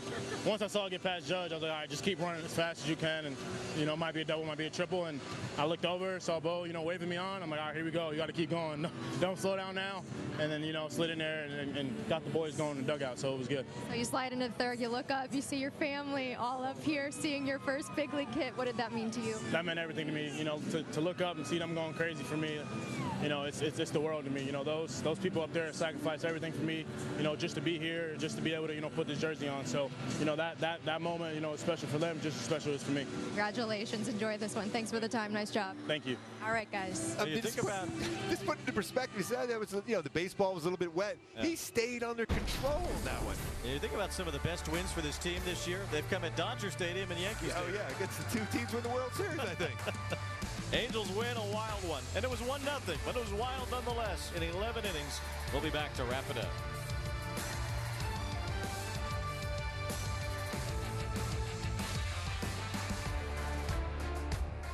I'll give you this brand new electric vehicle if you can prove to me you know your finances. How many subscriptions are you paying for? Just 3. You sure? Let's download the Rocket Money app right now and see if you're right. It's actually 21 subscriptions, which is costing you around $370 a month. The app is telling you all this? Rocket Money shows you all your expenses in one place and even helps you suggest a budget based on your past spending. Don't worry about the 21 subscriptions. You can cancel them right within the app. It'll even try and get you some of your money back.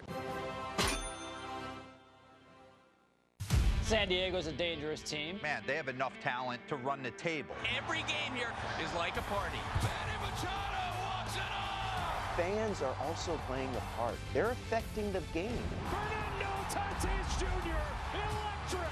The team that we got in there, man, we're ready to compete. We're ready to handle the unfinished business that we have. The towels flying, the fans going nuts. Welcome to Slam Diego!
Nero vehicles. It's a truly fun game here tonight. The Angels in 11 innings beat the Yankees in New York 1-0. Saw Christian Moore's first major league hit. He scored the only run. He made a great defensive play. And the Angels will try to win their second straight in New York. Tomorrow they'll take on the Yankees with Angels Live pregame starting at 3:30. Coming up next, Angels Live postgame with Gooby and Erica. For them, I'm Wayne Randazzo saying goodnight.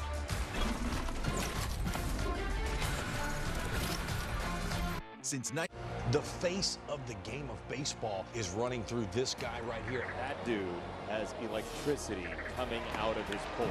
You're changing the sport, man. I just go out there every day and give them 100%. Every day he does something that draws your attention. Green is cooking with gas. It feels like he's finally put it all together. I think Hunter Green's about to become a super ace of a playoff team. That's what the Cincinnati Reds are going to be in 2025. Kansas City's hot. They are relentless. And Bobby Witt Jr. is piping hot. One big swing from the Royal superstar. The greatest player on earth right now. You become like a massive, massive force. Salute indeed to El Capitan.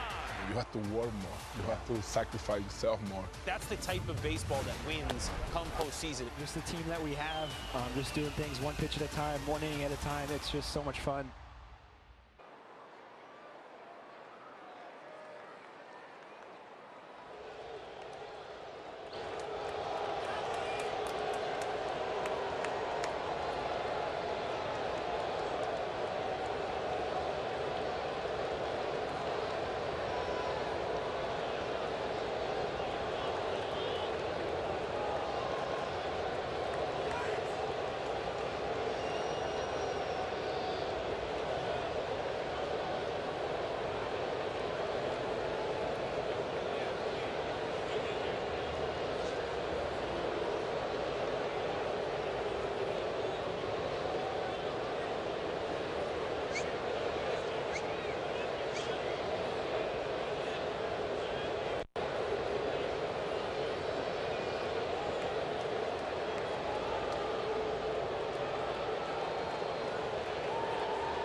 I was 16, divorced, remarried with a baby, another on the way, and I could barely read or write.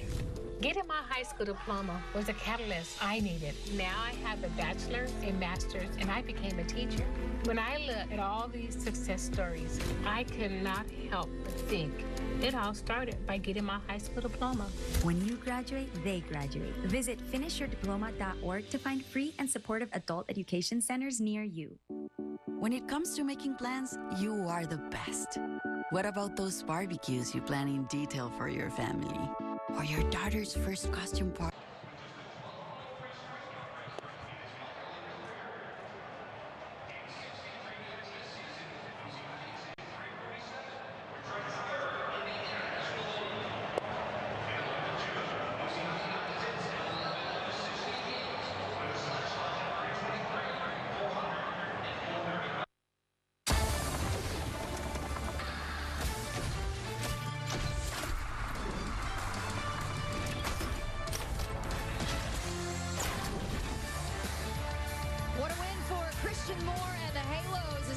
The opener here in the Bronx as we welcome you to Angels Live postgame presented by OC Navigator. Pitchers duel out there in this one tonight. The Halos able to scratch across the win.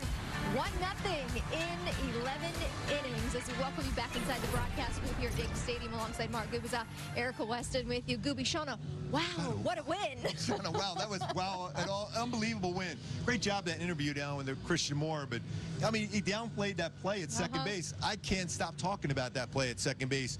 There's going to be spin on when you break a bat, and the grass is a little bit wet, so is the baseball, and yet he was completely under control to make a perfect throw to Travis Stone. He goes, oh, I had a little bit of time. He didn't have that much time to be able to react and make that play. What a play that kid made. Not to mention just making that play in general, but here at Yankee Stadium with all the pressure, too. No big deal. That's like making a three-pointer at Madison Square Garden to beat the Knicks. It doesn't happen easily. Just an all-around great night for Christian Moore, being at Yankee Stadium for the very first time. So not only that slick defensive play, Gooby, but also picking up his first career hit. He stayed on that inside out. That's just a line drive. It just gets past a diving Aaron Judge and picks up a triple for his first major league hit.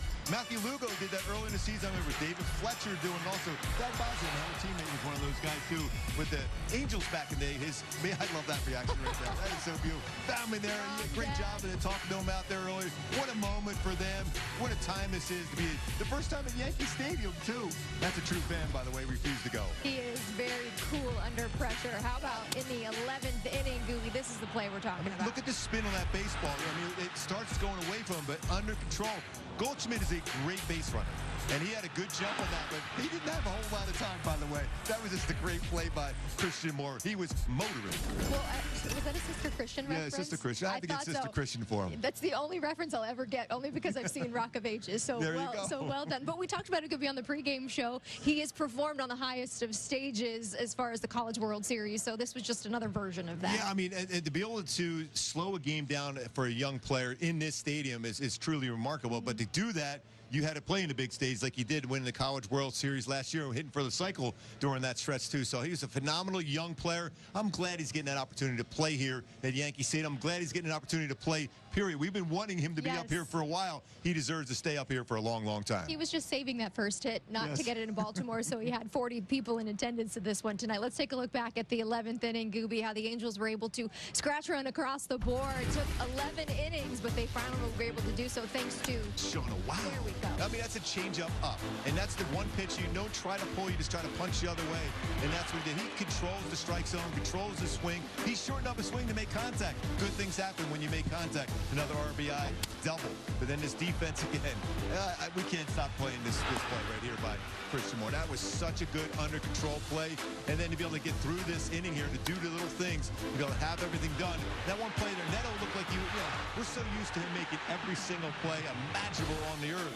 But then Strickland comes in. By the way, how good has he been? Unbelievable. And Renjifo, he made a couple of solid plays at third base there today. Even with that knee, looked like it was banged up a little bit, made the play, but Strickland just dominated, still putting up zeros for the Halos. And Brock Burke did a good job. The entire staff, by the way, Soriano did pitch today, right? He did. That was it felt like it was about 4 hours ago. And Detmer's throwing great. Kenley Jansen, Zephyr John. I mean, this entire bullpen did a great job after Soriano, who back-to-back games looks like one of the best arms in all of baseball. And not to mention just pitching in this ballpark. All right, stick with us. More post-game reaction ahead. The Angels getting a win and a very fun ball game tonight in a rain-soaked Bronx. Jose Soriano stellar tonight. 1-0 the win.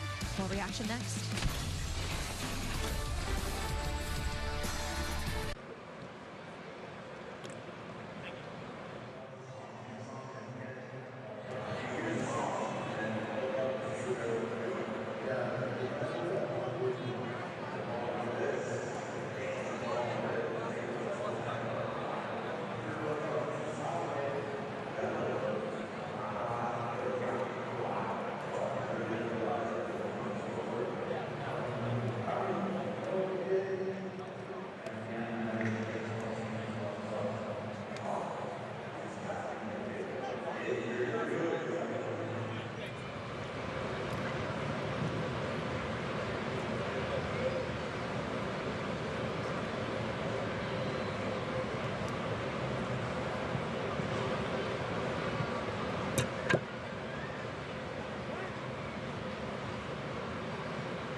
Live is presented by the OC Healthcare Agency. Navigate to a healthier you at angels.ocnavigator.org.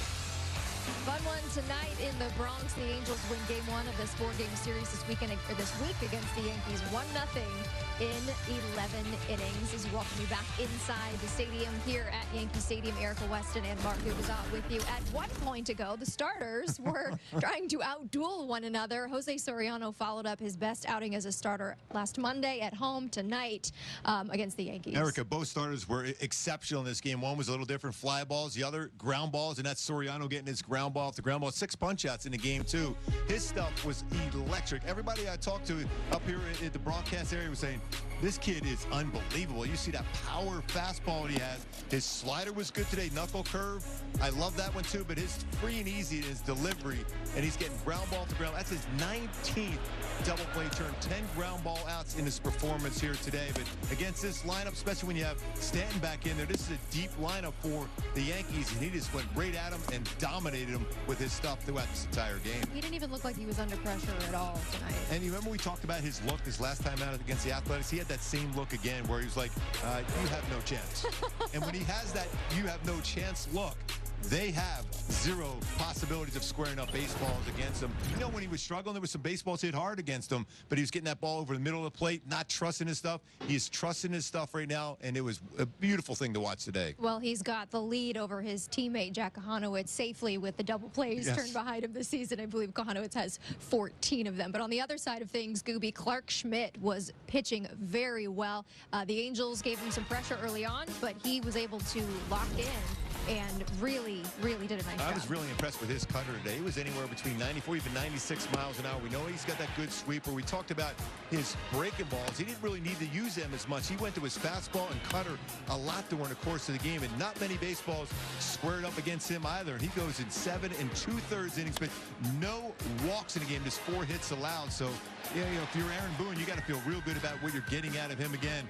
Keeps that record, by the way, at 3-3 again, so he's 500 again. That's fine. Yes, that's good. Fine. That's fine. That's fine. Yes. But that's exactly what you want from both starters, particularly in a matchup like this. Stick with us. More post-game reaction. I had a fun one tonight for the Angels, scratching across that 1 run to be able to get a win. Shauna, wow, you had to get that in there. Yes. How about this we got to dive into more Sister Christian about this post-game reaction here. We'll find out more tomorrow. Stick with us. We'll hear more post-game thoughts next.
Angels Live is presented by the OC Healthcare Agency. Navigate to a healthier you at angels.ocnavigator.org. Angels get the win. Christian Moore picks up his first hit as a big leaguer as we head inside the Angels clubhouse. Here's some post-game thoughts from the manager, John Washington.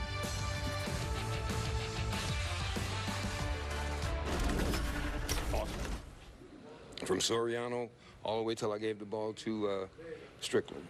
They all came in and did a tremendous job against a good hitting lineup.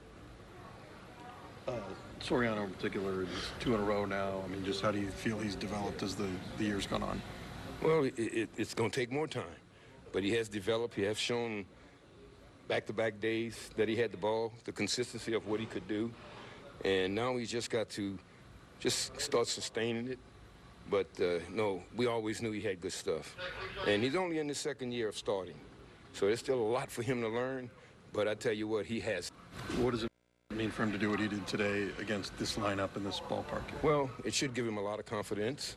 And the next time he take the ball, just keep doing what he's doing because it works. Nice to see Moore get his first big league hit. No doubt about it. No doubt about it. He got the monkey off his back. Then he went up there the next at-bat against Luans, who was pretty good. He got nasty stuff. And got a good swing off, you know, just got the ball in the air. But no, his at-bats was much, much better tonight. And I think from this day forward, they'll get better because of the fact he got his first base hit out the way. What can you say about the persistence of your lineup finally able to scratch that run out? Well, that's when you play that type of game, that's what it's got to be. Nobody made a mistake. You know what I'm saying? We happened to get the hit that made it work. And you just got to hang in those. You just can't be making mistakes in those kind of games, and we didn't tonight. Why have a Neto bunt there? Because got Shanwell and Mike Trout coming up. I don't want to have the drive in the run from second base when I can get him to third with 2 of our best hitters coming up. That was the reason. And he can bunt. He just didn't get it done. Okay. The Yankees had their leadoff guy at second 4 innings, including the 2 free ones, and none of them scored. I mean, what does that say about your... Well, I say that we buckled down and did what we had to do with the hitters we had up there. I'm glad the opportunity presented itself that I didn't have to throw to Judge. And that was the one thing I was concerned about all night. And every opportunity I had, I didn't throw to him, and it worked out for us. The one time we threw to him, he almost hit it over the center field wall. Well, Watch is perfect. I wonder who he's talking about. Maybe that big tall guy, number 99. But perfect Watch word. You score one more than your opponent. That's all it was. One more than the other one. 1-0, and that was a victory. By the way, that's 3 straight wins here at Yankee Stadium, going back to last year when the Angels won 2 in a row. Did see some great defense from the infielders. We mentioned it. I guess Zach Neto just likes to turn unbelievable plays here at Yankee Stadium. I mean, that pop-up last year, we went back on, that was amazing. But this play today, you know, that is incredible, the way he was able to, I mean, does he do Pilates? I mean, there's no way. Everybody else would be down on that ground for about a month before they get back up. That was just a great play by Neto, reacting on that. Schmidt hit that ball, so that was a big play. I mean, when you have defensive plays made behind you like that, your pitching staff will rally behind you, and you saw that reaction by Zach Neto after that play by Neto. All right, let's take a look at tomorrow's probables for Game 2. Gooby, it'll be Kyle Hendricks on the mound for the Halos, going up against Will Warren for the Pinstripes. And the most important thing for, as always, with Kyle Hendricks is this change in speeds. And we showed, even when you got Judge out that one time was on a slow curveball, you got to stay with the all-speed stuff against him, be effective. That's a deep lineup for the Yankees, but I think Kyle Hendricks is going to have one of those games. It's his second career start at this stadium. The other time was back in 2023. Warren is a guy that has good stuff himself, but he's also one of those ones that leave a fastball over the plate. You got to do some damage. Crazy to think that this will only be Kyle's second career start here in the Bronx. Fun one tonight from Yankee Stadium. The Angels win in 11 innings, backed by an unbelievable performance by Jose Soriano on the mound. Christian Moore getting his first big league hit. Game 2 comes your way from Yankee Stadium, 3:30, back at home on the West Coast. For Mark Lubiza, I'm Erica Weston. Thanks for joining us. We'll see you Tuesday from the Bronx for Game 2.